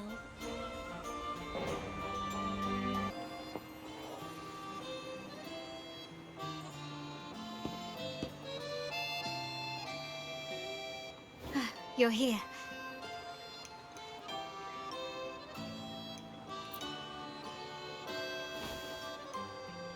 For the Ragonese, the Carnival has always been an occasion to revel with abandon. It's what they truly desire.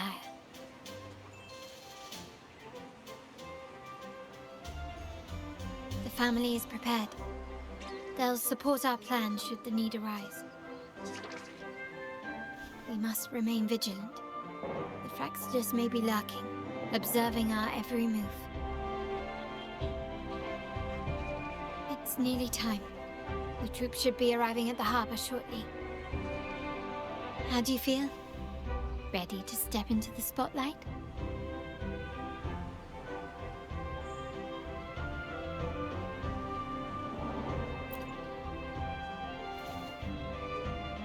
Excellent. We have the skills. Now it's all about improvisation.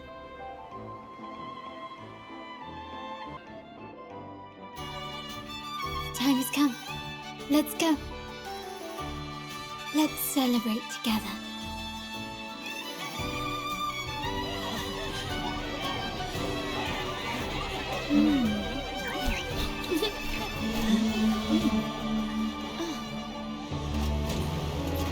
When freedom is unchecked, the insidious evil of division takes root. People of the Sentinel, do not lose yourselves in these fleeting pleasures. Remember what unites us all.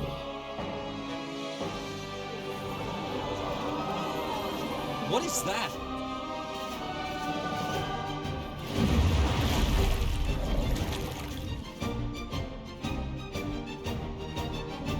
Friends! Why lead a life of restraints?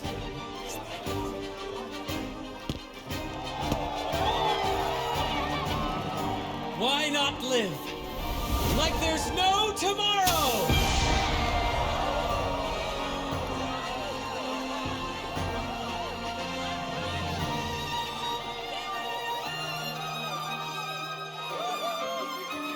Hey! my walls fall fast. All you free spirits, join us to set sail again!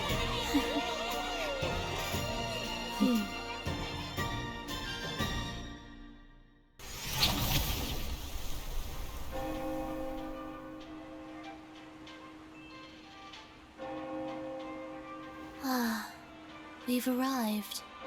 Such a small world, isn't it?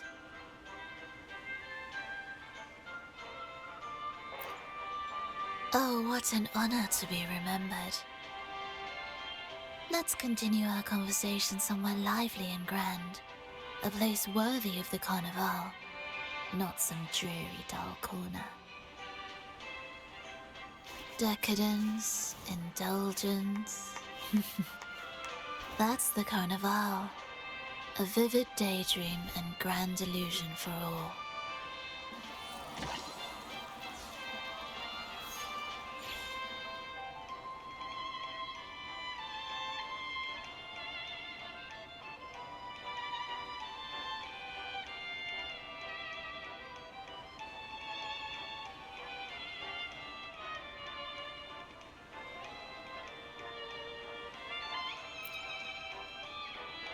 No need to worry. I won't disrupt their little daydream. Besides, we still have business to do here.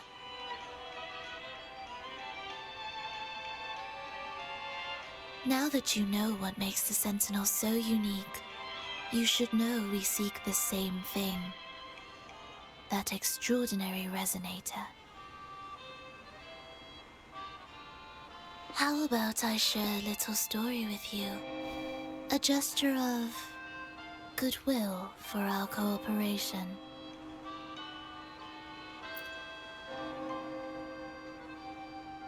Now, patience is a virtue. A story is best enjoyed with a captivating performance, and this stage is perfectly set for it. We're simply spreading the truth through a tale. I'm certain it will pique your interest. So consider this a heartfelt invitation to you and your companions. Join us. Pour your essence into this endless play, and use your humble strength to defy the raging current of fate.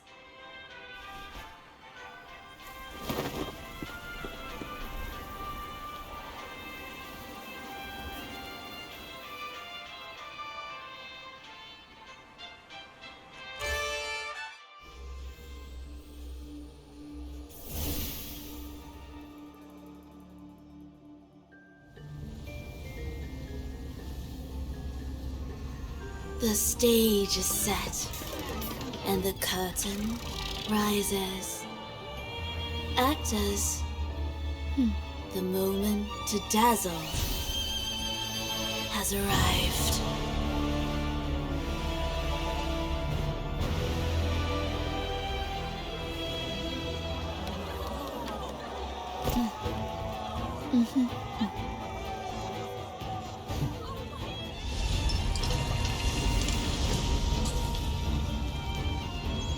The magic is ready to unfold.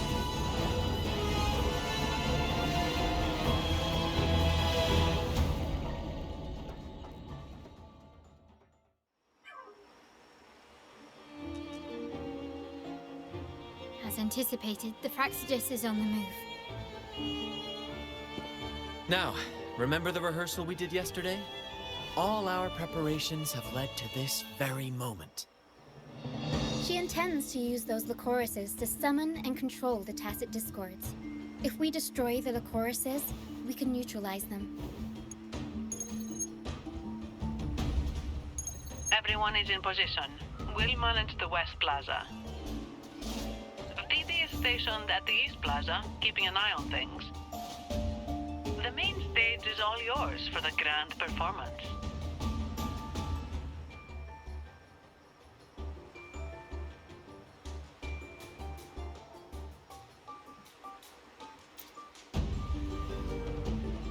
I'll take care of the lighting and create the mood to make the performance stand out.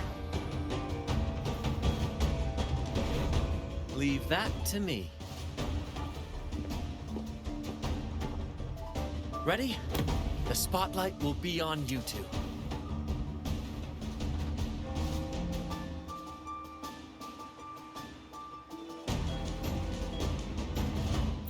The curtain has been lifted. We can't keep our audience waiting. Then... Ladies and gentlemen, the grandest and most spectacular performance of the Carnival is about to commence. Let us give a warm round of applause as our actors now take the stage.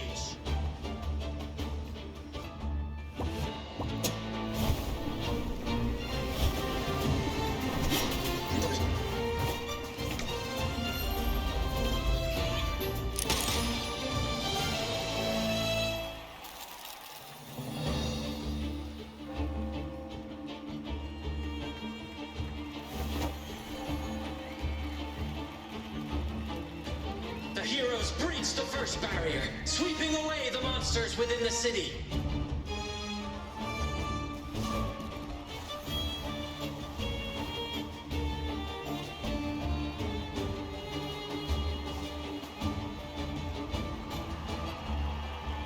Now, they advance toward the Demon King's castle, where peril awaits at every corner. What trials lie ahead?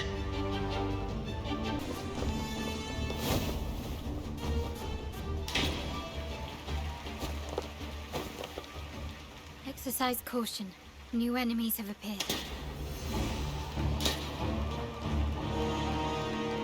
The Demon King unleashes its minions, long awaiting these audacious intruders.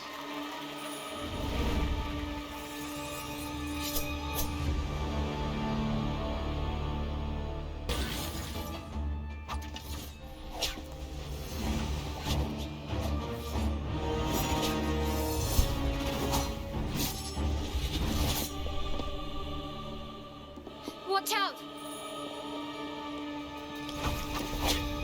Now! A sudden twist unbalanced the heroes. Then at this crucial moment, a mysterious figure enters the fray. A divinity sent emissary? Or a spirit from the shadows, perhaps?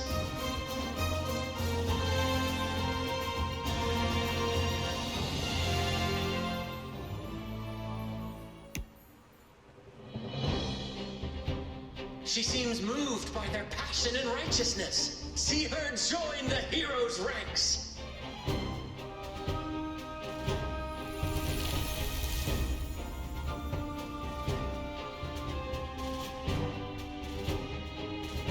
How delightful. I await your shallowed, bated breath.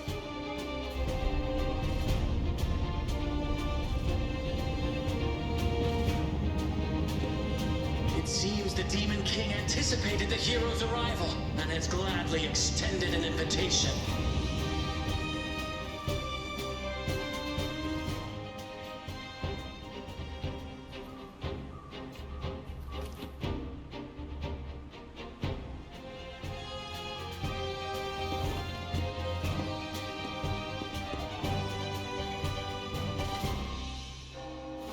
With unyielding determination, the heroes accept the challenge.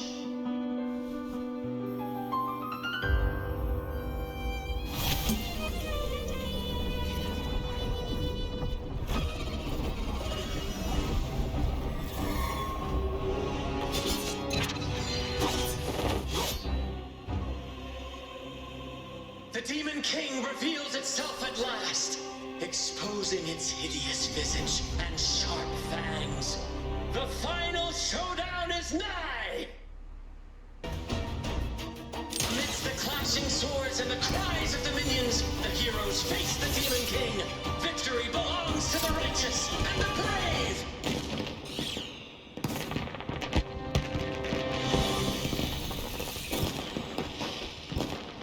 And now, we await the Holy Maiden's return. And so we arrive at the happily ever after, yes? But we do not live in a fairy tale. There is no playwright to script a happy ending for us. What lies behind the curtain is but a cruel jest, a dark satire.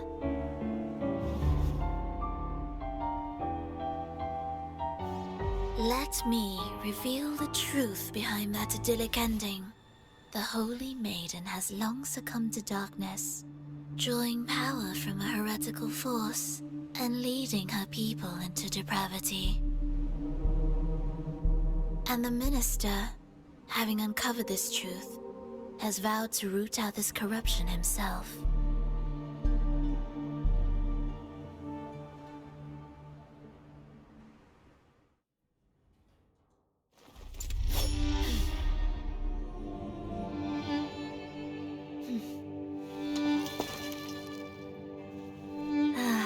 Come now, let us embrace the grand climax of this revelry.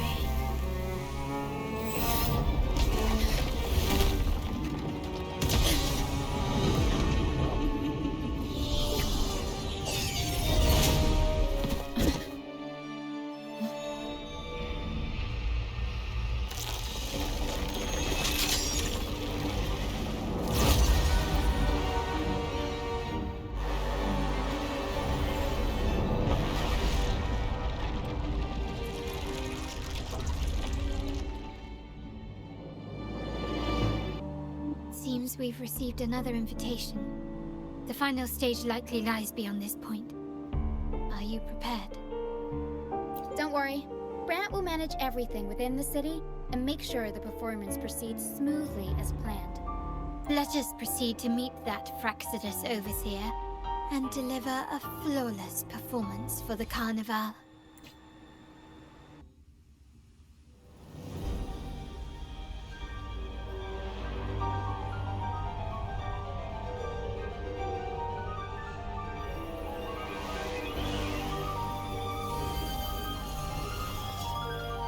The wildcat has sounded thrice, and the hedgehog four. The peculiar bird sings. The moment is upon us. O benevolent sorceress of realms unknown, I summon you. Grant us to just prophecy, and may fate favor us all.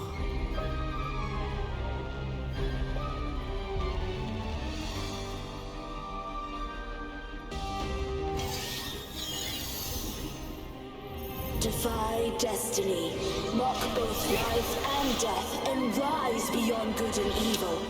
Abandon all doubt and grasp at unreachable hopes. Now, hear the third and final prophecy.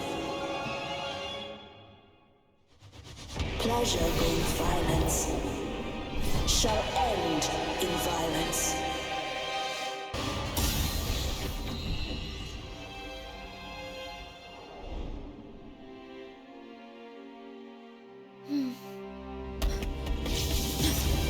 What a pity. The prophecy says the king will not take his final bow in this act. Reality beckons. Have you glimpsed the truth in this dream? 2 prophecies fulfilled, but the third? I await to see how you will rewrite it.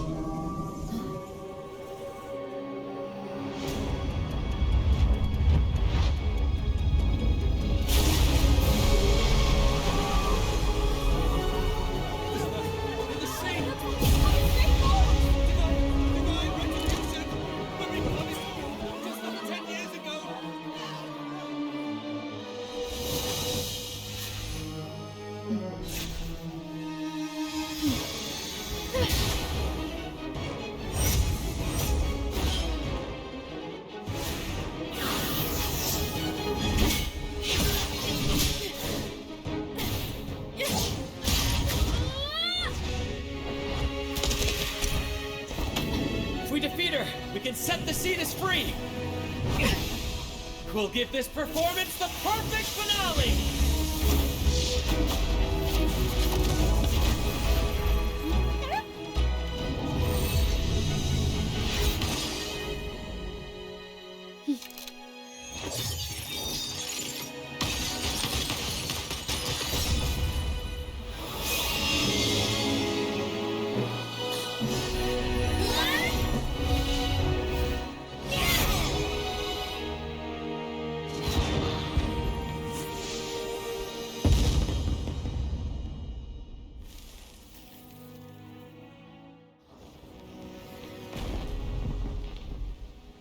splendid performance.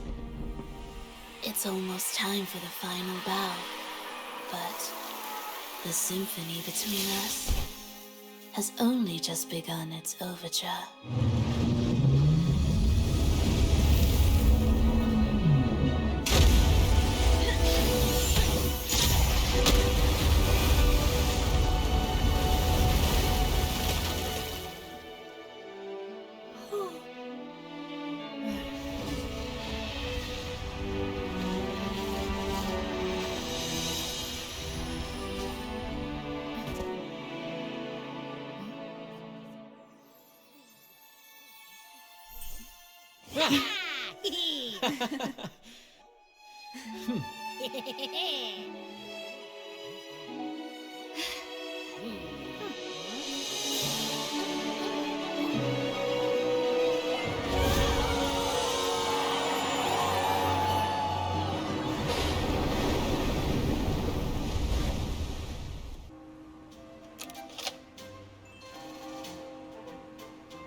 You should take center stage for the final bow. Hear that? The thunderous roar of applause. Ah, it has been far too long. This is the true essence of the Carnival. At last, the crisis has been resolved.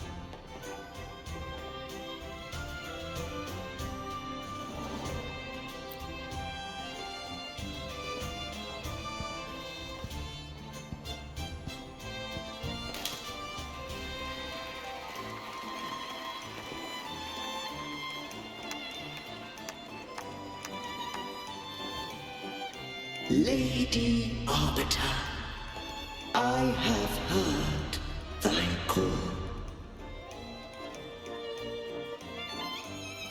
I have awaited thee for what seems like an eternity.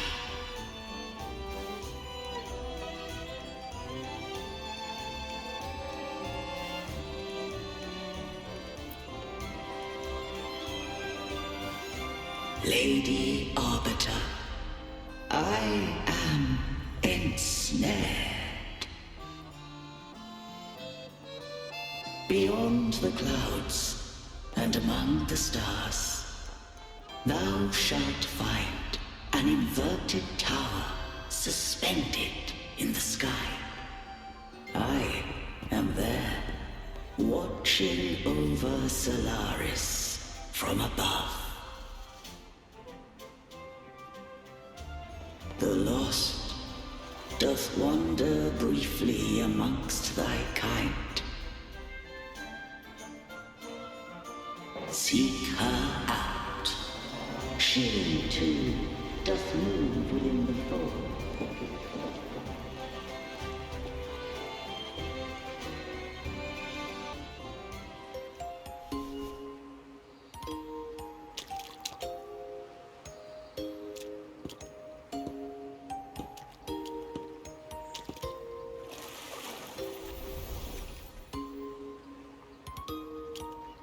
The next move is...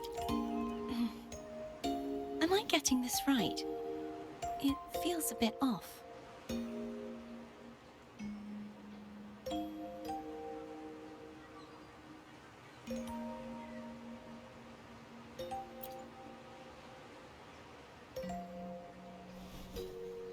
You are... No, never mind. Anyway, your performance was splendid.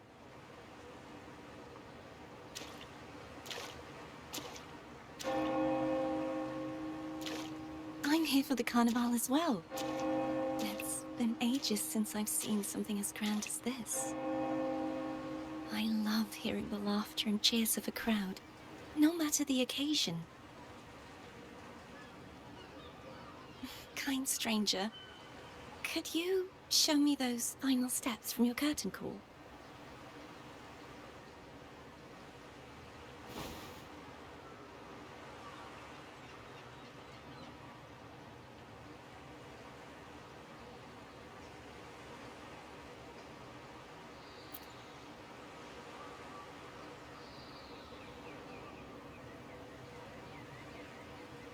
I'm sorry, but I can't stay here any longer. I must return.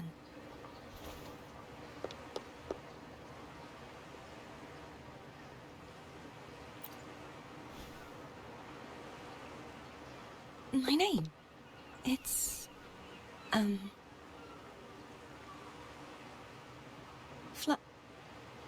No. I'm Cartothea. Yes, that's right. Cartothea. Farewell, Laureate. I hope that someday I might stand on stage with your troupe. Are you all right? Some family members mentioned you were speaking to a wall.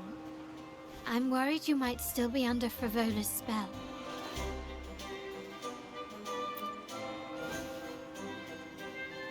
See who? Are you truly all right?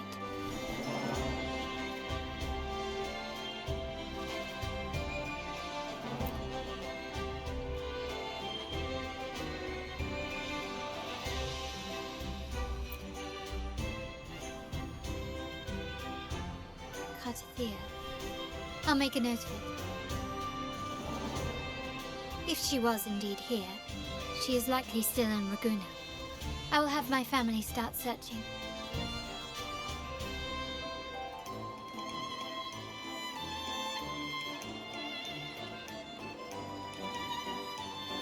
There are still many unresolved questions regarding the Order and the Sentinel.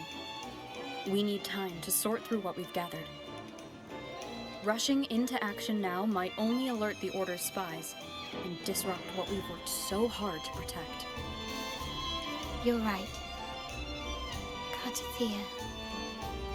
I will have my family find out more about her. If we find out anything, I'll contact you, and we can discuss our next steps together. Until then, as you suggested, let's keep this carnival going.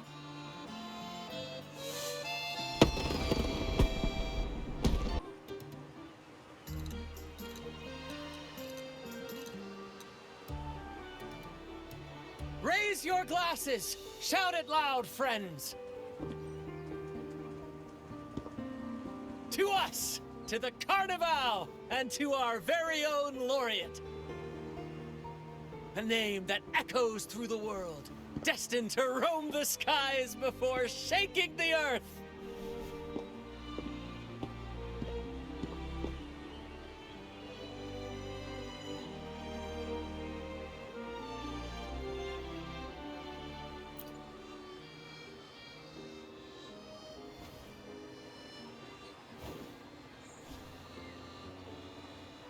Don't be fooled by how he looks. Brant is already deep in his cups, drunk as a skunk.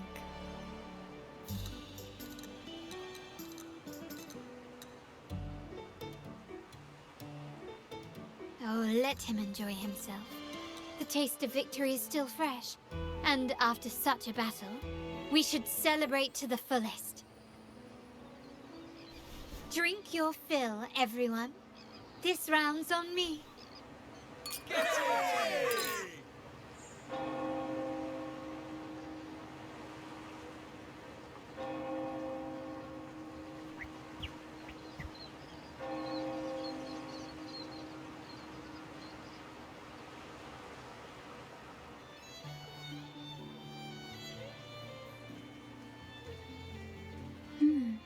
I see someone's been eavesdropping.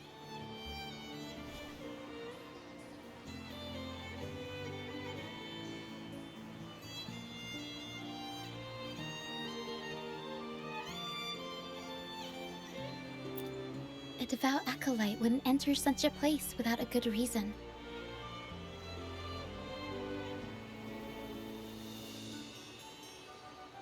The Montelli family is known for its hospitality, but freeloaders will not find us so welcoming.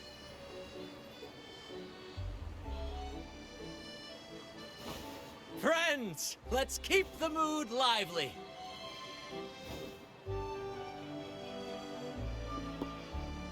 Come, let's discuss the information we've gathered so far.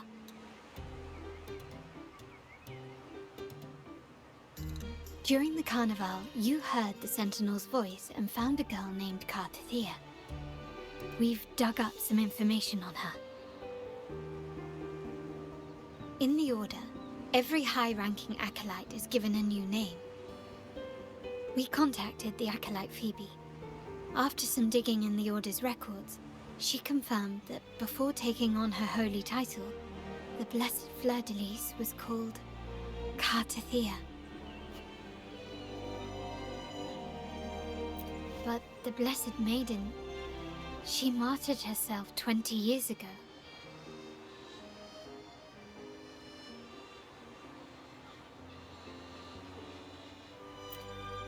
The family will uncover the truth. The only remaining clue is the inverted tower you mentioned hearing about from the Sentinel. But even that feels elusive. Judging by your expression, you must have discovered something new, right? Do you recall what we learned from the stained glass in the tower ruins? There were two divinities at the dawn of Rinascita.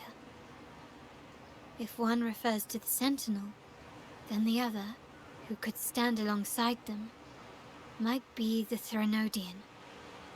The two are undoubtedly linked, so uncovering one could lead us to the other.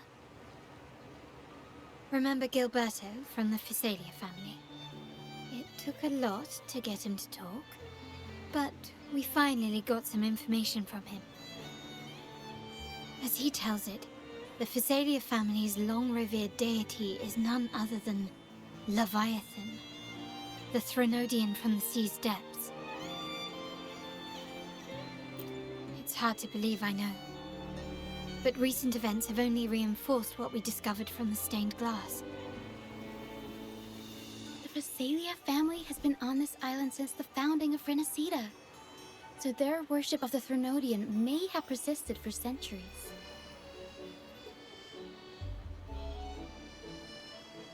We will attempt to establish contact with the Physalias to build an alliance and gather more intelligence. Rest assured, negotiation is what we do best. If necessary, we'll present them with an offer they can't refuse.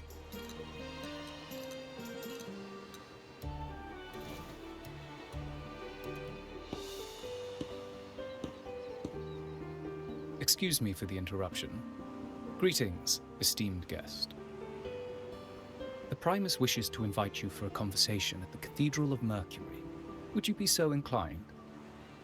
How curious. Since when has the Primus become so interested in social calls? It could very well be a trap. I'm merely conveying the Primus's invitation. The choice is yours.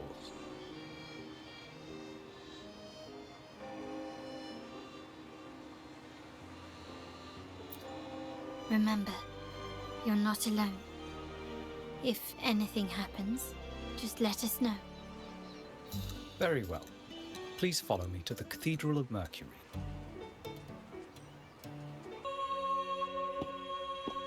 Never before have I seen a day so steeped in both shadow and light.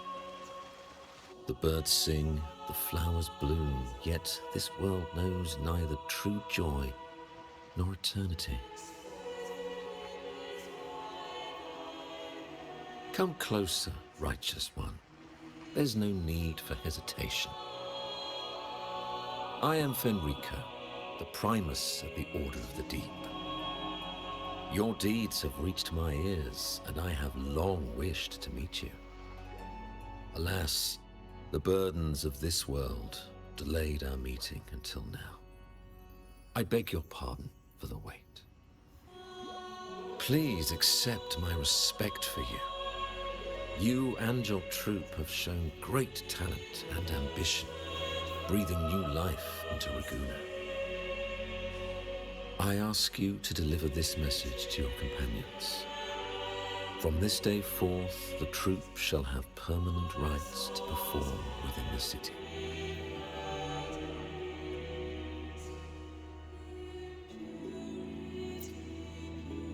All mortals stumble, but through pilgrimage, They have cleansed their souls and atoned for their transgressions.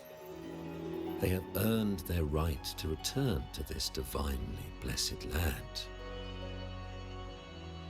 I understand that questions weigh on your heart. In the presence of a just divinity, speak freely, and I will answer with all the honesty I possess.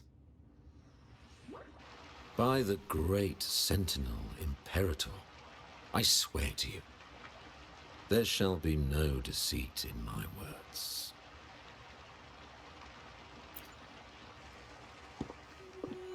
You have walked a path similar to theirs. Indeed, you have the right to meet them. However, due to the Dark Tide 2 decades ago, the Sentinel's body was gravely wounded and remains in a state of recovery.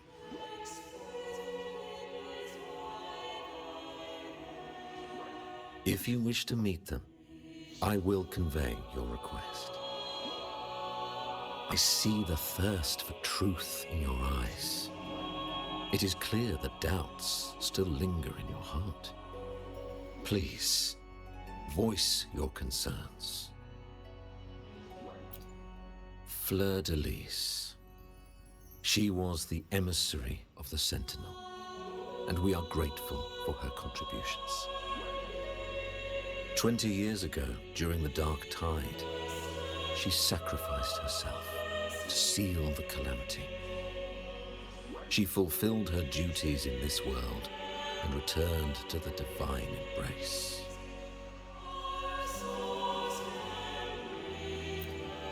Do you know how the Dark Tide came into being?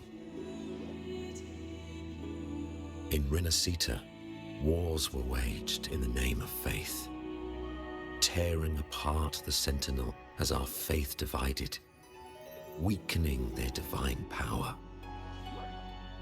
The Dark Tide's true essence is the divine blood shed from the Sentinel's wounds. That tragic past left deep scars, and with their divine power drained, they could not prevent the Dark Tide's surge 20 years ago. The Blessed Maiden chose to martyr herself. She once again resonated with the Sentinel and, through her sacrifice, restored some of their divine power, bringing an end to the Dark Tide. Yet, the Sentinel remains in a state of healing and still requires a mortal representative. Following the Blessed Maiden's departure, I was granted new authority to cleanse the aftermath of the Dark Tide.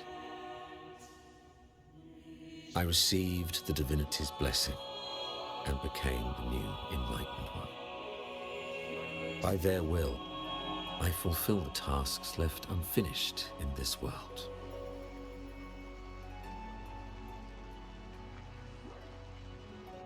Therefore, we must unify all beliefs, ensuring the purity and unity of our will to prevent another tragedy.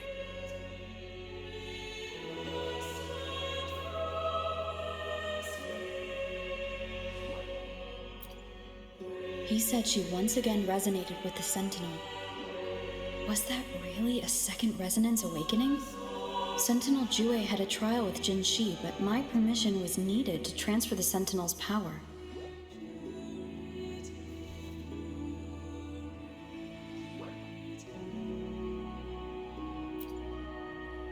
I swear, my words are without deceit.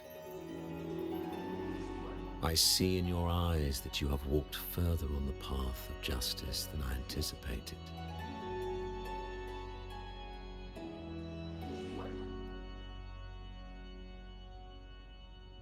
Oh, dear Sentinel, please forgive my transgressions. The Dark Tide brought us a blood-stained lesson.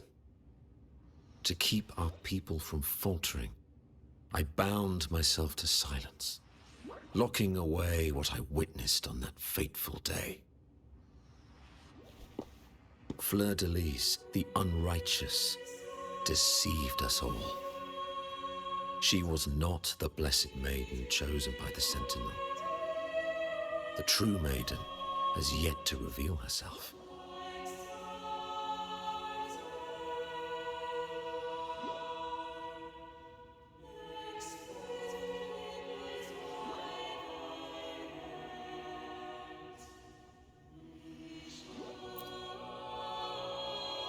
You must know that a being capable of rivaling our divinity exists in this world. Humanity's eternal adversary, the evil of all civilizations, the Threnodian. As the Sentinel has their resonator, so does the Threnodian.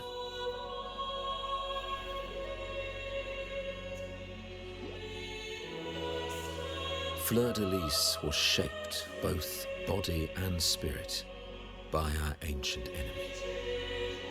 Her actions were intended to plunge this city into fear and chaos. This is the truth I witnessed. Fleur-de-Lis was the Threnodian's resonator. How can that be? That blessed maiden. Could she really be the Threnodian's resonator? What if the Primus's words were a bunch of baloney? But we saw Cardathea following the Sentinel's instructions. They wouldn't mix up their own resonator, right? Now my head hurts. Who was she really with? The Sentinel or the Threnodian?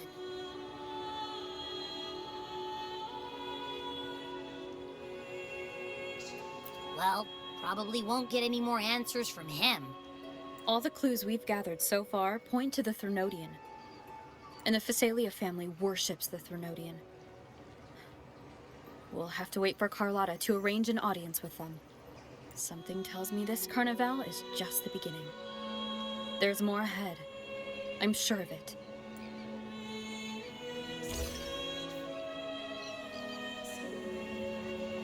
Frolova, you do have a knack for indulging in pointless little chores.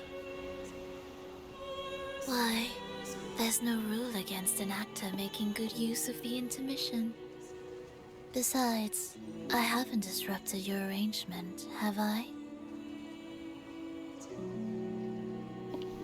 The one from a faraway land who discerns the truth dares to raise their sword against the divine. In response, the slumbering gods break free from their shackles, revealing their true forms. The possibility of the second resonance awakening is now a certainty, so we just need to see if that special resonator truly exists. Was the Blessed Maiden a resonator for the Sentinel or the Threnodian? Or both? If so, oh, a resonator capable of wielding both powers. I am eager to see how this story ends. Cristoforo, if you don't want to spoil the next act, I might have to give your carefully crafted plot a little nudge. Speaking of which, that rover shines brighter than anyone else in your play. Do you find her interesting as well? Frolova, it seems we walk different paths. I don't share your fondness for that sort of puppet theater. I merely place the characters on their stage and they act out their fates, driven by their own volition. To remain courageous amidst absurdity. To pursue a spark of divine grace. This, to me, is the truest essence of humanity. Don't you think? Even the most pristine cadence of death pales beside the untamed, fervent, tenacious spirits of the living. In their journey, they resolutely overcome all obstacles. They pursue, they tear, they burn, simply because they desire to.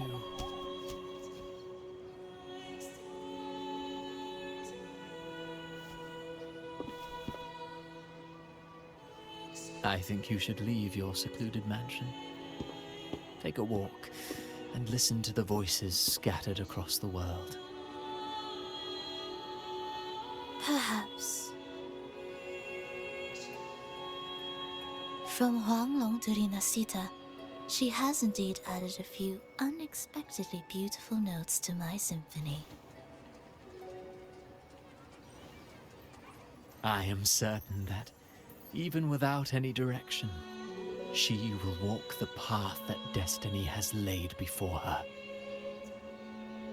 All things ascend toward a singular point of convergence, and what awaits at the end is immortality.